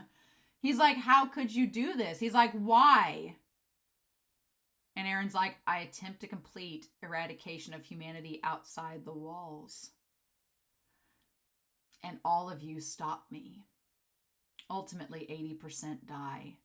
And the world outside the walls drops to the same level of civilization as parity. So that they're equal. And you can tell Armin is so pissed. He's like, which means there won't be a one-sided war of reprisal. That the both sides are going to be pretty much even keel. Oh, but this conflict doesn't end. And he's like, what do you mean? And then Eren's just like, are you trying to say that what we've all done is pointless? And so, yeah, it's like, again, we talk about this. It's like the idea is that the conflict with the 20% left doesn't end, according to Eren. And so Armin's like, well, then what was the damn point? It's like, Armin's like, if you mean to tell me that we all stop you and you were building towards this future anyway, and it was still going to be conflict even after it was over, then why did you do it in the first place? Why couldn't you have just spent the time with us like we could have been doing rather than go through all of this death and destruction? If the war was going to come anyway and we were going to have to deal with it anyway, then why did we have to go through all this? You know, Armin's like, but why? The massacre hasn't occurred yet. Just stop it. And Eren's like, I can't. He's like, 20% is all you managed to save. He's like, it's already been determined. And I love that Armin's like, been determined. He's like, did you determine it? Didn't you kill them? And he's like, so many times I've tested it and all to no avail. So we do find out in this that Eren tried. Eren apparently like had all these scenarios. He tried all these scenarios and they all had the same result. So I'm like, has Eren been time traveling this whole time and trying to like, he's like, so many times I tested it and all to no avail. I'm like, has Eren been going back and forth in time, or was he just running scenarios in his head, but they all didn't match up and they didn't work out? Because back during Dawn of Humanity, when he was roaming the streets, he didn't think that there was any, or did he know beforehand? To no avail. And he's like, there are always things always occurred exactly as I saw in my memories of the future. Like he's tried to like alter things and they keep on turning out exactly the same. Armin, it's just as you said. I'm a slave to freedom. Eren's like, no matter what I do, I keep trying to destroy the world because I want to be free. And I keep on going back to the same thing and the same result. And that's what I'm a slave to. And Armin's like, this is crazy. Like, why? He's like, you're saying that it can't be undone. And he's like, that can't be. He's like, this isn't a solution at all. Like, what? You can't have a war if there are no people? Yeah, and I like that Armin Armin brings this up, I like that Armin's like, are you freaking serious? Because he's like, oh, what? Oh, you think that destroying the world because there's no people now, there won't be any war? He's like, that's a joke. Who would take it seriously? He's like, and then Eren has this look on his face like, what? Like, ah! I'm like, yes, you baka. He's like, what, you think destroying the world is going to eliminate all conflict? He's like, Eren, it's true that there is no end in sight for this conflict. But, and I'm sure that the hell we went through has happened over and over again. But he's like, but we need to think that despite it all, one day we can eventually come to understand one another. Armin just says, he's like this whole point. Armin finally tells Eren what Niccolo's been telling us, what Mr. Browse has been telling us, what everybody in the story has been telling us, that the idea that he's like, yeah, this conflict may occur over and over and over again. And people may make the same mistakes over and over again. But does that mean that we need to destroy the entire world? What is that going to do? That's not going to help. Like, it's not going to solve the problem. He's like, are you an idiot? He's like, why are we going to these extremes when every scenario is going to bring you back to the same point? Then what was the point of even doing it? And Eren just has this look on his face like, well, I never thought of it that way. And I'm like, I was going to drop kick and I realized I was going to kick my coffee cup. He's like, and now no one will have any faith, not even in something as small as that. Oh. And then he's like, the only lesson that they'll be left with is that they have to kill or be killed. Yeah. Armin's like, what you're doing isn't solving the problem. Armin's like, even if we kill you, as you say, we're still going to have a conflict. And all you've done is create this extreme situation. All you've done is create this extreme situation where people's mentalities will be kill or be killed. Like, you've not helped us become ambassadors of peace any easier, Eren, even though you think that that's what you're doing. That's not how this is going to go. You've just made things a lot more dire and the situation so much more bleak. Then it's like there would have been no difference if we never started the rumbling or did anything at all. We could still we basically have the same chances of becoming ambassadors and being an ambassador for peace as we do now, as we did back then. So all you've done is that the scenarios haven't changed. It's just there's 80% of the human population less is what has basically happened. And Armin's like, Armin's like, if you had told us about all this plans and all about these things, about the memories of future and everything, like, I don't know, before we started this whole thing, maybe we could have come to this realization sooner. And it's like, that's all. He's like, and you're saying you did this all for us. And he's like, Eren. And then we have Grisha saying, Eren, that's your name. And he's like, no, I didn't do it all for you. He's like, Eren, you're free. And we see Grisha holding him. What's so interesting about that scene is you have Carla looking up at baby Eren and Grisha and him saying, you're free. And it's such a different vibe than when Grisha was holding Zeke. And when he held Zeke, he's like, you're going to be the one to save us all. It's like the moment Zeke was born, he was bound to this fate that Grisha was instilling upon him. Whereas Eren, when he was born, Grisha's like, you're free. You can do whatever you want. And Armin saying, did you do all of this for us? Like you said you are. And Eren's like, no, I didn't. He's like, I wanted to level everything. That's it. I can forgive Eren's character as a piece of writing so much more for that line.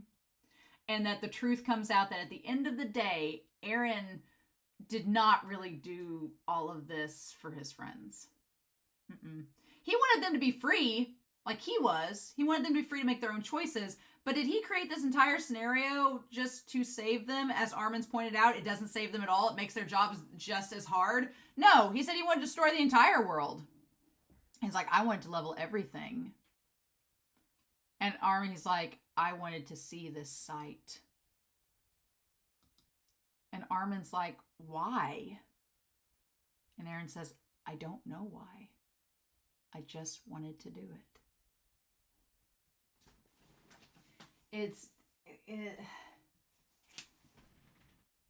Because Eren was the villain. The villains usually want to destroy the world. Their rhyme and reason may not matter, but Eren didn't have a reason. He was just born with this desire to... Some people just want to watch the world burn. And Eren was one of them.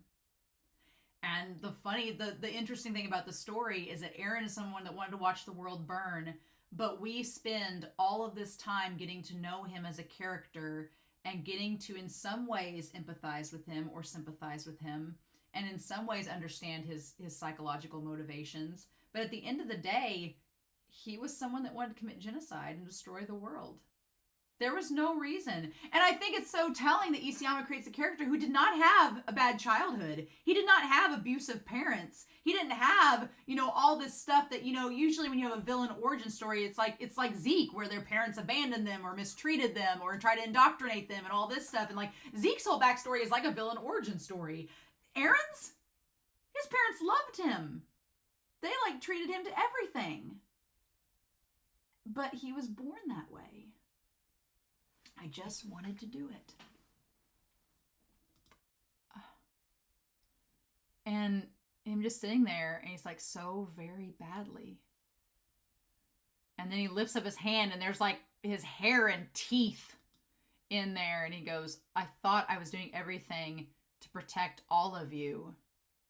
But Sasha and Hanji died because of me. And I wound up putting you in a lethal confrontation with Flock. At this point, I was much happier with Eren's character as he starts to confess all this, that Eren is suddenly realizing all of the bad things that he's done under the guise of protecting them, but it's really been because he just wanted to destroy the world. And he was trying to think of a way. It's almost like he was trying to cover himself and make it seem like he wasn't, and convince himself that he wasn't doing it for his own selfish reasons. But then it comes out that no, he was doing it for his own selfish reasons, and he realizes it in this moment. He's like, I was actually putting you guys in a lot of danger, and some of you died. And he's like, why? Why did it turn out this way? I finally know. Because I'm an idiot.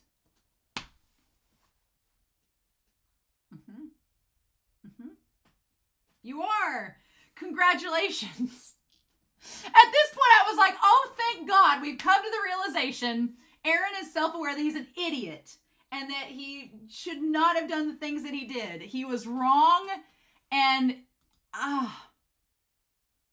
he's like a garden variety idiot who got his hands on power.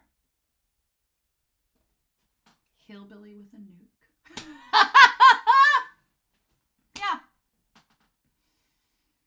That's basically it. Feels so cathartic hearing Eren say this.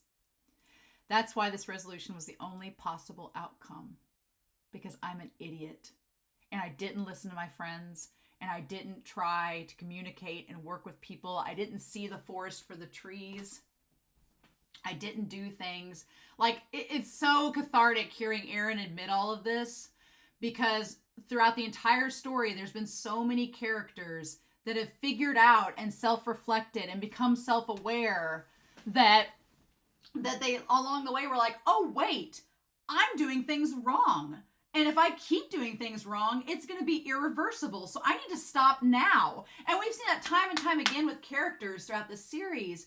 And then it gets to Eren, and Eren doesn't get to that point until it's past the point of no return. Until Eren realizes, as he's talking to Armin, he's like, I can't go back now. It's like, we've come too far, and now I can't turn back, so you guys have to kill me now. And he's like, I'm an idiot. Why'd I do this? And it's like, yes, why did you do this? He's like, that's why this is the only possible outcome. And he's like, that's all there is to it, right? And Armin's like, well, like, no. And he picks up the shell. And he's like, I get it. He's like wanting to erase people from the world. He's like, I felt that way too. And Eren's like, oh, well, you're a liar. You would never. And he's like, nobody would guess it. But considering I'm a hero who saved 20% of the population, it was me who showed you the book outside about the outside world. I'm like, what I didn't want was Armin to try to justify Eren and make, I was a little mad at this part because I'm like, no, Eren is admitting he was an idiot. He's admitting that this is a lot of his fault. And don't try to cover his sins up, Armin. Don't. I mean, I like that Armin doesn't try to paint himself off as a saint, because Armin's told Annie, he's like, no, and he tells Annie after this, he's like, no, I'm a monster too. I've killed people. He's like, it was me who showed you the book about the outside world, who put the idea of a free and unoccupied world in your head. But I'm like, Eren just got done telling you that he's always been this way. So it was only a matter of time, right? I like that Armin tries to say it's not just Eren's fault, but it is Eren's fault. And he's like, yes, that was me. And Eren's like, well, what's that? And Armin's like, oh, you finally noticed it. I was just holding it in the ocean like for 10 minutes when we were back there. He's like, it was at our feet the whole time. But you were always looking off into the distance. He's like, this shell is like, this is the beauty of the world that's always been there. But you were always looking past it. You didn't see, again, the forest for the trees. And he's like, thanks, Eren, for showing me what was beyond the walls and showing me this sight. We did this. That says something that Armin's like, this was us together. I don't know how I feel about that, about Armin taking partial blame along with Eren. I mean, I get that Armin does this for his friend, but I'm like, really? I feel like Armin takes a brunt of the responsibility and blame that he did not deserve. When he was apologizing to Bertolt, I'm like, no, you didn't bring yourself back. Eren did that. And when he's like, oh, well, I showed you the book of the outside world. I'm like, yeah, but just because you show somebody a book doesn't mean that them committing genocide is on your hands too. I think that the level of accomplice at that point is has a bit of a gap, right? And he's like, we did this. So after this, we'll be together forever, won't we? This part, though, is so intriguing to me because Armin is basically, he's not the one to tell Eren this, but, Eren's like, oh, well, you're a good boy. And Armin's like, I hate people calling me a good person. Like he tells Annie after this moment. He's like, I've killed people and I've, manipulated people and I've said things to get people to do what I want, just kind of like what you did. So he's like, in the end, even if you're the one that chose this and you were an idiot, he's like, I saw the red flags and didn't do anything about it. But after this, we're going to be together, aren't we? And Eren's like, after this, where? And Armin's like, well, in hell, assuming it exists. I'm like, and he says that with such a smile. He's like, we're going to be in hell together, right? I mean, unless we just end up in the paths again, maybe we'll suffer for the sin of killing 80% of humanity together. I feel like that's the only thing Armin can do for Eren at this point. Is at this point, Eren has admitted his sins and he's admitted his self-awareness of his baka-ness and how he's admitting that he's an idiot and that this is all because of him. And Armin is his friend until the very end. And so it's almost like Armin's like, you know what? I'm not going to let my best friend, despite all of his flaws, go down and die thinking that he's going to be alone. That's the thing. And I do respect Armin. I hate that he does it for Eren. I do. I hate that he does it for Eren, but he's his best friend. And so at this point, Armin's like, you know what? I'm not going to let you suffer in solitude and believe that you're alone. Probably because he doesn't want Eren to become another Ymir. Armin probably doesn't want, after everything that Eren's saying, he's like, oh, Ymir's just been seeking connection and understanding and doesn't want to be lonely, Armin's probably thinking, oh, well, God, I don't want Eren to get lonely and end up as another Ymir in the paths. He's like, no. Don't worry. You're going to be with me. We're going to be together after all this is said and done. Because we're going to go to hell together. And I'm not going to let you be alone. He's like, yeah. And I'm sorry, but the way they both looked at each other in this moment, like, and when they were starting to go towards each other, I'm like, are we getting a kiss? Is this kiss happening? Is this a shippable moment? It is most certainly a shippable moment. But I was like, is this kiss happening? I was like bracing myself. I was like, oh. And then just, yeah, they both hug each other.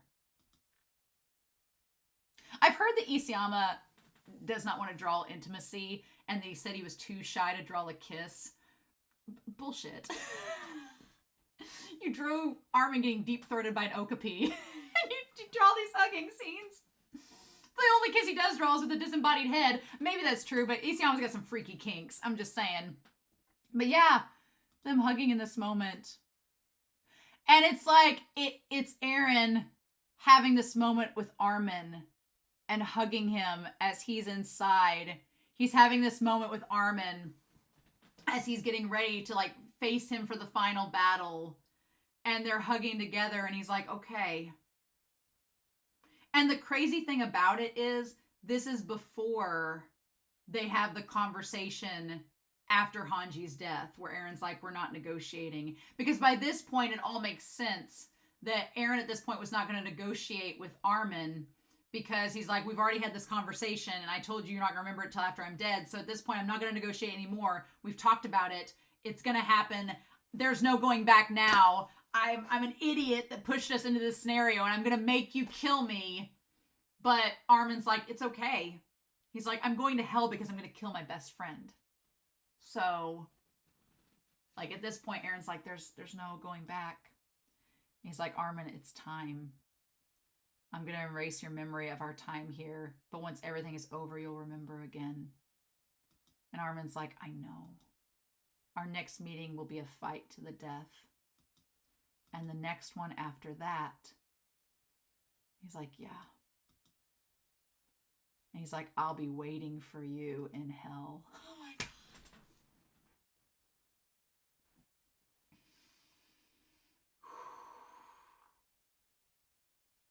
I mean, I give props to Isayama. I give props to Isayama for not making the two main characters here out to be these like holier than thou savior. I guess that is one thing I'm really happy with this ending. As Eren and Armin are admitting their sins to one another, it's such a moment. It's like Magath and Willie Tybur, right? Magath and Willie Tybur, right before Declaration of War, were like, well, we'll see each other in hell, right? We'll see each other in hell. And it's like Keith and Shadis. It's like all these characters that are like, all right. And like Erwin and Levi is like, we'll see you in hell. Like, you know, it's all these characters are like, we've done these crazy things. And now you see Eren holding the shell with like strands of his own hair and teeth in it, or however you want to look at it. But him hugging Armin and just being like, yeah, we're going to see each other on the battlefield one more time. And then after that, next time we'll see each other will be whenever we die. It's, man, I give Isayama a lot of props because a lot of mangaka would probably make the two main characters be super like we are the saviors of the story. We're the heroes. We're just like these patron saints of goodness. And not Eren and Armin. Mm-mm. No. I like that Isayama doesn't shy away from the fact that they're both guilty of being responsible for so many deaths, and they're not getting off scot-free. Definitely not Eren. And Armin's like, well, you're my best friend, so I'll join you together. We'll be together forever. It's very shippable, right? Because they both are like, well, we want Mikasa to go off and be happy. I guess she's not going to hell, so it's just going to be the two of us. I never thought I'd be shipping Armin and Eren, but here we are. And the clouds make up Eren's eye. The clouds all swirl together to become his eye. Isn't that crazy? And then it becomes Armin's eye too, as he shows up on the boat. And he doesn't remember. But he's been shot through the heart. And Eren's to blame. So then they get on the boat, right? Yeah, it says we've had some time, and then there it is. Holy shit. And then we cut back to Falco. I love that transition from the bird to Falco. And Armin wakes up. And it's like him and Armin like in a hug with one another. Oh my god. As the story's over, and then yeah, Armin gets up. And that's when he remembers everything. Yup. And he sees Mikasa. And she's got Eren's head. It is strangely macabre to see her holding the head. I feel like the manga is going to be much more bloody and grittier than Mappa makes it very pretty there. And then, damn, Armin and that. And him crying over Eren's head. Yeah. Because, I mean, in that moment, it's these two and their best friend. They had to kill their best friend. And it's seriously like Eren. He's an idiot. He got them to this point where they had to kill their best friend to survive. And it didn't have to be this way. Didn't have to end that way, right? Didn't have to end that way. And she's like, you got your memories back too, right? Of the times Eren came to see us. So it's clear that Eren came to see her like in the cabin scene, right? That Eren gave her those memories of what could have been together to try to get her to forget about him, and it didn't work. And he's like, yeah. He told me that the outcome you bring about through... So he says the outcome that you bring about through your choices is to erase the power of the Titans from the world. Mm-hmm. So it was like love's true kiss. Love's true kiss set all the Titans free from their spell. My brother and I talked about this extensively over dinner. Because my brother was like, if at the end of the day, we were having a discussion about this. We're like, at the end of the day, Mikasa's actions, I guess the main thing to take away from this is that Eren did not know that Mikasa's actions, but he did know because he told Armin, right? He did know because he told Armin this, right? So Eren realized that somehow through whatever Mikasa did, the power of the Titans would go away. So all Ymir was waiting on was a good fan fiction to come along. Joking. But basically, it's like Ymir saw Mikasa kissing Eren's head and was like, well, I guess we don't need the power of the Titans anymore. My brother and I were talking about that, and he was saying, he's like, I just don't understand. Eren had the power to do anything. Why couldn't we have just gotten rid of the powers of the Titans before all this went down? And because at this point, we're back to square one. At this point, it's like, well, no, there's no more power of the Titans. Nobody's on a death clock, so that's good. But it's like, if you could have gotten rid of them a long time ago before all this went down, then I don't know, maybe something could have happened, It's still... I think the fact of the matter that things are not instantly solved, which I appreciate the realism of, but the fact that things are still creating conflict and there's still the problem of the world against parity, even after all this is said and done, without the power of the Titans, it kind of makes it feel like maybe if you did something a little bit differently, could it have made a difference? Maybe. You don't know. But then again, Eren doesn't know the outcome after he's died. He doesn't. All he knows is that, well, I just made an even playing field to where there's just 20% of the world with you guys. So I hope it works out. He's like, I want to get rid of everybody, but I guess fine. Keep 20% of the world. Have it your way. I just... I'm glad the power of the Titans is gone. Glad that Mikasa's true love's kiss solve Titan problems, but it does kind of feel like, really, we couldn't have done this sooner? We couldn't have done this sooner. Okay, fair. And then he's like, I remember now, you damned conscientious dumbass. So now, did Eren go to all of their memories and explain? Did he have a hug to all of them too? Did he tell all of them he was meeting them in hell? Or was it just Armin? I want it to just be Armin. I want my shippable moment to be just Eren and Armin. But are you telling me he went to all of them and gave his little goodbyes to each and every one of them? I guess he did. Now I want to see what all of their goodbyes were like. Eren said my mom would turn back into a human. So I guess Eren said his farewells. He went to all of them, waved his hand like he's fading off into the distance, Goku style, and was like, bye guys. And like, I'm solving all the problems. Sorry you have to kill me. Like, I don't know how I feel about that. I would have rather, I don't know, if we weren't going to see all of them, maybe the manga will show us all of them. My thing is, did Eren realize that he was a dumbass and a baka in all of the scenarios with each and every one of them, or was it just Armin's that he confessed he was an idiot? Was it all of them that he confessed, or was it just Armin? Because it almost made it seem like it was just Armin's that he realized when Armin was like, here's the deal, and Eren's like, what? Did he not have that revelation with anybody else? No? We don't know? And Annie's like, he told us to live a long life. What about you?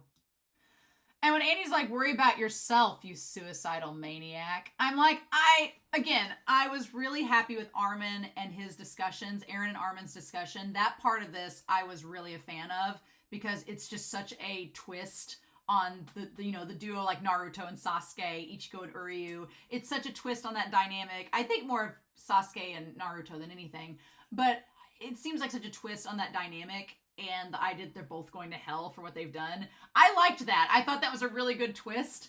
I thought that dialogue was great, but then everybody here is like, well, but Eren. And I'm like, no! He committed genocide! Nearly! Let's not let him off the hook with a slap on the wrist! No!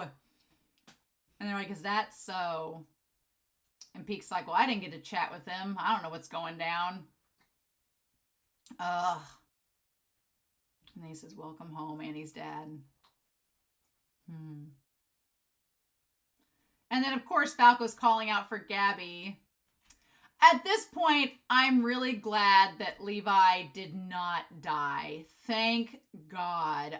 When he saw Erwin and all of them, I was like, when he saw Erwin and all them standing in front of him, and Levi smiles, and he's like, well, this was the resolution that you gave your hearts for. It's not exactly great, but glad that we ended up stopping the Titan problem. Glad there are no more Titans. Hope it was worth it. It does feel a little like macabre there, like almost a tongue-in-cheek of, was this a worthy cause to die for? Petra, Moblit, Hanji, Erwin. Yikes. It is sweet that Levi cries in that moment, though, where they all dedicate their hearts to him and do the motion, and Erwin and Hanji especially like disappearing, and Levi like cries as he's like got the little tear there. Like it's sweet. It like seeing him finally cry, because Levi doesn't cry. So seeing him shed a tear, it's the part that was weird to me, and I don't know, maybe it's anime only, maybe it's not. The part that was weird to me was Sasha appearing in front of Jean and Connie. I don't know. I'm sure some people will find it really heartwarming and touching because Connie like has a moment with it. It just, I don't know. I'm such a heartless wench. That part just felt a little too Patrick Swayze Ghost for me. At least with Levi, we have set it up throughout the entire series that like Hanji and Erwin and Levi, they've all had this conversation about seeing the ghosts of the past, and Levi and Erwin had that conversation of all of our comrades watching over us, and, are we dedicating our hearts to the right cause and things like that. So when Levi sees them all standing there, and you can kind of make it be like, oh, is it a hallucination that Levi's having as he's on the verge of death? Like, is he seeing the white light and they disappear? And it's like, that's what I took it as. I took it as Levi was about to die. And he saw Erwin and Hanji and then was like, okay, I'm ready to go. And then they were like, no, Levi, you're going to stick around because you're an Ackerman. And he's like, son of a bitch. And they all just like leave and vanish. That's what I took it as. And so I didn't find that hokey. I thought, no, this tracks, makes thematic sense. It would be a nice, cool way to show and not tell that Levi was about to die but stuck around. The Sasha part, though, we've not had any thematic... I mean, except with Jean and Hanji had like the idea of, you know, seeing our comrades and stuff, but Jean always saw Marco. Why did Marco show up? Why did Marco show up in that moment and like dedicate his heart to them? Why not then, you know? Why was it just Sasha? But Sasha just feels a little hokey there. I was like, we don't have to do that, but it's okay. It's fine. And then Falco running to Gabby and Reiner's like, young love. And then he sees his mom, you know. It's great. So, yeah. And then Mikasa's like, I gotta go. Mikasa is surprisingly calm for everything going down. She's like, I gotta go bury Eren because they ain't gonna let us have a proper burial with him. Mikasa strikes me as very calm in this moment. And it's like, okay. And he's like, well, where? And she's like, if I stay here, Eren won't be allowed a proper burial, so I gotta go. And she's like, yeah, I know a place. And she's like, the place where Eren was always taking his naps. Under that tree. He's like, yeah, that's a good spot. Oh, they have the little image of Armin crying. But yeah. Yeah. And so then we have the whole thing with the Marleyans, right? Where they're all like, you know, we just got done with this. And I will say, with Mikasa walking away, I'm like, what? You guys traveled like days to get here. How is she gonna go back to that tree instantly? I mean, it's a cool gesture and everything, but Falco is clearly picking her up on the way back and taking her back to Parody. Let's be real. That part I was like, do we know the distance and how that works? She ain't gonna get there until next week. You know, just walking with that head. Falco's clearly gonna have to pick her up and take her back. But he can't now! Wait, he can't take her back! He doesn't have Titan powers anymore! How is she getting back with that head? That head is going to be like gross by the time she gets back. That head's going to be gross by the time she gets back. What? And they don't have a plane. The plane got destroyed on the way there. How are they... The logistics of her getting back to Parody, since they don't have Titan powers, since they don't have a plane, since the train access was probably ruined. Maybe they have a train. Is she going to put Eren's head in a knapsack and take it back with her? That thing's going to start smelling. What? There ain't formaldehyde here, and then they don't have a boat. How are they getting back to Parody? Somebody's going to have to go pick the boats. But there's no boats in the dock since Magath blew it up. There's no way to chase them. Kizaru's boat is gone. This Asmobito boat's gone. How are they getting back?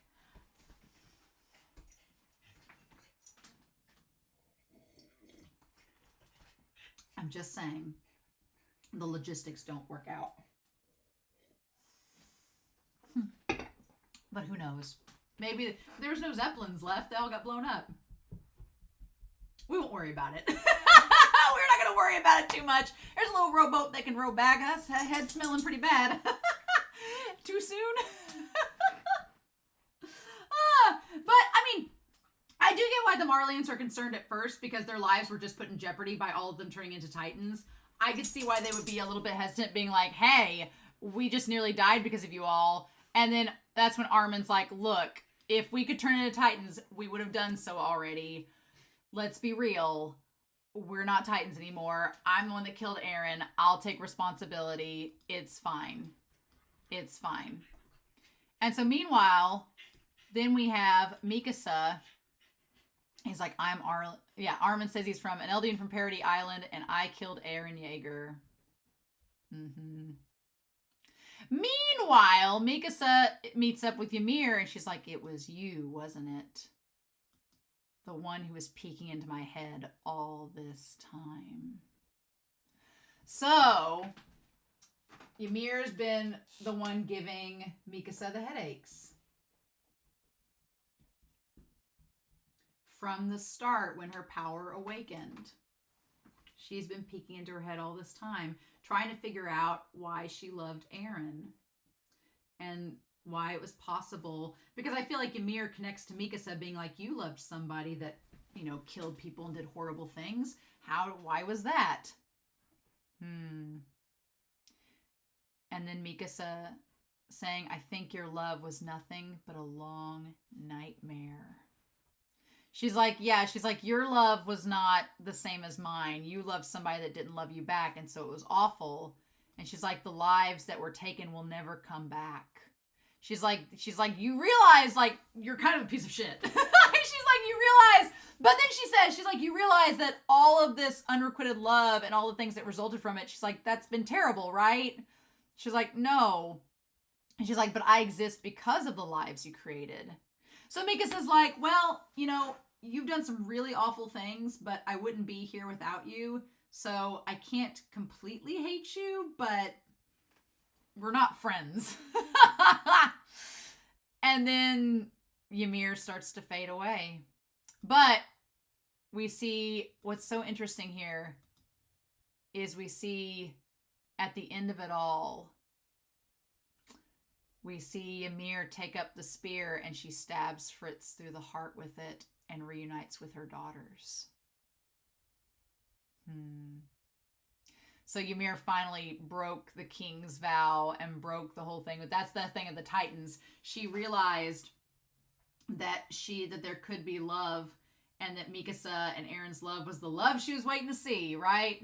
And so then she decides to finally take up against the king, spears him, and gets reunited with her daughters. And that was the origin of the paths. And so now it's like they can all pass on together. And then she just disappears. Just evaporates away into the smoke. And Mikasa's like, don't mind me, just leaving with my head. Just gonna have this head in my arms, and that's gonna be how it's gonna be for the next week. So meanwhile, I find it's a little bit macabre, Mappa. A little bit macabre, Mappa, for you to go from Eren's head being cradled in Mikasa's arms to Farmhand Coon and Historia's daughter being cradled in Historia's arms. If this is the only way we get to know what Farmhand Coon looks like, because she has brown eyes and like golden hair. Also, Great British Baking Show be damned. Look at that peach pie. So 3 years have passed because she's 3 years old now. Yep. And we see Historia with her. Yeah. So 3 years have passed. Farmhand Coon. We don't get to see Farmhand Coon's face. Ultimate travesty. How dare you, Isayama? I better see it in the manga or I'm going to be mad. But yeah.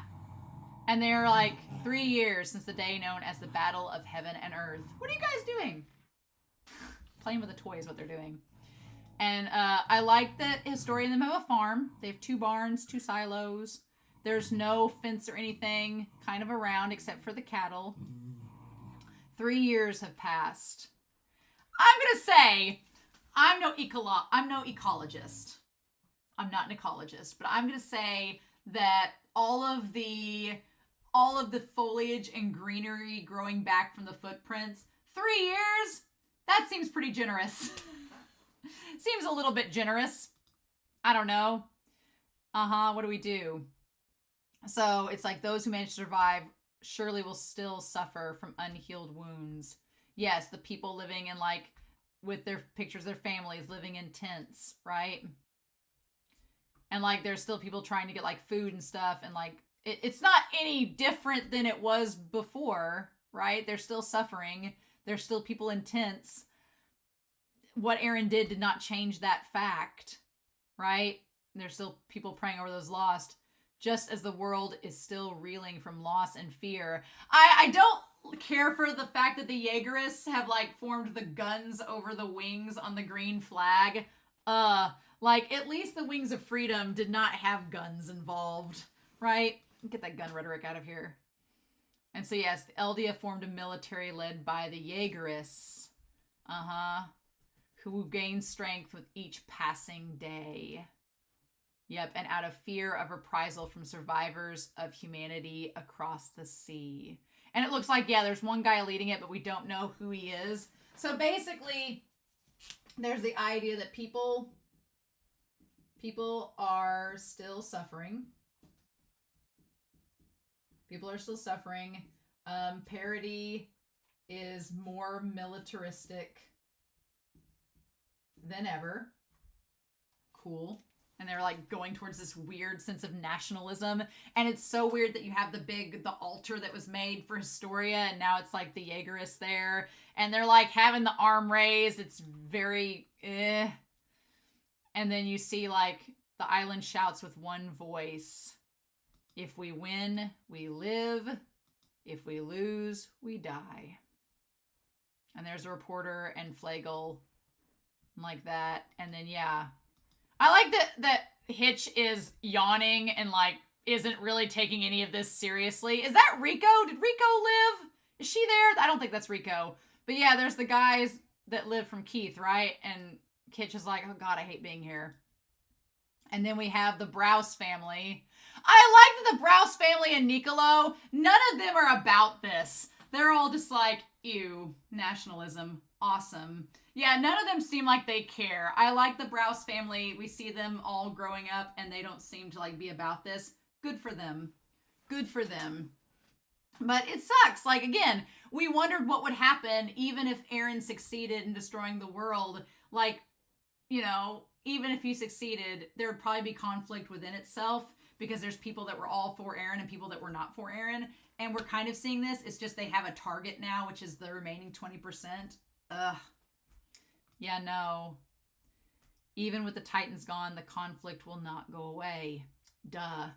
Eren passed on to me all that he knew of the future. Though I cannot see the future that lies beyond this one, I have been able to see this future clearly. And we see Historia standing there, like with her coat and everything on, right? The outcome was not the result of Eren's choices alone. It's the outcome wrought by all of our choices. And here's the thing. Yes, I think that that's a big lesson of Attack on Titan, is that it is not just one person that led to this point. It is all of them. It's everyone's choices. We've talked about this nonstop, that it's everyone's choices that brought us to this point. But Eren definitely exacerbated a lot of things and made things go to the extreme very quickly, right? And the sad thing is that like, it's not like the world after Eren, you know, Eren's whole thing was, oh, well, we'll all be free after I destroy the world. And it's like, no, we're seeing that that's clearly not what's happening. There's still a lot of conflict and a lot of strife and a lot of negative energy in the world that's left after you did everything. And we see the Asmobito and we see her there and she's like, we have to fight so that we need fight no more. That's the thing that Historia brings up. We have to fight to end fighting. That fight in quotation marks is the thing. She's like, we don't need to keep using violence against violence. Violence just begets violence and it creates a cycle that's never ending. But she's like, what we need to be fighting for is to, not fighting for our right to party, but fighting for peace and fighting for needing to no longer fight. She's like, that's what we need to pour our energy into. Even if we should find ourselves living lives divorced from peace.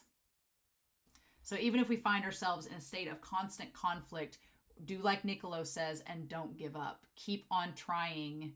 This isn't the life that he wished for us. But whether he wished it or not, it's the life he passed on to us. Yeah, I'm glad that she says that. She's like, Eren was like, oh, if I do all this, you guys will be free. And Historia's like, that's not how this happened. This isn't what Eren thought he was giving us, but it's what ended up happening. So excuses are excuses at this point. We've got to move on and do something to try to make the world better. How will we live in the reprieve that remains in this world without Titans? And I like that everybody's there. I love the idea that Reiner like was somebody that was suicidal and didn't think he'd have anything in life, and at the end of it he's like, you know, in the suit, he looks like he has Gabby and Falco, and he like has gained an appreciation. God, I love Connie's growing his hair out. And he's like, I can't get over how beautiful Historia's handwriting is. I love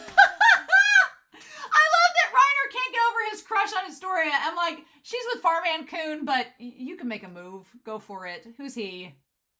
You're a little creepy. I like the Peak's like, and then John says, don't lust after a married woman. And Peak's like, well, then what are you doing? What's with your fixation of your hair? And Jean being like, well, who are you? She's like, who are you trying to look good for? And he's like, the ladies who'll be reading the history books in school. I honestly still push my Jean and Peak agenda. And I love that Reiner says, do you mean the field guide to horses? Love it. Love it. Love it so much. And John's like, it's a real shame your life got longer, Reiner.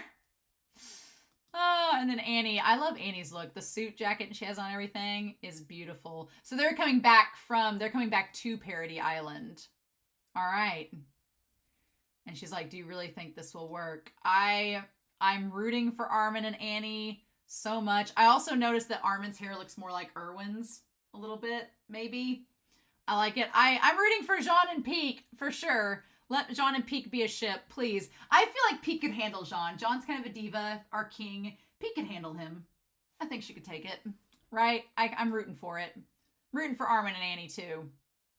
We destroyed the walls and betrayed the island and killed Eren, who the Eldians revere.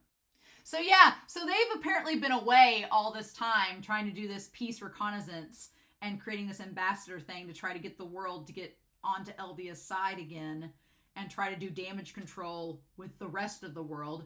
Good for them. And now they're going back to Parody and they're like, when we go back and Historia meets with us, what's going to happen? How are we going to be received? Right? Because the Aegris don't like us. We killed Flock and Eren. Like, how are we going to do this?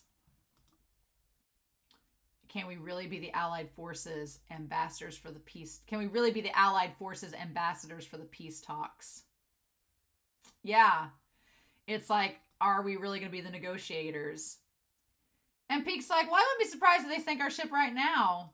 And it's so crazy. It's like, it feels very much like a moment from Return of the King, where at the end of Return of the King, the hobbits that went away and fought in battle, they come back home and it's not as they left it. You know, there's no going back to the way things were before.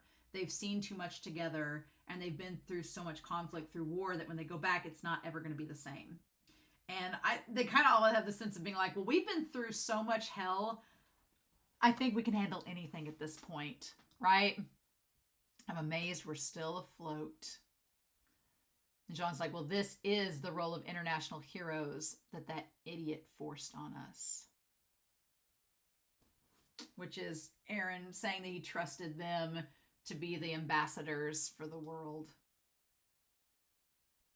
I want you to have long lives, my ass. And then I love that, you know, because Annie and Reiner are not, they're from Marley. They're not really from Parody. And Connie's like, well, don't tell me you got on this ship expecting to go home alive, right?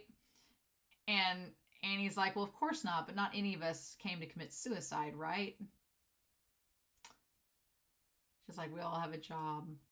And yeah, just the 6 of them. Isn't that so weird? Walking into hell again. Like, this is the answer. The scout regiment is made up of a bunch of dreamers who don't know when to quit. I love that Armin's tie is green because he was the commander of the scouts. So it's like his little like rendition of that. And he's like, we're part of the Survey Corps. It's so funny the way it's come full circle. He's like, we started out like going off against battling these mindless titans in the rain and the mud and just like up to our knees and things that we didn't think we'd come back alive from. And now we're talking about going to a peace talk and we're treating it like it's the same thing. Armin's like, are you kidding? He's like, we were able to stand against that. This is nothing. He's like, we just don't know when to quit. I love it. I love the smiles they all give them. And then I like that Annie's like, but I'm military police. I didn't sign up for the scouts. Love it. And Armin's like, and I like that Armin ignores her. He's like, I'm not going to acknowledge that. For the time being, we won't be killed. Love it. After all, everyone on Parody will want to know our story. So they've been gone for 3 years.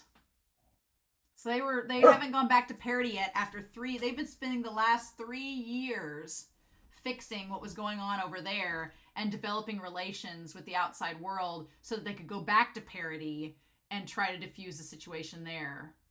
Meanwhile, you have like Levi back at the tents, like in the camps at Marley with the kids, giving out the kids to everything, giving out the candy.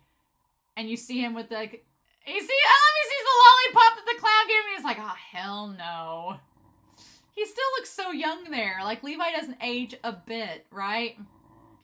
And then gives, the candy to the kids. And then you see Anyan getting in the stacks of things with Yelena. And you know what? The thing is, Yelena, you talk about love. Yelena seeing the baseball gloves and the baseballs. And her not letting go of her love of Zeke. I respect Yelena for that. I do. To know why a bunch of people who tried over and over again to kill each other. Oh, damn it. Yep. Would show up and call for peace. Yeah, and that's kind of the thing that Armin's like, no, this is what we're going to work for. We're like putting these trees together and everything. It's so cute. And so we see Gabby and Falco are 3 years older, right? And they're planting a little tree there. And then their like hands touch. Oh, I'm so glad that Gabby and Falco get to be together. Like the canon relationship. Like, let's do this. Isayama gives us at least one. And then they see the birds flying overhead. How symbolic, right? The birds all coming back. The story of what we've seen. And then, yeah, seeing, like, all of them on the ship and everything. And Jean's got his, like, hair combed back. Oh, my God. And Reiner. I'm glad that Reiner gets to spend this time with Connie and Jean, and then Peek and Annie are together. It's great. Going back to parody. He's like, let's tell them all of it. And, yeah, the feather, like, falls down into his arm. Because, yeah, it's like Armin seeing the beauty. Even after everything that's happened. Even after all that, Armin can still see the beauty in the world. And so then, yeah, the leaves, the dead leaves, like blowing through the air. And we go back on parody.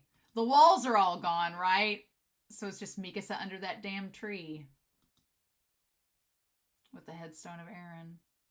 The others are coming to visit soon. So she made it back to parody and she didn't go away. Yep. So it seems like, was that 8? I can't read what it says in the language of Attack on Titan, but I'm assuming somebody's probably translated it. Yeah. And her hair's, she's like, doesn't that make you happy? And her hair's all grown out. Yeah. Like she's never cut it after that. And then, yeah, you basically see Eren. And then, of course, she thinks of Kid Eren, right? That's what she thinks of that child sitting next to her, and then sees herself as a kid waking him up. And remembering under the tree all those memories together. Yep. And my dogs are playing and being ridiculous, right? So then, yeah. And I don't blame Mikasa for crying. Like, it's so sad. Because she's just like, I mean, like, how could you not be sad? And then it makes you sad, and you're like, well, son of a bitch, Eren, look at this. Like, you made Mikasa cry. How dare you, sir? Attack on Titan is a cautionary tale to not be like Eren, and don't let this happen. Right? And there's the roots of the tree. Yeah. Ugh. And she's like, I want to see you again. It's so sad. And then, yeah, the bird. But it's like she wants to see him again. But then the bird, like, for a split second, it's almost like the spirit of Eren is inside of the bird. Telling her, like, hey, I wrapped the scarf around you to protect you. I did this to protect you. Don't be sad that I'm gone. Almost like he's with her in that moment. Almost like he's with her. And she looks so young there for a second. And then, yeah. She gets up and looks around. And says, thanks for wrapping this scarf around me. Yeah, if Eren hadn't done that one gesture of kindness. So then, yeah, we get the end credits. Now, the end credits I want to go and talk about, right? In the end credits, we see like all of them gathered at the tree, right? They're gathered with Mikasa at the tree. All of them are. We see that, and we see the leaves change and everything. Like the seasons go, and we see the city down there. I'm assuming it's Shiganshina and all of that. And the snow and the winter weather. We see all that go through, right? And then I was like, I want to see this and see how it changes. I want to like make this a little bit bigger so I can kind of go through and see it with you all on my screen even bigger. But yeah, so we see time pass, right? And we see like several seasons change. We don't know exactly how many seasons. Then we see, is it Jean? Is it Jean and Mikasa? At the grave? Is it? With a baby? Yeah. There's a man with Mikasa and a baby. Is it Jean? It looked like the back of Jean's head. Does Jean end up with Mikasa? Is that a thing? And then we see a car that pulls up. That time has passed, and we see a bunch of different things. So we see like a man with Mikasa, and they're older. We see two people, and we see a couple with 3 kids, and then we see someone with another kid, like they had 2 children, and then they had children, right? And we see them there at Eren's grave, and then they leave, and then we see the image of, it's Mikasa's funeral, isn't it? Yeah, we see the white flowers. And we see them with Mikasa at her funeral with the red scarf. And then it's raining. And I was trying to like go back and see all this happening. So yeah, Mikasa ended up marrying somebody and having kids. But we don't see who. I'm like, was it Jean? Was it him that married her? And then we see like time pass. And like it's raining and goes through like all of the seasons. Right? And we just see time march on. And we see cities and stuff get bigger. And like we see people visit the graves and everything as time goes on. And then the tree, what happens is that the tree gets bigger as time passes. And there's like roads and infrastructure and things start to get built, right? And the tree gets bigger and the skyscraper gets bigger and the tree keeps on growing to kind of match the skyscrapers and everything like that. And it just keeps getting bigger and the city around it gets larger, although they didn't expand to the tree, which good for them. And then the thing that kind of sucks is that suddenly there's like a plane, it hits a building, which, okay. And then all this time passes and there's wars being fought in this like city, and you see the tombstone next to all these artillery shells, and this tombstone slowly like sinks down into it. Like, did Eren have a fracture, a sliver of the Titan left in them? And then you see like the demolished city, and then the nuclear bomb went down. I was like, oh my god, what? I was like, are you freaking kidding me? I was like, I understand that Attack on Titan has, you know, they're not a happy feel-good show, but it also, there is kind of like a little bit of a sadness to it where you're like, oh, well, of course there would still be conflict and development and times change and it's a cycle over and over again. But the idea that after everything that happened, there's still nuclear destruction at the end and they all kill each other. Does it make it seem worth it? I don't know.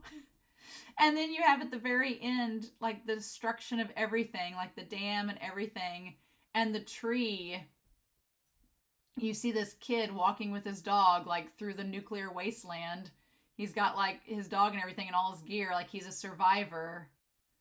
And lo and behold, like he's got his like gear there, his canteen, his little walking stick, and his dog and everything. And he finds the big tree there.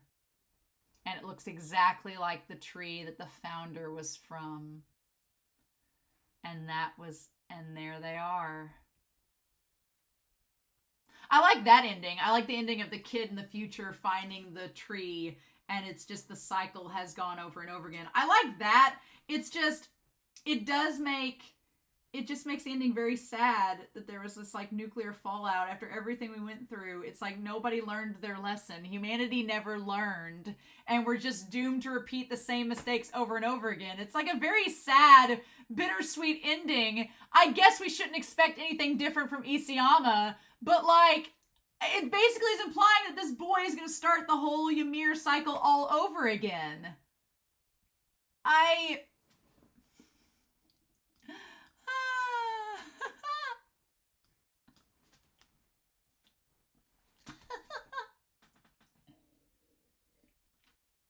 Should we be surprised? Should we even be surprised? Well, this has been a very long discussion, and my throat is starting to hurt. So, yeah, I hope you all enjoyed that. I hope that was fun for you. I'm sorry I took forever to talk about this final reaction, but, I mean, what else could I do? So, you would think I'd have nothing more to talk about at this point, but next week we do have volume 33 of the manga. It'll be fun to go back through and see that actually given out to us. And then the following week will be volume 34 of the manga, which is exciting. I do ask you all this. I do know I still have the OP and the ED. I'm going to save it for the recap review and RIP. Please don't ask me about it. It'll be in that. I'm going to start making a list of everything I need to do for the recap and all of that good stuff. Here's my thing. I know the recap of this entire series is going to take a long time to put together. A very long time. Luckily, it's almost my Christmas break, so I'm off of school and work for a couple weeks, so I have time to do it. Yay. I will have time to put it together. I would like to have it out by the end of the year. That would be great. But just please give me patience after volume 34. I don't want to start on it until I'm done with volume 34 of the manga. So just please give me some patience. And let me have time to put it together. I will try to have it out by the end of 2023. And then we can talk about Attack on Titan as a whole. And then I would like to, before New Year's, do a live stream. It's only going to be a couple hours. It's not going to be a full day. My internet doesn't have the capacity for it. But I would like to do a live stream to talk with you all about Attack on Titan at the end of the year. So, with that being said, holy shit. I feel a lot better about this week than I did last week. I think because we come full circle with it, and I'm glad of Eren's choices. But yeah. Whew. I've got a lot of research, a lot of reading, and a lot of stuff left to do. So, in the meantime, I hope y'all enjoyed this reaction discussion. I hope y'all have a wonderful week. Please stay safe, take care, and yeah, I'll be back very soon with more Attack on Titan.